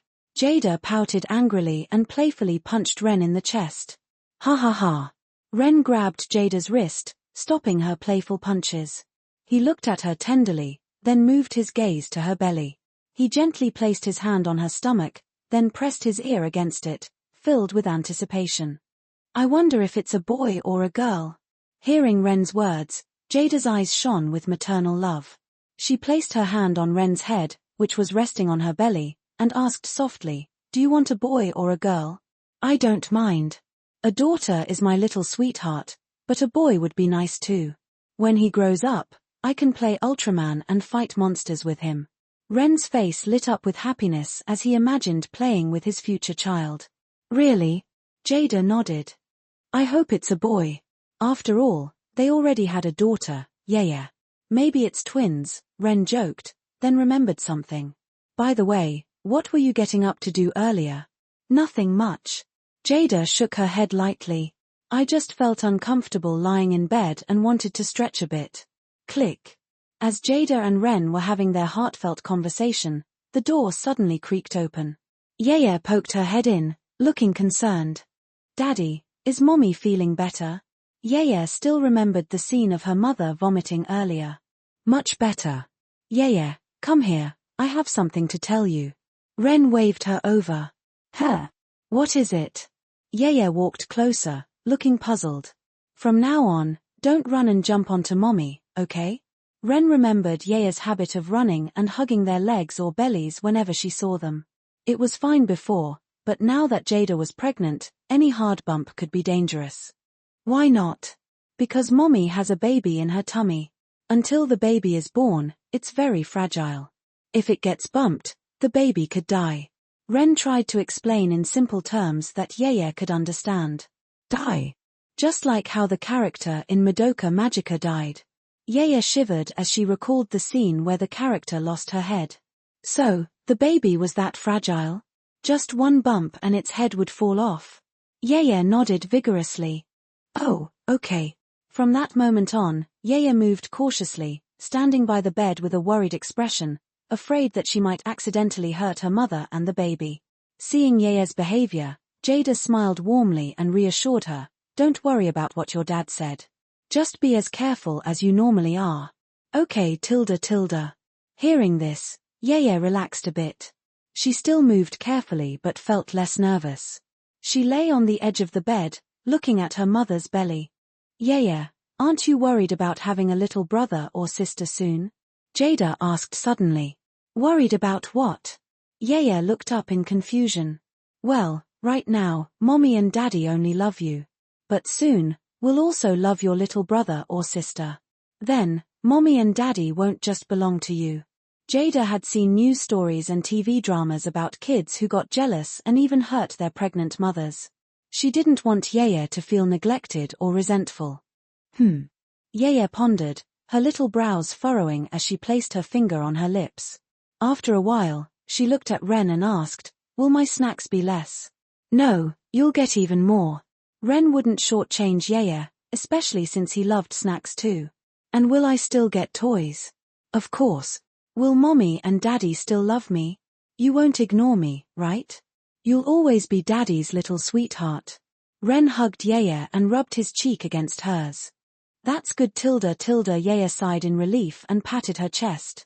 "If that's the case, then I hope the baby comes soon tilde." Yeye was excited. Although her parents loved her, they were often busy. She felt lonely at home and looked forward to having a sibling to play with. But then she pouted at Ren. "Daddy, I'm not just your little sweetheart. I'm your down jacket." A down jacket was warmer than a little cotton coat. Hee. Seeing Yeye's innocent expression, Ren ruffled her hair. Yes, your daddy's down jacket tilde. That's better." Satisfied, Yeye nodded and turned her gaze back to Jada's belly. For 10 advanced chapters, patreon.com/angelic translating. Chapter 136, Sneaky Snacking. 900 words. Yeye sat on Jada's bed, tilting her little head, her expression becoming troubled. Jada noticed immediately and asked curiously, "Yeye, what's wrong? Is something bothering you?" "I'm just thinking." Yeye frowned, looking at Jada's belly. How did the baby get into Mommy's belly? She had been curious about this for a while. How did the baby end up in Mommy's belly? Since the baby wouldn't come out for another 10 months, how did it eat in the meantime? Could it be? An image suddenly appeared in Yeye's mind. A baby lying in Mommy's belly, opening its mouth, eating the food Mommy chewed. Ew tilde. The thought made Yeye feel nauseous, and she made a face like she was about to throw up. Ren and Jada saw her expression and, though they didn't know exactly what she was thinking, they could tell Yeye had gotten it wrong. "Don't let your imagination run wild. You'll understand when you're older," Ren said, tapping her little head. "Being a parent can be quite troublesome. Kids are very curious, but some things aren't appropriate for them to know at their age. Even if you explain, they might not understand."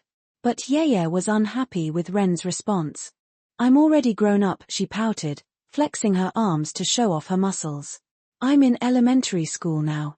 The teacher said I'm a big kid."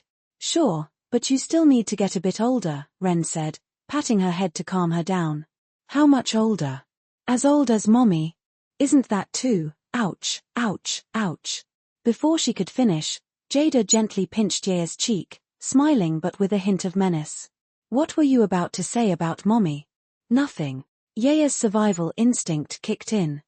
Her eyes darted around, and then she placed her hands on Jada's belly. Baby, come out soon. Big sister has lots of yummy food and fun toys for you tilde. Most importantly, when you come out, you'll share the pain of Daddy and Mommy's attention. It won't just be me getting my cheeks pinched." Of course, Yeye didn't say the last part out loud. Seeing her daughter's antics, Jada's face was full of warmth. Her hand instinctively rested on her belly too. She could feel the presence of the baby inside, sensing the life growing within her.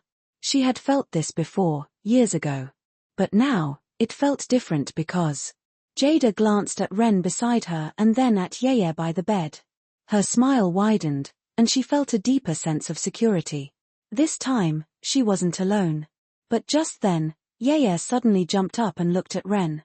"Daddy, it's time to help me with my homework. But I left it in the car. Come help me get it." "Homework?" Ren was puzzled for a moment, then understood. "Oh, right. I'll help you get it. You wait in your room." Yaya's eyes widened. "No, I'll go with you." Jada watched the father and daughter argue about who should get the homework, feeling confused. Something seemed off. Usually, Yaya hated doing homework, and Ren disliked helping her with it. Why were they so eager today? "Are you two hiding something from me?" Jada narrowed her eyes at them.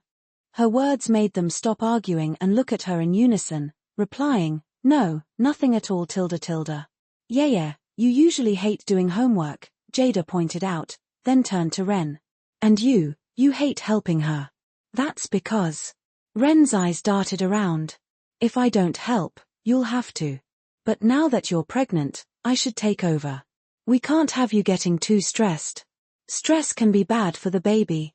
Yaya nodded vigorously. Yes. I need to set a good example for my little brother or sister. It's what Daddy calls prenatal education." That makes sense." Jada found their reasons plausible and nodded, correcting Yaya's terminology. "All right, you can go." To her, even if they were hiding something, it shouldn't be anything serious. Just going to the car was harmless. "Let's go." The father and daughter exchanged a glance, grinning, and dashed out. After a while, Jada checked the time and frowned. "It shouldn't take this long to get homework from the car, right? Maybe I should check." With that thought, Jada got up and headed towards the garage. Meanwhile, in the garage, Ren and Yaya sat in the back seat, munching on snacks. "Daddy, you're so sneaky." Yaya's mouth was greasy from the barbecue. She looked at Ren disapprovingly. "You wanted to eat all the barbecue by yourself, didn't you?" Thinking of that, Yaya felt annoyed. "No way. I was going to bring it to your room so we could eat it together," Ren denied, though he had briefly considered it. He remained calm, denying Yaya's accusation. Then he took a bite of his lamb skewer. This past period had been tough for him. Since Jada would get nauseous from certain smells, their meals had been bland. He had to sneakily eat his favorite foods, like this barbecue he picked up while fetching Yaya from school. Fine tilde Yaya huffed, then pouted. "But the barbecue is a bit cold." "Well, better cold than none at all." Sigh. Father and daughter sighed in unison. "What are you two doing?" Just then, a familiar voice made them look up, dropping their skewers. For 10 advanced chapters, patreon.com/angelic translating. Chapter 137, Chapter 163. 934 words. By the end of January, Cardcaptor Sakura reached its final episode. The true identity of Clow Reed was finally revealed. It turned out that Ariel was the reincarnation of Clow Reed. Additionally, Spinel Sun and Ruby Moon also revealed their true forms. Ariel used magic to obscure the sun and the moon, plunging Tomida into darkness. Then, starting with Tomoyo and Tuya, everyone in the city fell into a deep sleep. Sigh, once again, the porter's work is so cruel, someone commented. What's so cruel about putting people to sleep? Another person questioned. Think about it. In Madoka Magica, all those magical girls died. In Ultraman Tiga, many innocent people were likely killed by monsters. In Cardcaptor Sakura, a lot of people might die too. Yeah, what about people undergoing surgery? Or someone suddenly falling asleep on a bus? Or someone cooking and their face falls into the pan? Wow, I hadn't thought of that angle. While everyone was debating how many people might die from everyone falling asleep, Sakura learned an important fact. If she couldn't dispel the darkness before sunrise, everyone in the city would remain in eternal slumber. Daniel watched as Ariel revealed his plan directly to Sakura, feeling puzzled. Why would Ariel tell Sakura all this? Wasn't he worried she would thwart his plan? And if Ariel, or Clow Reed, could reincarnate, why did he need Kiro and Yu to choose a new master? Was it because his tastes had changed, and he suddenly wanted to create something new? Though it was a children's show and some plot points seemed childish to Daniel, as someone who prided himself on understanding the porter's work, he was still intrigued and speculated about Clow Reed's true intentions. Suddenly, he had a revelation while watching you fight. Could it be that this is all a test for Sakura? Though it seemed unlikely, considering that the porter had refrained from adding dark elements to this story, it did seem possible from a children's narrative perspective. Daniel shared his thoughts online, but was quickly ridiculed. No way. I think Clow Reed told Sakura because he believed she couldn't solve it anyway.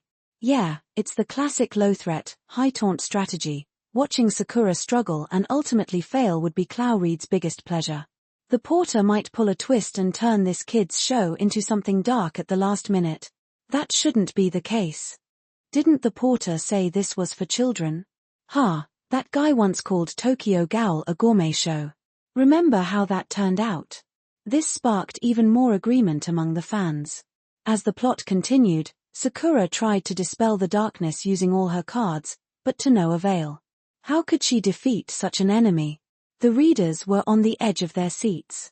Fortunately, with the protagonist's aura and the nature of a children's story, things wouldn't get overly complicated. Eventually, Sakura's magic staff underwent a significant transformation. Clow cards created by Clow Reed, abandon your old form and be reborn. I, your new master, Sakura, command you. Despite her best efforts, Sakura couldn't quite manage to transform the Clow cards on her own. At that moment, Sioran suddenly embraced her from behind. United, husband and wife can cut through metal. Come on, in real life, we're bombarded with couples' sweet moments. I thought a kid's show would be safe, but no, another couple scene. My eyes, my eyes. With the combined strength of Sakura and Sioran, the Clow cards transformed into Sakura cards, dispelling the darkness that shrouded the city. Instead of seeing Ariel defeated and enraged, the readers found him smiling contentedly. This confirmed Daniel's theory.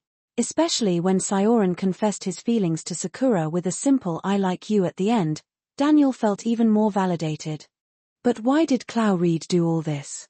Daniel speculated it was to transform the Clow cards into Sakura cards. Though he thought it didn't make much of a difference, he turned to the next chapter with anticipation. To understand the sequence of events, Sakura and her friends visited Ariel's house. Ariel, seemingly expecting their visit, had already set up a tea party. There, the group finally learned Ariel's true intentions. Before Clow Reed reincarnated, he left a message. Though his remaining magic allowed the Clow cards to be used temporarily, without a new master to transform them, they would eventually turn into ordinary cards. Sigh, a worried father. Even after reincarnating, he still cares. Such fatherly love. So, Ariel's smile at Sakura was actually a father's smile? It was indeed fatherly love, as both Sakura's father, Fujitaka, and Ariel were reincarnations of Clow Reed. Fujitaka looked exactly like Clow Reed before he reincarnated. After explaining his reasons, Ariel left for England. The next day, Sioran called out to Sakura on her way home. He thanked her for her efforts and, after saying thank you, left. Later, Sakura learned that Sioran was returning to Hong Kong. What? Really? Are they messing with us? Porter, if you don't let these two get together, we'll send you angry letters. Fans were outraged at this twist. In the end, though Sioran left, the conclusion was satisfactory for the readers. Sakura made it to the airport in time, and though they only exchanged a teddy bear, they shared their feelings. Is it over? Daniel shook his head as he watched the two gaze at each other. He found himself surprisingly happy about two kids being together. The porter, even in creating a children's story, managed to captivate many.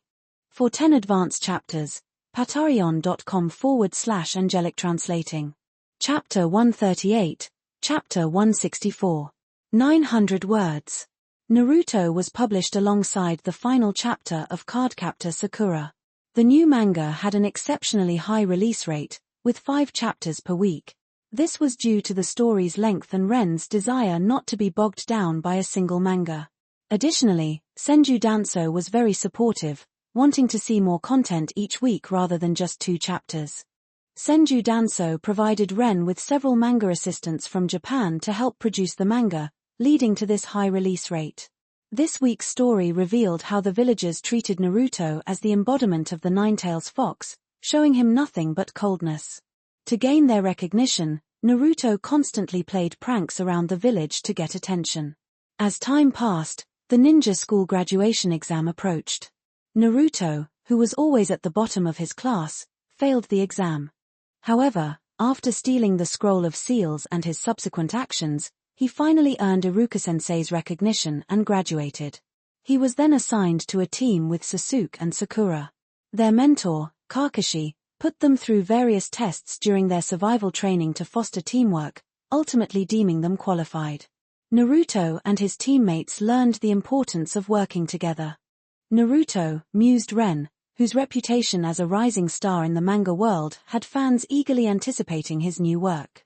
However, the manga's title made many fans feel a sense of disappointment. A manga about ninjas? A Chinese artist drawing about Japanese ninjas? Some even thought they had bought the wrong manga, repeatedly checking to ensure they had the right one. The cover, featuring a boy with whisker marks and spiky blonde hair, confirmed it was indeed Ren's new work, Naruto. Though the content was entertaining, it was still about ninjas, which led to heated discussions online. The forums buzzed with debates and battles of words. Opinions on Naruto were divided. Why is a Chinese person drawing about Japanese ninjas?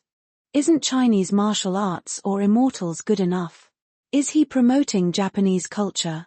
Gross, from today on, Ren is my most hated manga artist, bar none. It's disgusting, kneeling to Japan? Did he forget our national grudge? Such an artist should be banned. These were the voices of the critics, but Ren also had staunch supporters. Why can't a Chinese person draw ninjas? It's not even set in Japan. By that logic, should we stop drawing isekai novels too, because they're Western? No more heroes, demons, angels, or wizards in our works then. Exactly, it's 2022. Who cares about this anymore? When Ren drew Cooking Master Boy, nobody praised him as an ambassador of Chinese culture. The debates were heated. However, more people supported Ren than opposed him. As one commenter pointed out, it's 2022, and as long as he isn't overtly supporting Japan, who cares?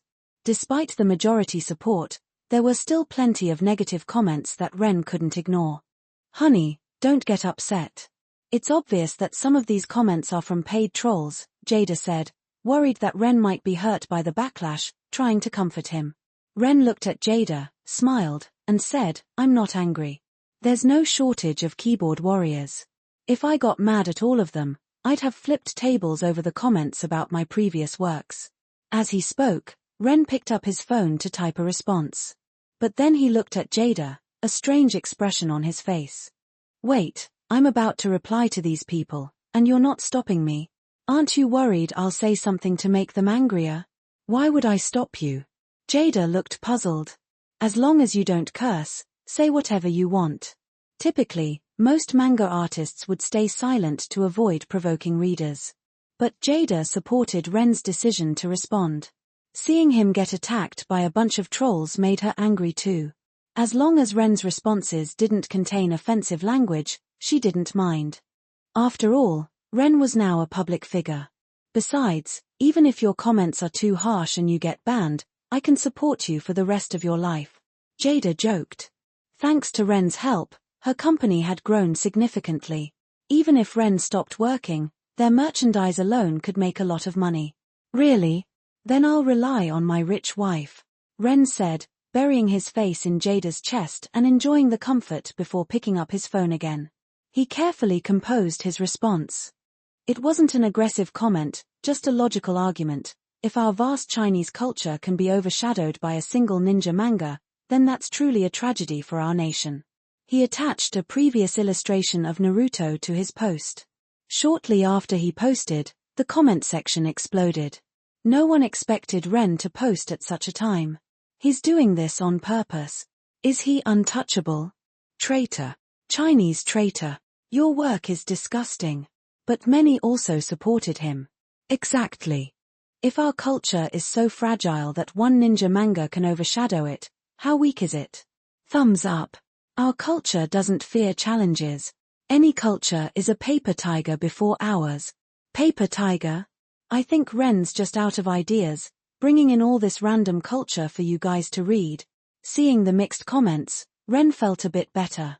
Just then, Jada received a phone call.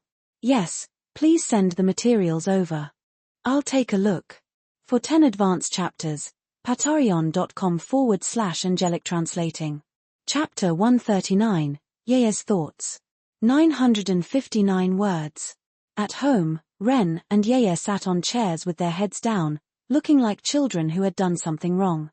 Jada watched them, feeling both amused and annoyed. She was annoyed that they had secretly eaten barbecue without her knowing, but she also found it funny. Yes, the smell of barbecue made her feel nauseous and want to throw up, but she wasn't so dictatorial that she wouldn't allow her husband and daughter to enjoy it. Sighing softly, Jada rubbed her temples and said, "All right, you two. If you want to eat barbecue, go ahead. Just don't eat it in front of me." Really? Yea's eyes lit up as she jumped up from her chair, ready to pounce on Jada. Before she could, Ren grabbed her and playfully pinched her cheeks. "Did you forget what I told you?" Yea paused, then remembered. Right, she couldn't jump on Mommy anymore, or the baby might get hurt. "Oh, sorry, I forgot," Yea said, relieved, patting her chest. All right, go do your homework," Jada said, patting Yea's head. Okay. In Yea's room, Ren was helping her with her homework. Teaching a child to do homework can be quite challenging. There are many things to pay attention to, like now, Ren was focusing on Yea's posture. Keep your head straight, shoulders level, back straight, and feet flat. How many times do I have to tell you? Do you want to end up wearing glasses? Ren constantly adjusted Yea's posture. A good posture is crucial for children. If not corrected early, it could lead to slouching, and holding the pen too low could block their view, causing them to twist and lean, leading to poor posture and nearsightedness. Ren didn't want his child to have poor vision. Ooh. Yea wiggled around, then turned to Ren with a pitiful look. "Daddy, it's Friday. Can I finish my homework over the weekend? I'm tired." "No way. You've been working on this for an hour and a half and still aren't done. You need to finish it today." Seeing Yea's pitiful expression, Ren gently patted her head and said, "How about this, if you finish your homework today, I'll buy you 2 pieces of tiramisu tomorrow." How does that sound? Yes, dealing with children sometimes requires a balance of strictness and rewards to motivate them. Okay. Yea's face lit up with joy, but then she quickly frowned and shook her head. Never mind. This surprised Ren. Why not? Because Mommy also loves cake, Yea said, her face full of concern. But now, the smell of cake makes her want to throw up. It wouldn't be fair if I ate it in front of her. Yea had experienced the feeling of watching others eat when she couldn't, and it was not pleasant. Thinking of this, Yea glared at Ren. It was all Daddy's fault. Before, when her teeth hurt and she couldn't eat, Daddy would always eat delicious food right in front of her, making her drool. Ren felt puzzled. Why was she glaring at him now? What did he do? Rubbing Yea's cheeks, Ren said, "It's okay. As long as Mommy doesn't see it, it's like you didn't eat it. On Monday, after school, I'll take you to the store to eat before we go home." Okay. Yea's motivation returned, and she picked up her pen to continue her homework. But soon, she flopped onto the table like a salted fish, her legs stretched out and swinging under the table. Sigh. She sighed like a little adult. I wish my little brother or sister would be born soon. Why? Are you really looking forward to their birth? Ren was glad to see his daughter not rejecting the idea of a sibling. Of course, Yea said excitedly. That way, I can teach them how to do homework. Once they learn, they can help me with mine. Ren couldn't help but laugh. Sometimes, kids say the darndest things. Teach her younger siblings to do her homework? He had seen many videos of kids trying to teach their siblings, only to end up frustrated and in tears. But he decided not to burst her bubble. Letting her think it's a good idea for now wasn't a bad thing. Ren smiled mischievously at the thought. Ever since Jada got pregnant, it was like Ren had been given a shot of adrenaline. His energy seemed boundless, and he became more diligent at work. He put extra effort into the production of Kamen Rider Kuga. He also took better care of Jada's daily needs. Even the once sluggish progress on Naruto picked up, and Ren quickly completed it and sent it to Tensu Danzu in Japan. At that moment, in Japan, Tensu Danzu was eagerly reading through the scanned and uploaded pages from Ren. The first thing he saw was a blonde, spiky-haired boy with a big, goofy grin.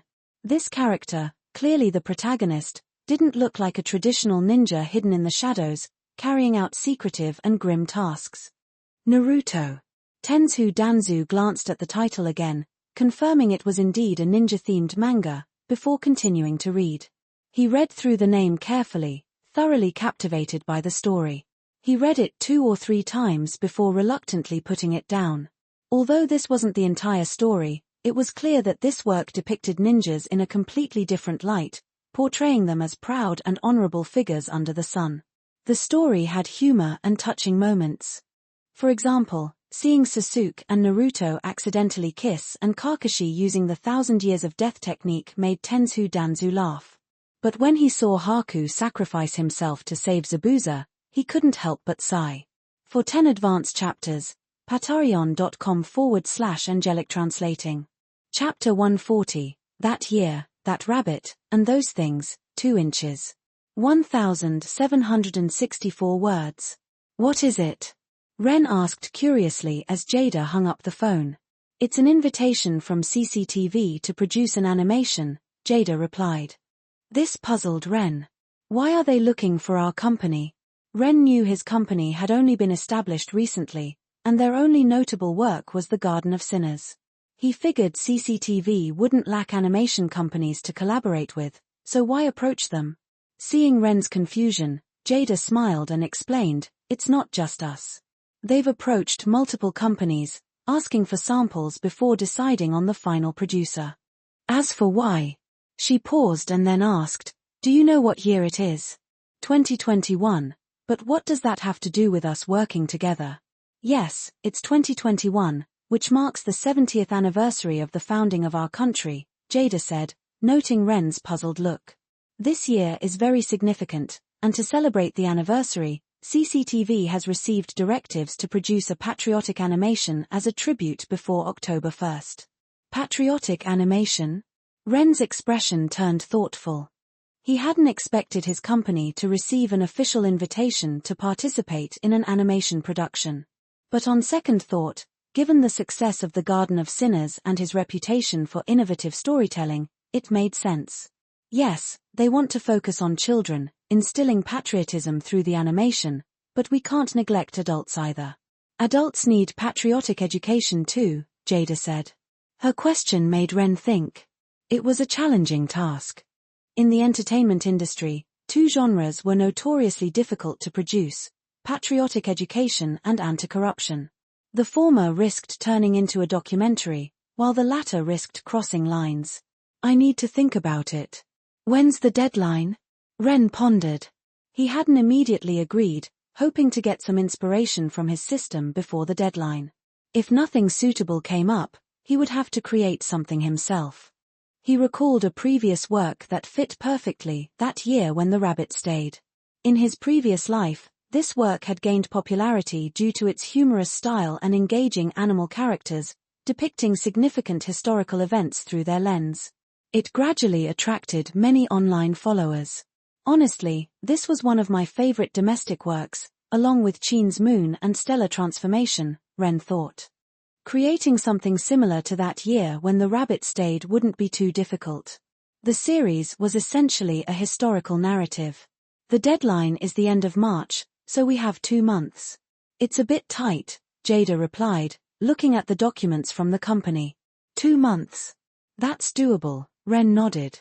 However, he wasn't entirely relying on his system. In the past few months, besides Naruto, nothing noteworthy had come up. Expecting to find something perfect in just 2 months was like searching for a needle in a haystack. The next day was Parent-Teacher Conference Day, and it was also the day Ren's daughter, Yaya, would get her report card. Ren found this arrangement odd. When he was in school, there were no parent-teacher conferences for report cards. So, how did you do on your exams? Ren asked, glancing at Yaya in the passenger seat with some unease. Although he knew Yaya usually did well, he worried she might have had a bad day and would be criticized by the teacher, which would be embarrassing. I did great. The teacher said I did really well. Yaya said, patting her chest confidently. Good, Ren sighed in relief as he parked near the school. Finding an empty spot was a small victory. Before, when there were no final exams, picking up and dropping off Yaya was a hassle with the lack of parking and traffic congestion. Daddy, give me your hand, Yaya said as they prepared to cross the street, grabbing Ren's hand. Be careful of cars. Yes, Ren chuckled, ruffling her hair as they walked to the classroom. In the classroom, many parents were already introducing themselves and getting to know each other. Ren followed Yaya to her seat and was about to sit down when he noticed something. Yaya, over here, a boy called out, eagerly waving his arm. This made Ren's alarm bells ring. But thankfully, Yaya smiled at the boy and said, sorry, I want to sit with 1111. She then looked around and spotted a shy girl named 1111, who timidly waved and patted the seat next to her. Yaya tilde. 1111 tilde. Yaya rushed over to 1111, and they quickly began chatting. 1111's father extended his hand to Ren. Hello, I'm 1111's father. Hello, I'm Yaya's father, Ren replied, shaking his hand. They started chatting while waiting for the teacher. Ren and 1111's father didn't talk for long before Yaya's homeroom teacher arrived in the classroom. This immediately quieted the room. The homeroom teacher looked like she had just graduated, wearing a thick coat and sporting a sleek ponytail. Looking at the parents, she took a deep breath and began slowly, Dear parents, welcome to this parent-teacher conference. Thank you all for taking the time out of your busy schedules to attend this end-of-semester meeting. After she finished speaking, a parent led the applause, and soon, other parents joined in as well. Even though this was the second parent-teacher conference, the homeroom teacher still seemed a bit shy in front of so many parents. After all, some of the parents here were significantly older than she was. Once the applause faded, the homeroom teacher continued, Next, the class monitor will hand out the report cards. I ask that regardless of whether you are satisfied with your child's grades, please do not blame them. They are likely already feeling guilty. What they need now is not blame, but care from their parents. Yang Lei, please come up and distribute the report cards. A boy stood up in response. Ren's eyes sharpened at the sight. Good grief, isn't this the kid who had a crush on my little girl earlier? As the boy distributed the report cards, Ren noticed some parents poking their children and whispering things like, just wait until we get home, making some kids turn pale. Ren didn't approve of this behavior. Blaming children constantly is pointless. It will only make them dread school and become anxious about exams. Ren believed in rewarding children instead, like giving them more practice tests. That's what a smart parent would do. Yeah, you're. The boy reached Ren's little girl. Before the boy could speak to his daughter, Ren grabbed the report card and said with a forced smile, thank you. Ignoring the boy, Ren's reaction made him pout and walk away to distribute the rest of the report cards. Ren opened the report card and saw several big A's on his daughter's grades, making him very happy. 1111's father, looking at his daughter's report card with a smile, noticed Ren's face lit up like a blooming chrysanthemum. Curious, he glanced over. Seeing the grades, he looked envious and whispered to Ren, Brother, how do you teach your child to get all A's? Oh, it's nothing, really. It's all due to the child's hard work, Ren said modestly, holding back his laughter as he patted his daughter's head. Then the two fathers began discussing their methods for raising children. When Ren mentioned expecting a second child soon, 1111's father sighed, smacked his lips, and shook his head, Sigh, a second child. It's too expensive, and my wife doesn't want another one. At that moment, the homeroom teacher started talking about the children's daily life at school. I won't name names, but some students often bring toys to school. She took out a box filled with various items. There were shining sticks, victory swallows, and long rainbow swords, among other things. I hope parents will pay more attention and not let their children bring toys to school, especially these swords. The teacher picked up a long rainbow sword and swung it twice, The pointed ends of these swords are very dangerous for children. Wow, all these toys belong to the porter, 1111's father laughed. These toys are quite expensive. Just the shining stick alone costs several $100, and that long rainbow sword is a limited edition, worth over $1,000. Making money from kids is easy. Hearing this, several parents gathered around. That's right. My child recently asked me to buy an Ultra Star. It's just a glass toy, so I thought it wouldn't be that expensive. But it turned out to be $998. It cost me more than 10 days' wages. Yeah, toy companies are really ripping us off. Take Meng Black Pig's company, for example. Their toys are all outrageously expensive. But to be honest, the porter's comics are really good, Ren interjected, shamelessly praising himself. His little girl, chatting with her best friend, heard Ren's comment and was stunned for a moment. She opened her mouth to say, "Dad, aren't you the porter?" But then she saw her dad giving her a look and gesturing with a finger. She wasn't satisfied with that. Did he think she could be bought off with just one bag of chips? So, she held up 5 fingers. Ren, 2. Little girl, 4. Ren, 3. And so they reached a deal. Both father and daughter were quite satisfied. Ren continued boasting, especially that Ultraman. It's really enjoyable to watch. I wonder how the porter comes up with such ideas. A parent agreed, that's right. Boys must watch Ultraman Tiga from a young age. Not just Ultraman, but Full Metal Alchemist too. It's a masterpiece. 1111's father added, I love Full Metal Alchemist too. It's really popular overseas now. Many foreigners are demanding that Pika Comics release an English version. Hearing this, Ren was stunned. He had no idea his Full Metal Alchemist had become so popular abroad. He hadn't paid attention to this aspect, but thinking about it, it made sense. The story was based on foreign alchemists, and the names were foreign too, making it easy for international audiences to accept. Under Ren's subtle guidance, the conversation gradually shifted from the high price of toys to how amazing the porter was. Sitting in the middle, Ren felt a bit embarrassed hearing people call him a genius, a once-in-a-century talent. See, this is what popularity looks like. This is the power of popularity, folks. When people talk about something they're interested in, they easily forget their surroundings. Their growing conversation caught the attention of the homeroom teacher. She cleared her throat. Excuse me, parents over there. We are currently having a parent-teacher conference. Please discuss work matters after the meeting. For 10 advanced chapters, patreon.com/angelic translating. Chapter 141, Attack on Titan. 1084 words. Alright, thank you, parents, for attending. Please don't scold your children when you get home. With the homeroom teacher's words, the parent-teacher conference officially came to an end. Whether the parents would actually refrain from scolding their children remained a mystery. Yaya held Ren's hand as they walked down the street, proudly humming and showing off her shiny trophy in front of Ren. Dad, look, have you ever won this before?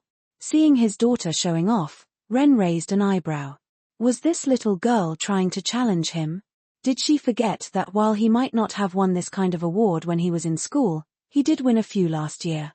But last year, not only did I win, but I was also on TV, Ren said, smiling and using a dismissive tone to curb his daughter's pride. This immediately left Yaya speechless. Yes, her dad seemed to be much more impressive than she was. Thinking of this, Yaya's face turned red. She felt a bit embarrassed and started to think. Then she said, I was talking about when you were a kid. Yaya remembered that during the New Year, when they were with her grandparents, they had talked a lot about her dad. They had mentioned how her dad had never won any awards from childhood to adulthood. When I was a kid, no, I didn't. Seeing Ren admit that he hadn't won any awards as a child, Yaya became even more smug, waving her hands around. Out of all the kids in the city, only I won this gold award. And I got a certificate too. I'm much better than you were as a kid. Seeing his daughter showing off, Ren's face turned dark. He bent down and, under his daughter's puzzled gaze, tapped the trophy with his finger. Is this gold? Yes. But isn't this plastic? A moment of silence. Yaya's face puffed up like a pufferfish, and she stomped her feet in anger.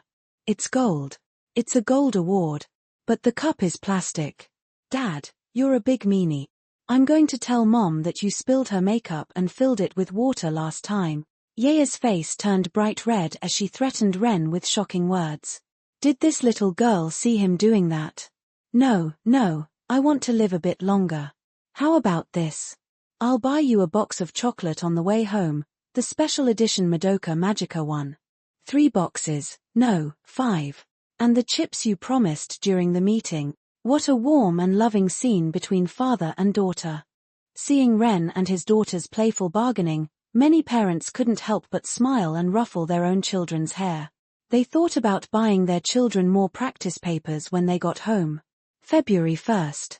After midnight, the system refreshed. Ren immediately looked at the new comics. The first one was Grand Blue. It was an extremely funny comedy series. When Ren first read this work, he laughed from start to finish.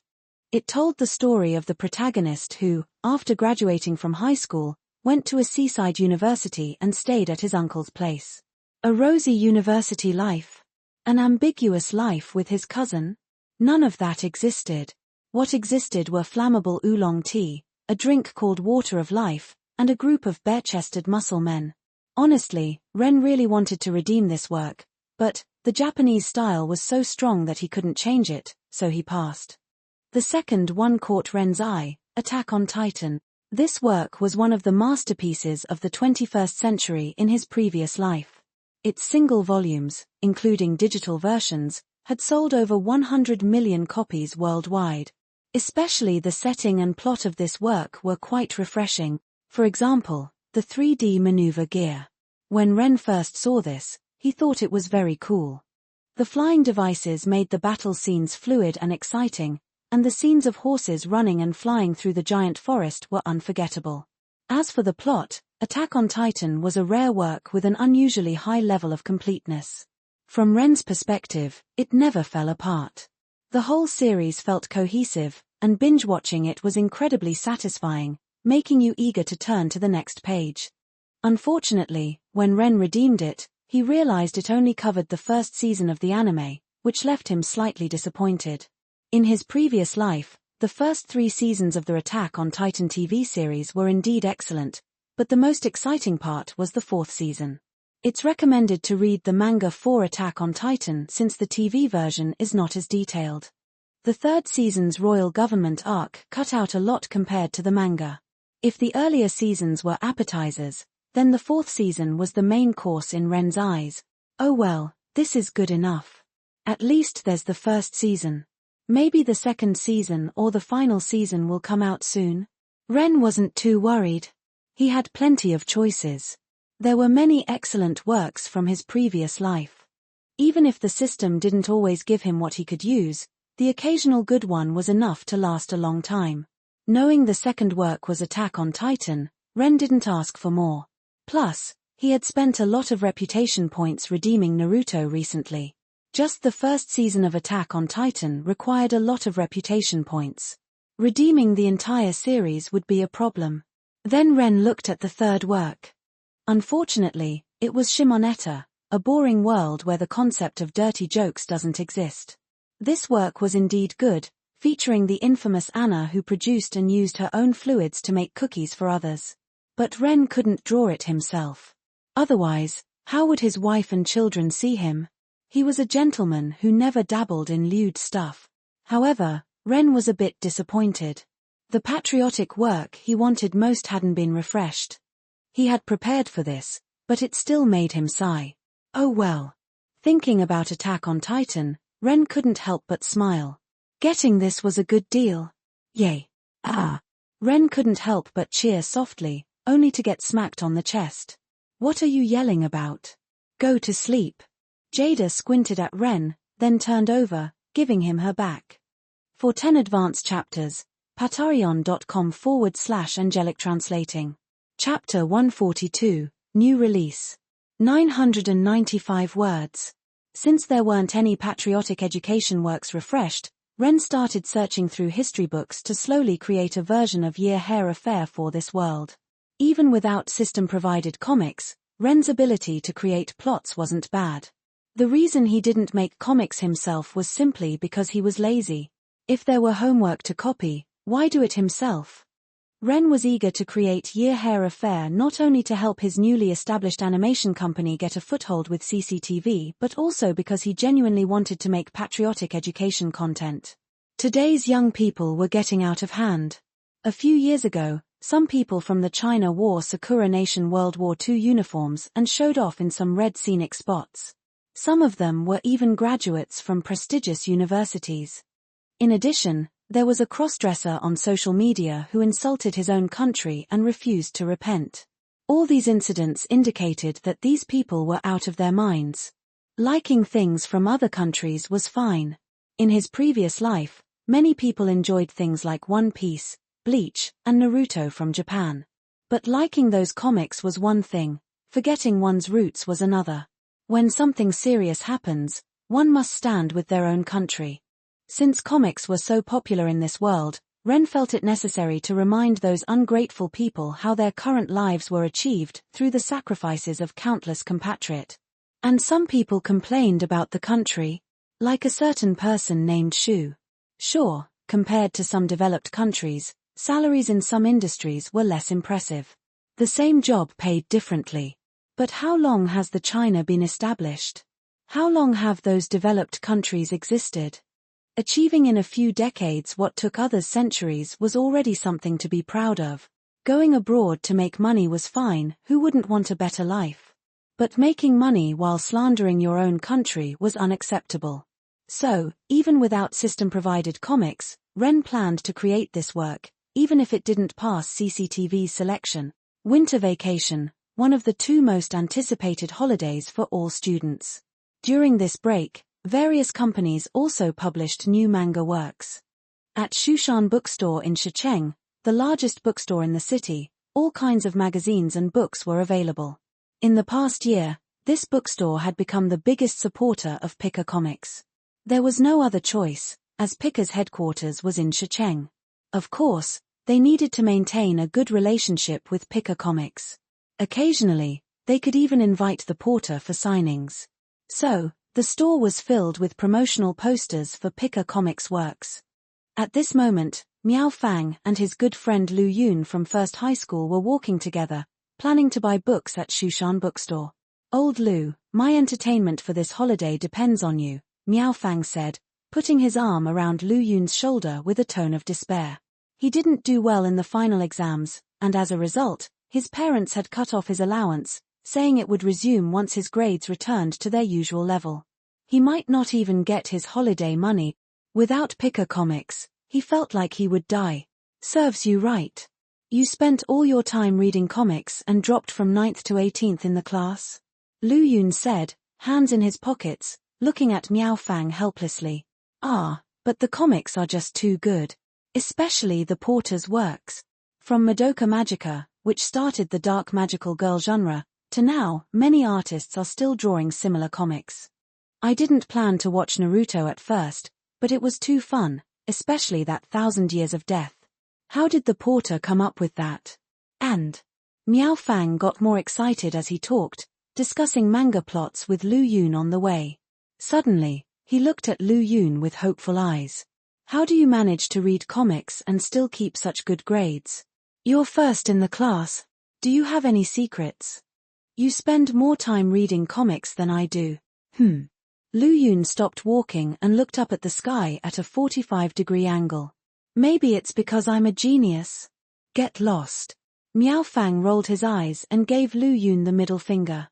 Before long, they arrived at Shushan Bookstore. "Phew, it's warm in here." As soon as they entered the store, they felt the warmth, which revitalized them. Then, Miao Fang noticed the advertisement on the ceiling and couldn't help but exclaim, "The porter has a new work again? He doesn't even advertise much anymore. He used to post updates on Weibo. No need. Whether he advertises or not, his comics are always on Pika Comics or Liuli Shrine. I really admire the porter. Not only is he good at drawing comics, but he's also amazing at wooing women." He even married his boss. Now, some people online are paying to learn how to woo women from him. Forget that. The main thing is the new work, Attack on Titan. The two read the words one by one, looking at the picture below. It showed a massive wall with a giant leaning over it, white steam rising from its body. Below the wall, tiny people looked up at the giant in terror. The image alone conveyed the horror those people felt towards the giant. The poster is quite detailed, but what's the story about? I think it's probably similar to Ultraman Tiger. Miao Fang speculated. Look at the giant. It might be a monster, and the protagonist gains the power to become a giant and fight these monsters to protect humanity. Maybe the protagonist becomes a giant too. After all, it's called Attack on Titan. Just like in Ultraman Tiger, the protagonist becomes Ultraman Tiger. Here, the protagonist becomes Attack Titan. Possible. Lu Yun nodded. Let's buy it and see. For 10 advanced chapters, patreon.com/angelic translating. Chapter 143, Humanity remembered the fear of being dominated by those creatures. 1015 words. After buying the comics, Miao Fang and Lu Yun sat in the reading area of the bookstore and began reading the latest issue of Picker Comics. Of course, they first read the newest work, Attack on Titan. Since Ultraman Tiger, giant-themed works had developed a certain market. Even some adult manga artists had created a lot of giant-themed works, making a group of fans go wild. Incidentally, there was also a famous art photographer who shot Ultraman Sora. At first, Jada was so angry she wanted to go to Sakura Nation to raise a fuss, but after Ren appreciated the art, he righteously declared that cross-border lawsuits were hard to win, which made Jada give up the idea. Meanwhile, he quietly created a folder and saved this version of Ultraman on his computer. The story didn't start with the iconic scene of the giant leaning over the wall like in the original. Instead, it began with a scene of humans riding horses and fighting outside. Everyone, prepare for battle. A group of men in uniform, mounted on horses, stood ready outside the forest. At this command, they charged into the woods. This scene made Miao Fang and Lu Yun hold their breath. Battle? Against whom? Giants. Fighting those giants that can lean over the walls with just their bodies. Thinking of the poster, they began to guess in their hearts. But the next scene made them widen their eyes. The men on horseback revealed strange devices on their waists, and soon something shot out from these devices, lifting the men into the air, swords in hand. They swung through the forest, leaving graceful arcs in their wake. Let me show you the power of humanity. At this moment, the two couldn't help but think, so cool. But when they turned the page, their faces fell. The cool battle scene was gone. Damn you, Porter, you jerk. They couldn't help but curse. But they were used to it. The Porter's comics were always like this, half drawing and half hiding, and readers had come to expect it. Still, they were a bit angry because they didn't even know what those cool people were fighting against when the scene ended. And what were those things that could lift people into the air? Fuming at the Porter, they continued reading. The next scene introduced the main characters, a boy and a girl. The boy's name was Eren, and the girl's name was Mikasa. But at this moment, Eren's words caught their attention.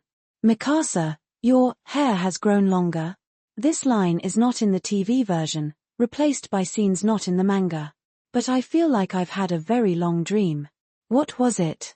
I can't remember. Not only that, but the boy named Eren also had tears streaming down his face. This line seems to have a deeper meaning, Miao Fang said to Lu Yun. Could it be that, like in web novels, the protagonist came to this world from the future? Did future Mikasa have short hair? I think so too, but it seems Eren doesn't remember what happened before he came here. Lu Yun also felt confused. Combining this with the title of the first chapter, To You, 2000 years from now, they both felt this might be an important foreshadowing for later.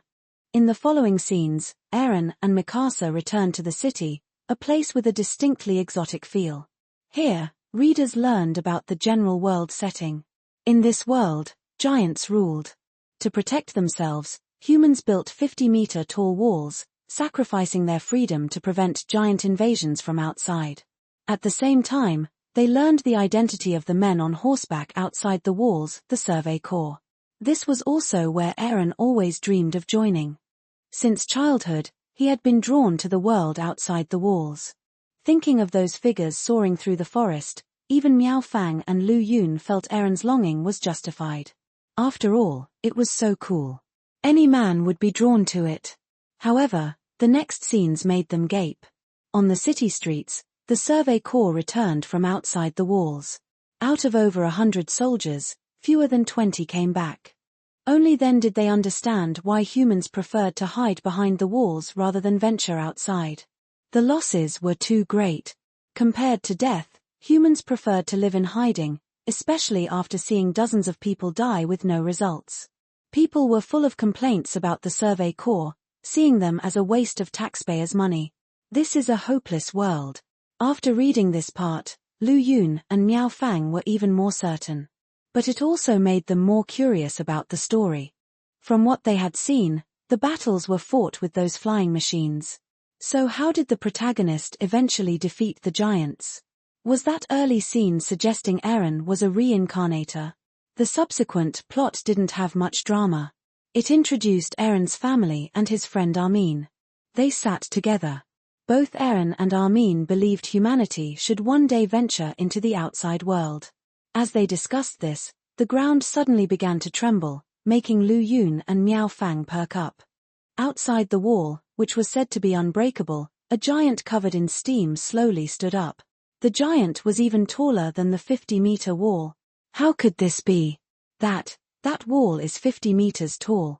Everyone inside the wall stared wide-eyed at the giant. The giant's bare, white teeth seemed to mock the people inside the wall. With one kick, the giant easily broke a hole in the wall as if it were made of paper. The impact spread along the ground like an explosion, with dust and debris flying. At that moment, a massive shockwave swept through the city, and a caption appeared. That day, humanity remembered the fear of being dominated by those creatures and the humiliation of being trapped in a cage. At that moment, countless giants swarmed into the city through the breach. For 10 advanced chapters, patreon.com/angelic translating. Chapter 144, Motherly Love. 970 words. Oh no, it's over. It's all over. Seeing the scenes of giants resembling wild beasts escaping from their cages and humans scattering, Miao Fang and Lu Yun shook their heads. With such a huge difference in size, how could humans escape the giants' pursuit? The following plot unfolded just as Miao Fang and Lu Yun expected. Humans were caught alive and even eaten by the giants as if they were livestock. Not only that, but they also saw the protagonist Aaron running towards the giants instead of retreating. This made them curious. Why was he running towards the giants? At that moment, they remembered last year's Ultraman Tiger, where Daigo flew his fighter plane alone towards the monsters. Could it be that the protagonist Aaron would pull out a rod from his pocket and shout Tiger? Clearly, that wasn't going to happen. The reason Aaron ran in the opposite direction was that his home was there. His parents were there. When Aaron arrived, he found his mother trapped under the collapsed roof, unable to move. Could it be? Starting with the death of his parents, Aaron begins his journey as a heroic figure. This isn't some orphanage. Seeing this scene, Miao Fang and Lu Yun thought they had figured out the porter's plot. Aaron probably wouldn't be able to save his mother and would watch helplessly as she was eaten by the giants, right? After all, the porter was known for his dark humor and didn't shy away from killing characters. Remember how Madoka became a god? Even though she was the protagonist, she was forgotten by everyone except Homura, which was almost like dying. If the protagonist could face such a fate, what hope was there for the protagonist's mother? Sure enough, the huge roof trapped Aaron and Mikasa, and the terrifying giant approached them. In this crisis, Aaron's mother urged Aaron and Mikasa to leave her and run, but as a child, how could Aaron leave his mother in danger? He naturally refused. At this moment, a soldier named Honus from the garrison regiment appeared. He initially intended to sacrifice himself to save Aaron's mother but, out of fear, couldn't face the giant and instead followed the mother's request to forcibly take Aaron and Mikasa to safety. This didn't cause much emotional reaction in Lu Yun and Miao Fang, they just thought the man was a bit cowardly. But it was understandable. Who isn't afraid of death? We can call those who dare to face death heroes. But what about those who flee? Cowards? That didn't seem right. Miao Fang and Lu Yun thought about it. Would they risk their lives in such a situation? Even though they wanted to believe they would repay the favor, they had to admit they might not sacrifice themselves for others, especially when the chances of success were low. Aaron's mother shed tears as she watched Aaron being taken away. These tears probably mixed relief that her children survived with fear of her impending death. This made Miao Fang and Lu Yun reflect on the greatness of motherly love. Isn't this something we often see in real life? During natural disasters, many parents sacrifice their lives to save their children, doing everything they can to ensure their children's survival. Indeed, reading the Porter's comics always brings moments of deep emotion, Miao Fang said after finishing the first chapter. That's why we love the Porter's comics, Lu Yun agreed. Hurry up, let's read the next chapter, Miao Fang urged excitedly. Why rush? Calm down, Lu Yun said, rolling his eyes as he turned to the second chapter. In this chapter, another giant different from the others appeared. It looked like it was covered in armor. The cannons that could hurt regular giants were ineffective against this armored giant. It even smashed the city gate with one hit. This invincible ability left Lu Yun and Miao Fang as stunned as the garrison regiment members in the comic. They couldn't help but worry. With such power, how could Aaron defeat the giants in the end? Could the medieval world really survive against such giants? Would Aaron, like Madoka, ultimately need to eliminate the first giant to save the world, only to be forgotten by everyone? The following plot didn't have many twists. Due to the giants' invasion, the residents of Shiganshina experienced drastic changes in their lives and were forced to leave their homes. Amid screams and roars, people fled but were powerless. The survivors eventually escaped by boat to the inner wall rose. Meanwhile, Aaron kept recalling moments with his mother. He kept questioning why. Finally, he remembered what Honus had told him. Because you don't have the power. Yes, he was too weak as a human. So, he decided not to be human anymore. Of course, that wouldn't happen. Instead, he was filled with a burning desire to defeat the giants and drive them away. However, the next scenes confused Lu Yun and Miao Fang. They seemed to be flashbacks. Aaron's father appeared with a syringe. There were scenes of Aaron shouting no, saying his father became strange after his mother's death. Could Aaron's father have gone mad? In reality, some people do turn to alcohol and violence after losing their spouse. But his father's occasional words suggested he wasn't crazy. Why did he say it was for Aaron's good? What was the key he told Aaron to keep? Where was he supposed to go? What would he understand when he got there? Seeing the key on Aaron's chest, Lu Yun and Miao Fang were even more confused. They quickly flipped through the previous pages. Before, Aaron didn't have the key on his chest. But when he woke up, it was there. So, it wasn't a dream. It really happened. For 10 advanced chapters, patreon.com/angelic translating. Chapter 145, The Cruel World of Giants. 880 words. The first 2 chapters created a lot of suspense. Miao Fang and Lu Yun couldn't put the comic down. Even though it was exciting, the plot made Miao Fang and Lu Yun feel uneasy. After a large number of refugees flooded into Wall Rose, a crisis emerged. The humans in this world lived in a confined space. The land was limited, needing to meet both living and farming needs. Each area had a specific amount of food, just enough for the local population. What happens when the population suddenly increases? That's right, a food crisis. No matter how much they saved, they couldn't provide enough food for the refugees, causing a food shortage for the residents within Wall Rose. So, to ensure the food supply, many refugees were sent to reclaim land, but it didn't solve the food crisis. Finally, the high-ups decided to send a large number of refugees into battle under the pretext of reclaiming Wall Maria. Even the well-trained Survey Corps suffered heavy casualties against the giants, so what chance did ordinary people have?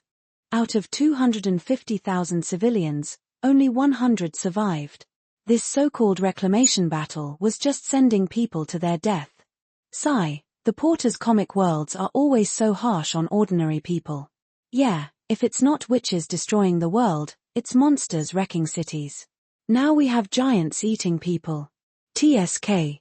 They watched Armin cry into his hat and felt sad. But this so-called reclamation battle also made Eren determined to join the military training camp and become a soldier. When they saw Eren and the others put on their uniforms, Lu Yun couldn't wait to turn the page and see what happens in the training camp. However, the next page was a chapter of another comic by the Porter, Naruto. That's it. That's it. Their excitement and enthusiasm were suddenly pierced by those kunai. At that moment, readers remembered the frustration of the Porter's cliffhanger.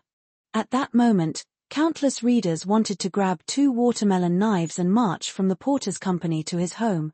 What was wrong with this guy? Almost every comic was like this, ending at the most suspenseful part. Forget it, we're used to it. They said in unison, sighing deeply, their discomfort and anticipation lingering. So, they reread Attack on Titan, discovering more details. For instance, when Honest took Eren away, Mikasa clutched her head, with flashes of images in her mind. Could Mikasa be a reincarnator too? The first 2 chapters were filled with many small foreshadowings. This made them even more excited about the Porter's work. Meanwhile, many readers online who had read the comic started discussing Attack on Titan. Wow, I think the Porter's new work is a masterpiece. The foreshadowing at the beginning makes me eager to see what happens next. Absolutely. And that gear that lets them fly around is so cool. I can't keep reading. Maybe I'm too soft-hearted, but seeing people get eaten is too much for me. TSK, then you're missing out on a lot of the Porter's masterpieces.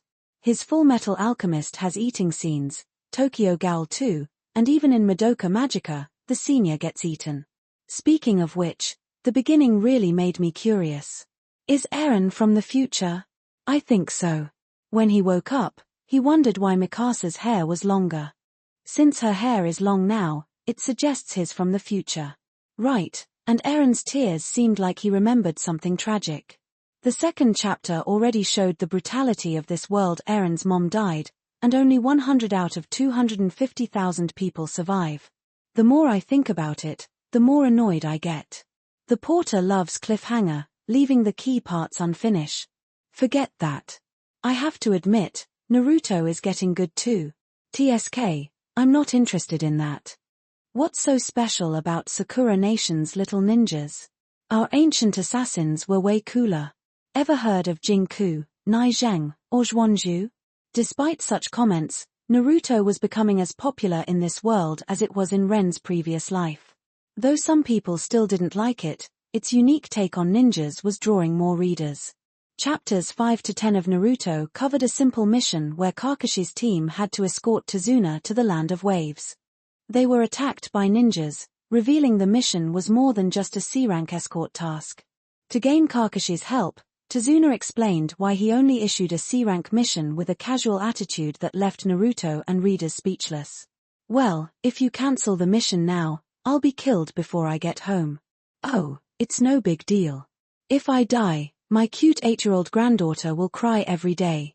Ah, and my daughter will hate the Leaf Ninjas forever and live a lonely life.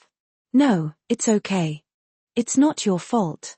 Readers couldn't help but comment. Wow, this guy is a scumbag. If it were me, I wouldn't help him. Despite this, Kakashi's team decided to continue the mission. But soon after arriving in the Land of Waves, they were stopped by a man with a large sword. Zabuza Momochi. At the same time, Kakashi revealed the eye hidden under his forehead protector, a sinister eye with 3 tomo, the Sharingan. For 10 advanced chapters, patreon.com/angelic translating. Chapter 146, Sharingan. 930 words. Sharingan? It looks kind of cool. Seeing the red eyes with 3 tomo, the readers couldn't help but feel curious. Especially those who had read Kara no Kayakai. In Kara no Kayakai, the mystic eyes of death perception possessed by Shiki Ryugi still left many people amazed. Especially the line, anything that lives, even if it's a god, I will kill for you, made many readers fall in love with the stunning Shiki Ryugi. Now there was another special eye, the Sharingan. What kind of ability did it have? Faced with these eyes, not only were the readers curious, but even Naruto was intrigued. It wasn't until Sasuke explained the eye's abilities that everyone understood its magic. The Sharingan allowed its user to see through all physical, ninjutsu, and genjutsu techniques in an instant, and also instantly learn the opponent's technique. In this world of ninjutsu, this ability was incredibly powerful, but this also made people more curious. If Kakashi, who had copied 1,000 ninjutsu, still treated Zabuza as a formidable enemy, how strong was Zabuza? Soon, the readers got their answer. The once clear sky began to fill with thick fog, making it hard to see anything. Zabuza's voice came from somewhere in the fog. 8 points. Zabuza said something that confused Naruto and the readers. Throat, spine, lungs, liver, carotid artery, subclavian artery, kidneys, heart. So, which vital point should I target? Only then did everyone understand what Zabuza meant. But this also made Zabuza seem even more intimidating. Facing Kakashi, the copy ninja who had copied 1,000 jutsus, he was still so arrogant. Then, Zabuza and Kakashi engaged in a spectacular battle. After some intense fighting, Kakashi used a copied water clone to deceive Zabuza, quickly moving behind him and pointing a kunai at Zabuza's throat, capturing him.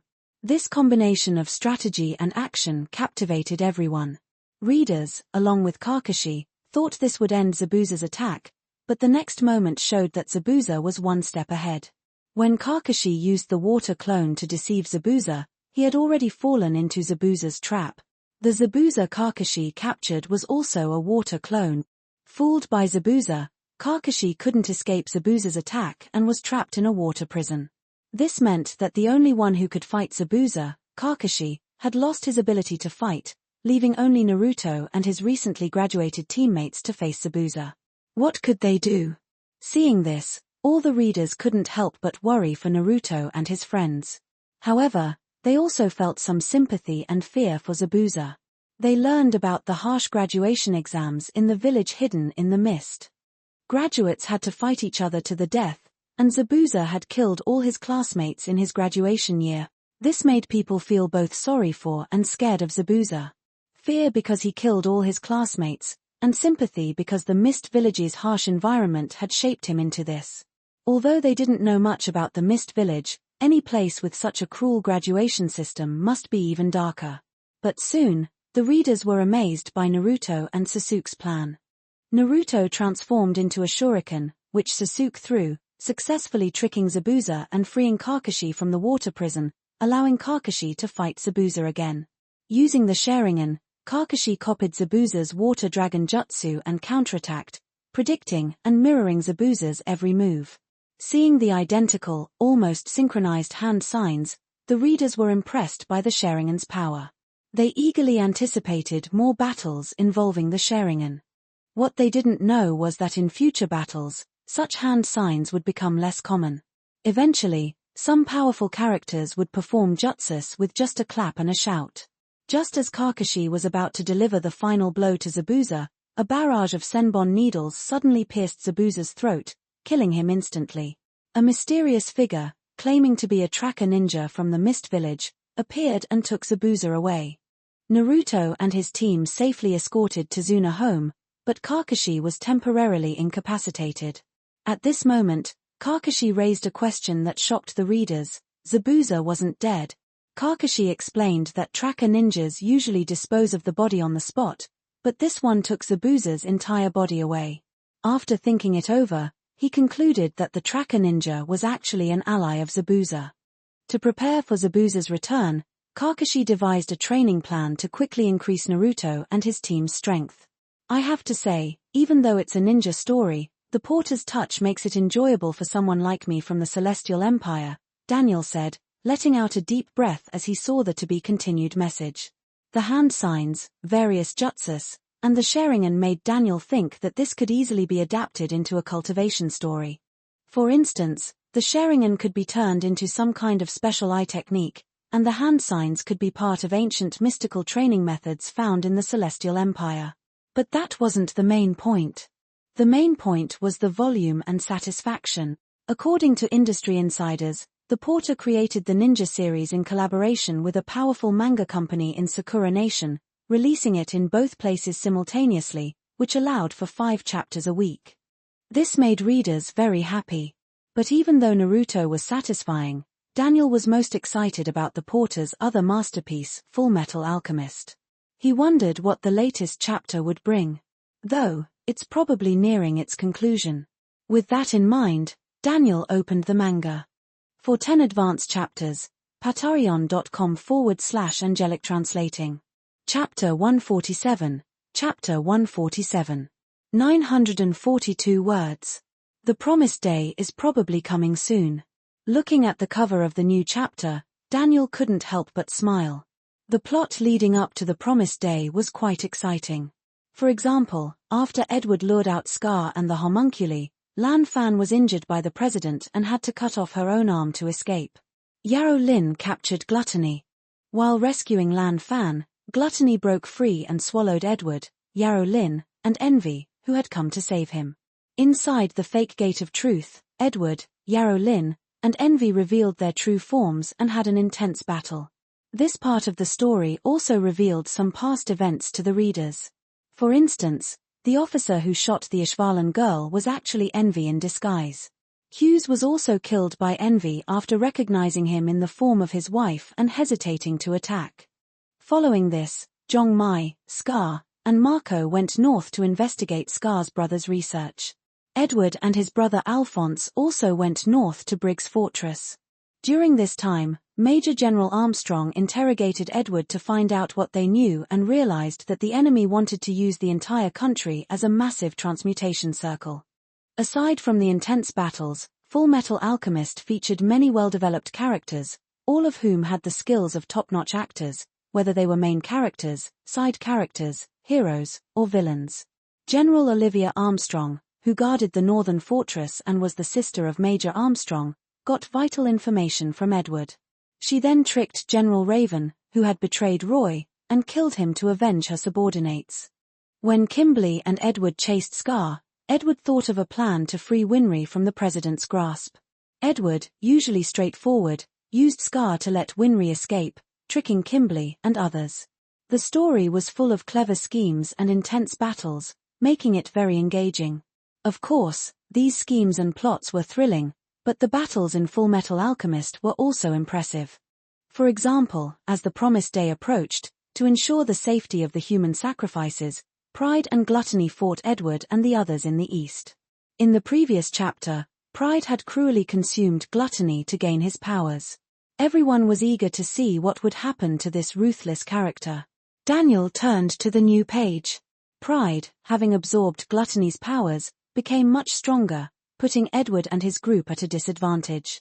At this critical moment, Alphonse, who had just regained consciousness, proposed a plan. He suggested that their father, Hohenheim, distract Pride while he attacked from behind. However, Pride caught him. Really? That's it? Seeing this, Daniel was stunned. He had thought Alphonse would come up with a brilliant plan, but it turned out to be using his father as a distraction while he attacked. No, Daniel quickly shook his head. This was Fullmetal Alchemist, after all. It wouldn't be that simple. Indeed, as Daniel expected, it was a trap. Alphonse used himself as bait to trap Pride inside a large dome made of earth. Trapped together, Alphonse and Pride started talking. But something is wrong with Pride. Seeing Alphonse continuously tapping on Pride's head, Daniel murmured. In the manga, Pride had a sinister smile and said something like "Our plan is flawless," suggesting he had a scheme. However, Daniel couldn't figure out what sinister plan could involve just tapping a helmet. With this curiosity, Daniel continued reading. Roy held Bradley's wife hostage and launched a full-scale rebellion against Central Command.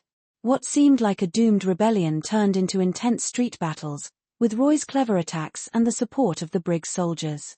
Edward, Roy Mustang, Scar, Zhong Mai, Reza, Izumi, the Armstrong siblings, and the Briggs soldiers acted according to plan. This indicated one thing: the promised day had come. The counterattack had begun. As Ren's Fullmetal Alchemist approached the promised day, the new year was also coming. Before the new year, Ren was invited to several award ceremonies. This time, it wasn't just for the Golden Mouse Award. The Golden Mouse Award was only for comics. This time, there were also awards for movies and TV shows. For example, Ultraman Tiga was invited by the Xingguang Award. The Xingguang Award, hosted by the Celestial Empire's radio, film, and television department, was one of the highest awards in celestial TV art, alongside the Feitian Award and the Huabiao Award. Ren won the Best Screenwriter Award, and Ultraman Tiga won the Top 10 Influential TV Shows Award. Garden of Sinners won the Special Outstanding Award at the Huabiao Awards. It wasn't a major award, just a smaller one, which left Ren a bit disappointed. However, there were many awards in the comics category. For instance, Fullmetal Alchemist won the Best Work Award, beating other comics. Since its publication, this work had received very few negative reviews. Like Ultraman Tiga, it had many thought-provoking storylines. For example, the Ishvalan extermination. This story arc starkly revealed the true nature of war. There is no justice in war, everything is driven by interest. The war was waged because some people wanted the Philosopher's Stone. Isn't this also true in reality? The most crucial aspect wasn't the brutality of war but the many facets of human nature. In this war, some people didn't want to cause innocent deaths but were forced to obey orders, leading to deep guilt afterward. Others enjoyed the war and killing, like the recent reports of Australian soldiers murdering women and children. If it were a high-level order, not only a few people would participate. Clearly, these soldiers enjoyed the killing. For 10 advanced chapters, patreon.com/angelic translating. Chapter 148, New Year. 906 words. The New Year, the most important holiday for the people of the Celestial Empire, marks the end of the old and the beginning of the new. For most people, it's just another ordinary spring festival spent with family, watching the evening gala, listening to the elders chatter, and watching the children play. But for Ren, this new year was different. This year, Ren didn't return to his hometown for the new year as usual. His parents decided to come to the city to celebrate because they were worried that his pregnant wife, Jada, might get tired from the long journey. So, the whole family gathered in their large home. Oh, big cities are great. They look so bustling. There were even security guards stopping people at the entrance. It feels so safe, Ren's father, who loved to drink, remarked as he sipped his wine. If you like it, why don't you come live here? Ren suggested again. To be honest, Ren had already brought this up last year, but his parents had refused. Yes, Dad, Mom, Jada chimed in, looking earnestly at Ren's parents. Ever since she and Ren visited his parents last year, they had been calling her regularly to chat and check in on her. This reminded her of her university days in Beijing when her own parents would call her frequently to check on her. This feeling of being cared for by her parents made her treat Ren's parents as her own. Our house is big, and it would be great for you to come and enjoy life here. Yeye, holding her juice with wide eyes, hugged her grandmother's arm. Grandma, come live with us, and Yeye tilde. She glared at Ren. That way, Daddy won't bully me anymore. He, Ren's mother laughed, patting Yeye's head. If your dad dares to bully you, just call Grandma. I'll come over and give him a good beating. Imagine, he dares to bully Yeye. She playfully pinched Ren's side, making him wince. Ren's father added, yes, just call us. But moving here, no thanks. To them, the big city was nice, but it lacked the charm of the countryside. Everything felt unfamiliar. If they really lived here, they would be uncomfortable and miss having friends to chat, play cards, or play chess with. For parents, seeing their children doing well is enough. Why interfere in their lives? All right, Ren sighed. Dad, Mom, Jada, Yeye, let's have a toast. Mom, Jada, Yeye, you can just have juice. Jada used to drink, but not while pregnant. Ren raised his glass. Jada and the others happily lifted their orange juice. Yeye, holding her juice, looked enviously at the wine glasses. Can I have a sip of wine? Curious, Yeye wondered why her dad and grandpa liked it so much. Could there be something tastier than cola or juice? Without a word, Ren flicked her forehead. Kids don't drink wine. Even when you grow up, don't drink. Haven't you seen how one of the main characters in Magical Girl Lilith died of a heart attack from drinking? Oh. Remembering the news from the morning, Yaya nodded, looking scared. Her adorable reaction made the family burst into laughter. Ren raised his glass. Dad, Mom, Yaya, Jada, Happy New Year. I wish you good health and all the best. Happy New Year. Happy New Year. Happy New Year. Dinner didn't take long. After eating, Ren went to wash the dishes alone. There was no way he could let his parents wash dishes when they were guests. And his wife was pregnant, so Ren didn't even want her to go to work. As for Yaya, besides eating, what else could she do? So, Ren was alone in the kitchen while the others chatted in the living room. Little did he know, his mom got excited and started telling Jada and Yaya about Ren's embarrassing childhood stories.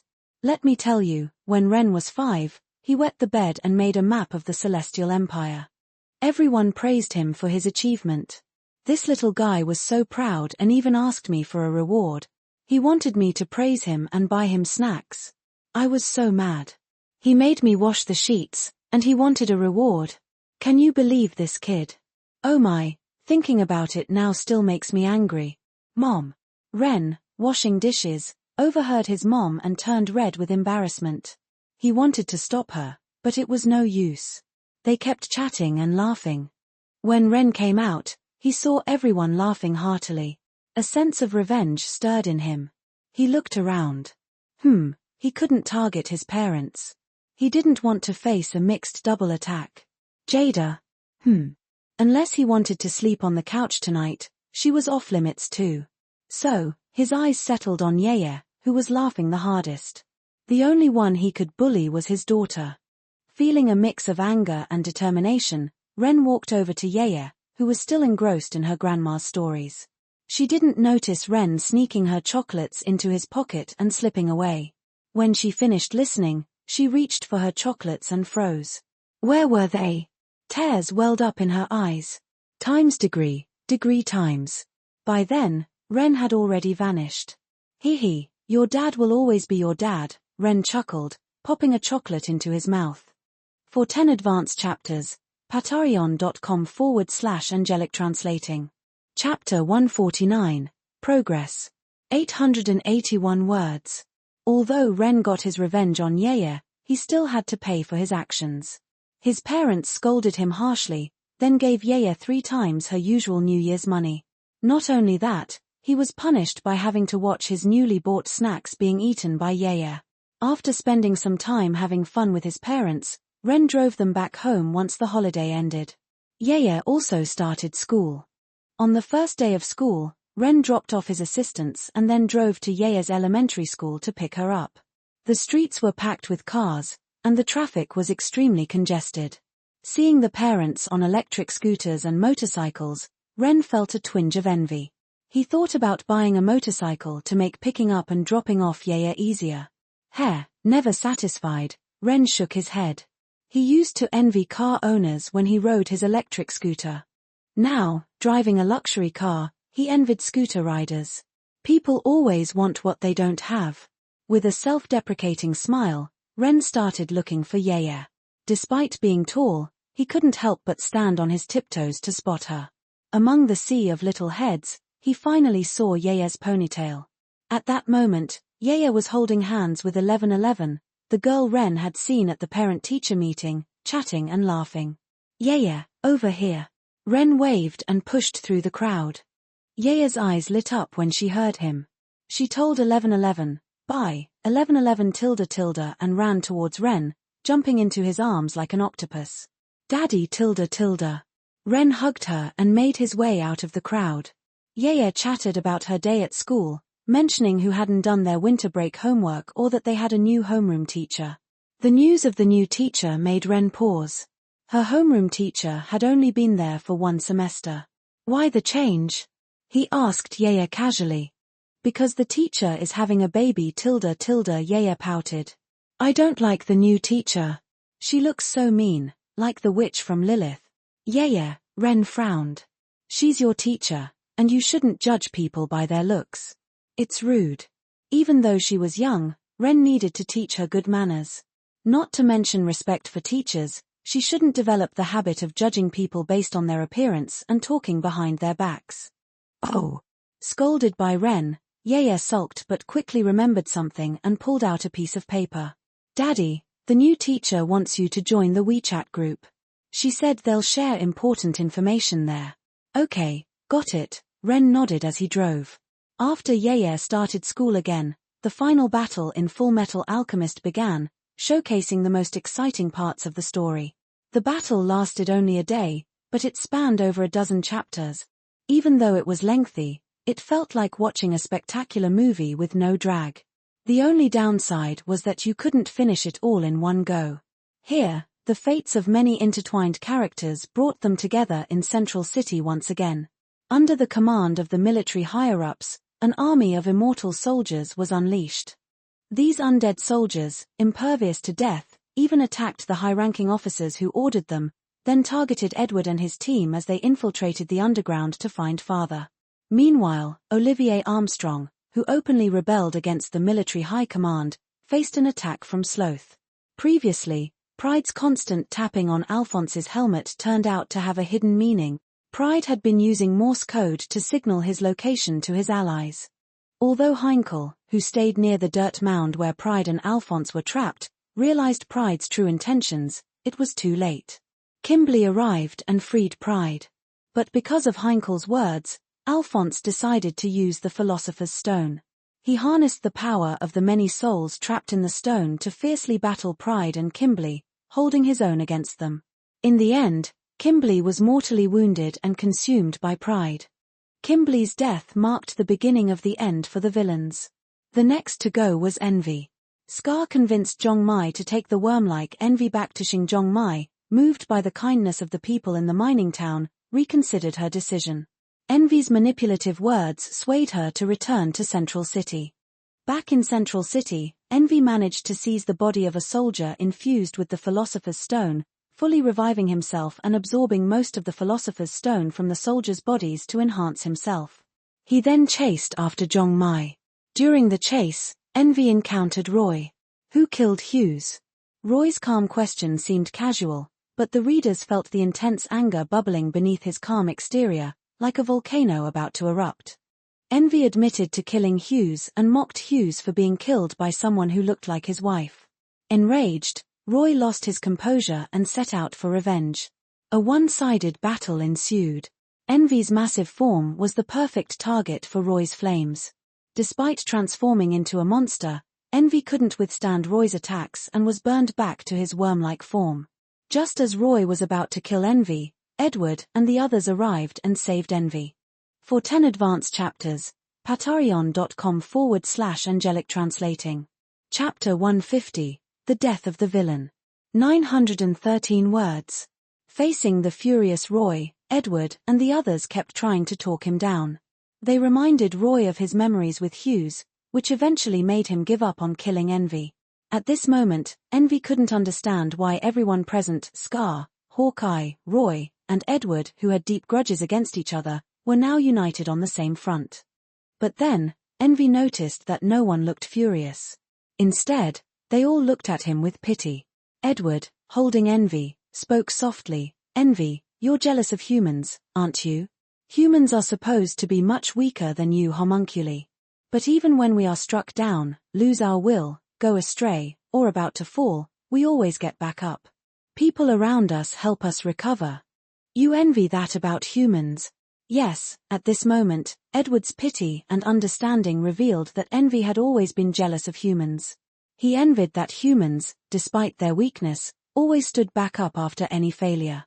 This made the readers understand Envy's inner world and feel sympathy. Yes, humans are indeed such beings, resilient and self-reliant. Unfortunately, nowadays, fewer people are willing to help others. Right, now if you help an elderly person, their family might extort you. Apologizing isn't enough, they should face real consequences. That's why society is getting colder. Those who extort others should be jailed. As people expressed their thoughts, Envy recalled the things he said when he killed others. Sacrifice the small to get the big. If you think a bit, you'll understand. But humans just can't act. In the end, you humans are just like this. If I have to transform, it's better to become young and beautiful. Humans are really stupid, risking their lives for trivial matters. That's what humans are. Remembering these words, Envy fell silent, then broke free from Edward's grasp. Shameful, I'm nothing but a rag. Being toyed with by you humans, by trash like you. Lying weakly on the ground, Envy struggled to lift himself up and looked at Edward. And it was the trashiest of the trash, this brat. As he spoke, tears streamed down Envy's face. I, Envy, am being understood by this brat. How humiliating. Feeling understood for the first time, but by a human he despised the most, Edward, Envy felt humiliated and started to cry. Let's see how long your fine words hold up. Keep trying hard. Finally, Envy took out the philosopher's stone that kept him alive and crushed it. Yes, he committed suicide. Was it because he felt humiliated by being understood, or was it because he was finally understood that he chose to end his life? This remains a mystery. But many readers believe that he committed suicide because he was finally understood. After all, at the last moment, he kindly said to Edward, "Bye, Edward. Elric." At that moment, some readers even changed their views on this character. Wow, I don't know why, but I started to like Envy at this moment, even though I hated him before. Yeah, you're not alone. This just shows how well this character was written. A bunch of people with twisted morals. How can you like him now? He disguised as an Amestrian soldier, killed Ishvalan civilians, sparked the Ishvalan massacre, committed genocide, disguised as Hugh's wife, and killed Hughes, a great husband and father, in despair. Do you think all that can be forgiven? Exactly, it's morally wrong. Indeed, Envy was the most controversial character in the series. Throughout the manga, he angered people because he enjoyed human hatred, tears, and infighting. He was a monster who loved to push human emotional boundaries. But he was also the most pitiable character. He despised humans as ants, but in their eyes, he was an ugly insect, a disgusting monster covered in decaying human corpses. In the end, he was defeated by the humans he despised the most and was understood by them. In every way, his story was tragic. However, the final battle on the Promised Day wasn't just Envy's fight. Many other characters were fighting non-stop. For example, Olivia, who openly rebelled against the military high command, faced an attack from Sloth. At this crucial moment, Edward's teacher, Izumi Curtis, arrived to help Olivia and Major Armstrong defeat Sloth. Additionally, there was the battle with President Bradley. Greed and Fu fought President Bradley at the entrance to Central Command. Despite their efforts, they couldn't defeat Bradley. But Fu didn't give up and charged at Bradley with explosives strapped to him. However, Bradley cut the fuse and struck down Fu, rendering the explosion pointless. Was that the end? No, because Fu never intended to succeed with the explosion. His real goal was to cover Buccaneer's move. Even with his godlike vision, Bradley couldn't defend against an attack from a blind spot. With Fu and Buccaneer's combined efforts, Greed managed to wound Bradley's left eye. Finally, with the help of Lan Fan and the Briggs soldiers, Greed knocked Bradley into a trench. Fu's sacrifice added a layer of tragedy to the war. But even so, Bradley wasn't dead. Dragging his heavily injured body, he quickly defeated Roy. Pride then used Roy and sacrificed Dr. Goldtooth to forcibly perform human transmutation. In the final duel with Scar, Bradley initially overpowered him, driving him into a corner. But due to his severe injuries, blood loss, and bad luck, Bradley was blinded by the sunlight during the eclipse, and Scar killed him. For 10 advanced chapters, patreon.com/angelic translating. Chapter 151, The Choice. 962 words. The president was a killing machine, but at the end of his numb life, his normally cold and cruel face was more peaceful and calm in death. I guess, it wasn't such a worthless life after all. In his final moments, he felt a sense of calm, knowing he wasn't completely controlled by Father. He was proud of his choice in a wife, feeling no need to leave her any last words because he believed, a king's wife will have certain qualities. This seemingly heartless sentiment actually showed deep trust in their profound bond. This scene differed from the 2003 version of the anime, where the manga was not complete, leading to an original storyline where the president became Pride and had a final showdown with the colonel in his own mansion. At this moment, the president's death brought a touch of sadness. Meanwhile, as Pride fought Edward, his shadows, used for attack and defense, disappeared, causing his human body to lose its regenerative ability and start to break down. He attempted to take over Edward's body as a new vessel but was thwarted by Kimberly's spirit, which he had previously consumed. You proclaim the pride and dignity of a homunculus. But when you're in trouble, you seek refuge in the body of a human, whom you scorn as inferior. You are not beautiful enough.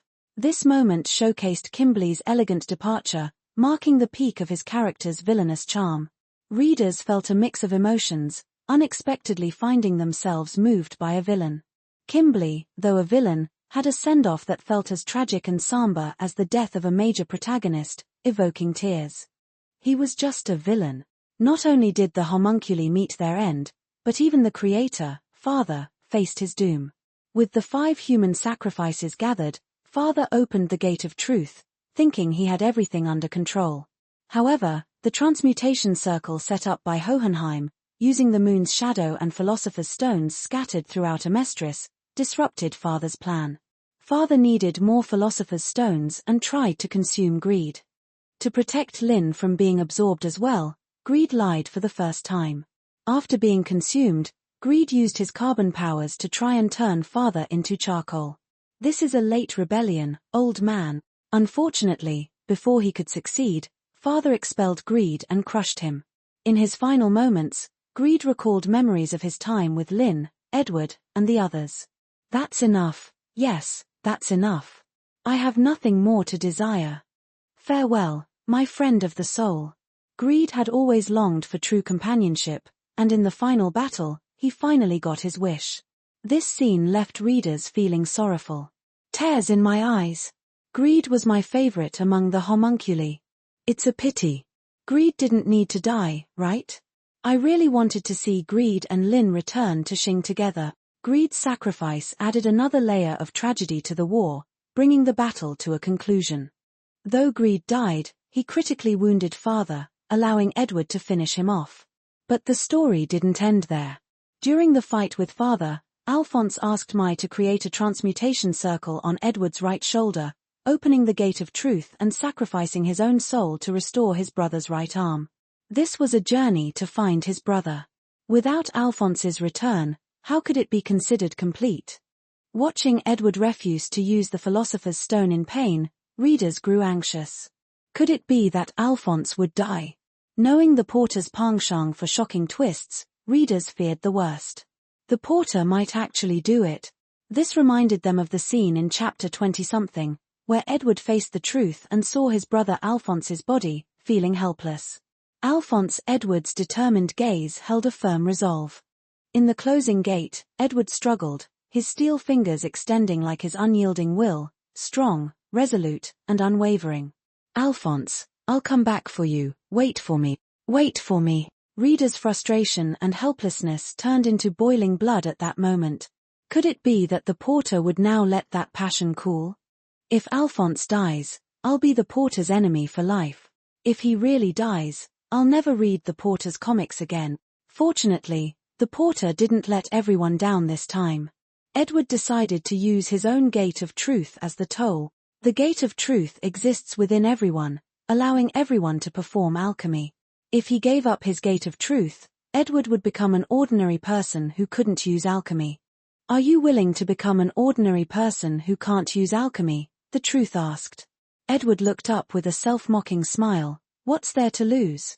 I was an ordinary person from the start, a small human who couldn't even save a girl turned into a chimera. He was right. In this world, everyone is ordinary. Everyone lives each day, striving for their own path, and everyone is equal. Besides, even without alchemy, I still have everyone. Edward's gate of truth slowly disappeared, and the emaciated Alphonse sat cross-legged, smiling at Edward. With that, the story centered on the bond between brothers, the core of Full Metal Alchemist, neared its end. All loose ends were tied up, and the fate of each character was revealed. The 7 homunculi, 6 dead, with pride reduced to a small human infant, were left to be raised by Mrs. Bradley, growing into a kind-hearted child. Father died, and Hohenheim, having exhausted the philosopher's stones in his body, peacefully passed away at his wife Tricia's grave. Roy, now blind, accepted Dr. Marcoa's condition to guide the country towards a brighter future and compensate the Ishvalans. Marco used a remaining philosopher's stone to restore Roy's eyesight. For 10 advanced chapters, patreon.com/angelic translating. Chapter 152, Rejection. 915 words. However, what moved readers the most was Edward's confession to Winry. Equivalent exchange. I'll give you half of my life, so give me half of yours. Edward, who could remain calm in battle, blushed and mustered up the courage to say this to Winry. Winry, hearing Edward's words, looked confused at first, then realized what he meant. She put her hand on her forehead, sighed, and said, "You're such an idiot. Half. You can have all of it."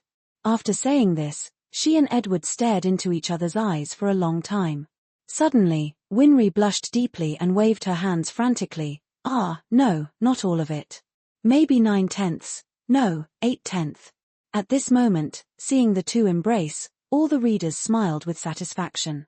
It felt like watching their own children get married.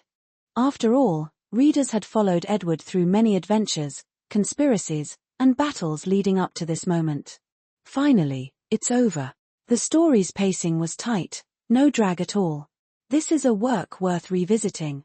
Seeing the words "the end" in the comic, all the readers sighed with emotion. Such an excellent comic had become rare in recent years. Every work must come to an end eventually, and this conclusion left them with a sense of inexplicable regret. The rating on Bin Juice Web also stabilized at 9.9, making it the highest-rated comic on the platform. Online and offline celebrations erupted. Major internet platforms and print media in entertainment and lifestyle reported the event to varying degrees. This event also shot Full Metal Alchemist to the top of the trending list. Various marketing accounts detailed the event. Curiosity piqued everyone's interest, spreading by word of mouth, and subsequently boosting the sales of the Full Metal Alchemist volumes. As more people critiqued the comic, the score remained high. Scanning the comments, Ren noticed that the vast majority were positive. Amazing. The best hot-blooded shounen manga of the year. Very tight and engaging. The final confession scene was a heartwarming feast of dog food. Perfect score. Full marks for art, story, and unexpected twists. Thank you, Porter, for a perfect ending. I'm absolutely blown away. Apart from general comments, some in-depth reviews analyzed the comic's essence. For instance, Ren's fan, Daniel, known for his influential posts, wrote an extensive analysis. The plot tests the author's character development and narrative skills. Full Metal Alchemist excels in both areas.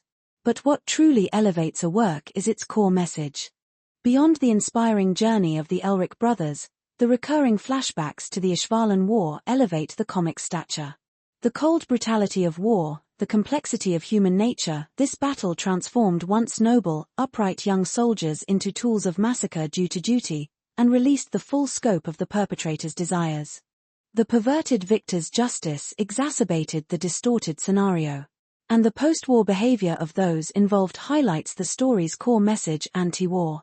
Daniel's detailed review praised Ren's work as a masterpiece against war. Various forums were flooded with posts. Some shared personal impressions, others outlined the timeline of Full Metal Alchemist, while some drew beautiful fan art. Reading the comments, Ren liked the ones praising his work. Just as he was about to log off, he saw a question that caught his eye. ***, how would you evaluate Full Metal Alchemist's author, the Porter? ***. Curious, Ren clicked on it and saw many responses calling him the most innovative manga artist of the new era, a genius, and more. Feeling inspired, Ren posted his own answer. I haven't interacted much with the Porter, but from what I know, he's upright, handsome, kind, and incredibly quick-witted. Just as Ren was praising himself, Jada came home with Yaya. As soon as Yaya came in, She ran upstairs, her small feet thudding on the steps. This left Ren puzzled. Normally, Yeye would shout "Daddy" and rush into his arms. Why didn't she do that today? And why did she look so upset? Ren asked Jada, "What's up with her?" "I don't know. She just said it was your fault." Jada shrugged. "Did you bully her again? Like, stealing her snacks or trying to take her red envelopes?" "No way." Ren protested. As a modern good father, how could he have any ill intentions to bully his daughter? However, he started thinking. Did she find out about the time he broke her magic wand and glued it back together? No, his handiwork should be flawless. Or did she notice he ate her snacks? No, he replaced them afterward. Seeing Ren deep in thought, Jada knew he must have been up to some mischief lately. But she didn't dwell on it. After all, Ren and Yeye were a pair of joyful troublemakers. Though Yeye was often pranked by Ren, she would quickly forget, so Jada didn't mind. But she had something more important to discuss. By the way, the company chosen for the patriotic education anime has been decided, Jada sighed. We didn't get selected. The final choice was Dragon Source Project. It wasn't just about the work itself, we lacked the connections and influence compared to those companies. Really? Ren felt a bit disappointed. After all, this project was something he had painstakingly researched and created himself, not something given by the system. Are you still planning to continue with it? Jada asked. Although we didn't get selected by CCTV, other TV stations are also planning similar projects to celebrate this National Day. Of course. We'll keep going. Ren nodded firmly. For 10 advanced chapters, patreon.com/angelic translating. Chapter 153, Homework. 842 words. In the evening. Yeye, what's wrong? Why were you so upset when you came home? Ren went to his daughter's room to ask why she was so angry today. It's all your fault, Dad. I got scolded by the teacher because of you. Yeye pouted and complained. Scolded by the teacher? Because of him? Ren was puzzled and quickly asked, what happened? I've never even met your new teacher. How could it be my fault? Feeling sad already, Yeye's eyes reddened, and she sniffled. Today, I got one question wrong on my homework, and the teacher scolded me and made me stand for a whole class. It's all because you didn't check it properly. At this, Yeye started to cry. She had always done well in school, always getting gold stars and never being scolded by a teacher. But today, she not only got scolded but also punished. In her eyes, this made her feel like a bad child, and she blamed her dad for not checking her homework carefully. Don't cry, don't cry. Seeing how upset she was, Ren felt his heart ache. He wiped away her tears and started to get angry himself. What kind of teacher is this? The previous homeroom teacher never made parents check homework. This new teacher had set up a group chat, which Ren initially thought was for updating parents on their children's daily activities at school. Instead, it had turned into a task group, making parents correct homework. At that moment, Ren's phone chimed with a notification. It was a message in the parents group chat from the new homeroom teacher. Dear parents, the homework corrections have been reviewed. 4 parents did not check their children's homework properly. At Yeye's father, at Zach's father, at Yuli's mother, at Bailey's mother, do you know your children made mistakes in their homework? Out of more than 50 students, only your children made mistakes. What does this mean? If you cooperate with us, we will pay more attention to your children. Do you think correcting homework is the teacher's job? Firstly, the teacher didn't ask for it. Secondly, the teacher corrects what they can. If you, as parents, don't care about your children, you're setting them up to fail. They won't even get into college at this rate. What kind of talk is that, teacher? What do you mean by they won't get into college? Exactly, what do you mean by isn't it the teacher's job to correct homework? Isn't that what teachers are supposed to do? The previous homeroom teacher never made us do this. Parents don't know how to correct homework. Several named parents immediately responded, arguing with the teacher. Seeing this, Ren's anger flared even more. He sneered at his phone and quickly typed a response. What use are you? If parents correct all the homework, and it's all perfect, how do you know what your students don't understand? How will you address these issues in class and help your students improve? This is just shirking responsibility. If Ren weren't a public figure, worried about his image, he would have already started a full-blown argument.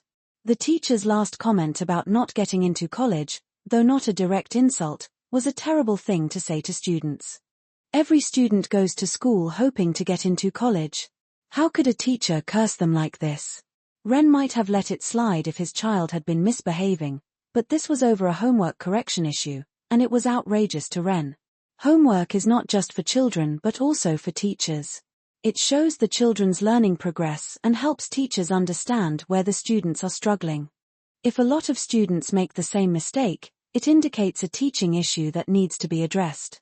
Parents should supervise the completion of homework, but the actual correction should be done by teachers. With Ren leading the way, other parents also supported his stance. That's right. Exactly. We never had to do this before, why do we have to now? However, Ren soon noticed he had been removed from the group chat. He had enjoyed venting his frustrations in the group, but now he frowned. The teacher might take it out on Yeye tomorrow. But then he thought, if the teacher really bullies her, he could always transfer Yeye to another school. Ren patted Yeye's head and said softly, if the teacher gives you trouble tomorrow, come home and tell me, okay? Okay. However, Ren didn't expect this minor issue to become a hot topic overnight. Nowadays, everyone likes to post on social media. A parent in the group chat had shared Ren's argument with the teacher on their moments, which quickly spread to platforms like Weibo. In ancient times, people were most concerned about food, clothing, and shelter. While these topics remain important, education has become a critical issue today. The topic student's parent argues with teacher and gets kicked out of group chat quickly shot to the top of trending topics. For 10 advanced chapters, patreon.com/angelic translating. Chapter 154, Unconventional Promotion. 923 words. The next morning, while eating breakfast, Ren picked up his phone to browse some short videos. He was stunned when he saw the top trending topic. Asterisk asterisk, parent scolds teacher and gets removed from group chat, asterisk asterisk. Wow, someone else had the same experience as him? This immediately piqued Ren's interest, and he looked more closely. As he read, he was even more surprised. Even though the names in the chat screenshots were blurred out, the messages looked very familiar. He looked again and realized, oh, this was about him. Ren instinctively opened the search bar and found that this incident had shot up to the top 3 trending topics. He was surprised and a little curious. Opening the comments, he found that almost everyone was on his side. Yeah, teachers these days are just too much. Especially in elementary schools now, parents have to correct the homework and sign it. If there are mistakes, we get scolded. This just dumps the homework burden on parents. Our generation has it rough. We had tons of homework as kids, and now, suddenly, the focus is on reducing kids' homework, which just dumps all the responsibility on us. Some teachers don't teach properly in class and then make us parents correct the homework. If we do it wrong, we have to suck up and say thank you to the teacher. With the pressure from work already high, we still have to keep an eye on our phones for teacher notifications. If we reply late, we get called out. After work, we have to help kids with homework. If we can't keep up, we're accused of not caring about our kids. It's frustrating. It seemed like this was a widespread issue. Previously, parents were often worried that if they argued back, their children would be targeted by the teacher. So they usually kept quiet. But Ren didn't hold back this time. He directly confronted the teacher, and as more people shared their own similar experiences on social media, the topic exploded. This incident resonated deeply with many parents. They shared their own stories of similar situations in class group chats, which only fueled the discussion. The topic quickly gained billions of views and even attracted the attention of a national news commentator, who criticized teachers for shirking their responsibilities. In the age of the internet, information spreads fast. As the incident's source was identified, people realized it was Ren, the famous comic creator known as the Porter. Fans began tagging him, forcing Ren to respond publicly. Just then, Ren received a message from Jada. The filming for Kamen Rider Kuga was complete, and they needed to start promoting it. The timing was perfect. Riding the wave of his current popularity, they could attract a lot of attention. But how should they promote it? Ren tapped his fingers on the armrest, thinking. Direct promotion would work, but he wanted to try something different this time. Suddenly, an idea sparked in his mind. The Porter's Full Metal Alchemist is over. Now I only have Attack on Titan and Bleach to keep me in the anime world, Warren sighed, looking at his phone. Ever since Ultraman Tiga finished, the Porter's studio hasn't made a new Ultraman series. It's so boring. Just then, his phone buzzed with a new notification. The person he followed had posted something new. The only person he followed on that account was the Porter. Could it be a new work? Warren's eyes lit up. The Porter usually posted about new projects. He quickly opened the post. It wasn't a new project announcement, but a photo of a dark room. In the picture, there was a large coffin, with torches burning around it, lighting up the strange symbols on the walls. Each symbol had its own picture. Along with the pictures was a single line from Ren. Recently, I found a cave in the mountains and discovered these strange symbols and a large coffin. Can anyone tell me what these symbols mean? The post was only a few minutes old, but it already had many comments. This looks so fake. Yeah, right. A cave. In the mountains. And you have cell service there? Maybe he took the pictures and then went to the city to post them? But these symbols are interesting. Looks like a bunch of random doodles to me. Could these be a new language created by the Porter? No way. That would be amazing. Many didn't believe Ren's story, but some were genuinely intrigued by the symbols and started analyzing them, thinking they might be an ancient language. There are always people fascinated by mysterious things. In the past, fans of Tolkien's The Lord of the Rings loved the Elvish language he created. Some even composed beautiful songs in it. With the earlier parent-teacher incident still trending, people who weren't originally fans of Ren also started paying attention to his posts, increasing the buzz. Some fans speculated that it might be related to the ancient human language from Ultraman Tiga and wondered if there would be a sequel. Finally, when Ren felt the buzz had reached its peak, he posted another update, revealing the meaning of the symbols. Turns out, it's for a new project. Whoa, creating a whole new language for a show? I've only heard of that in Star Trek, but that's a huge series. This is just for one show? Kamen Rider Kuga? I thought it was a new Ultraman series. If not, then forget it. For 10 advanced chapters, patreon.com/angelic translating. Don't forget to like and subscribe to KUMO-AUDIOBOOK.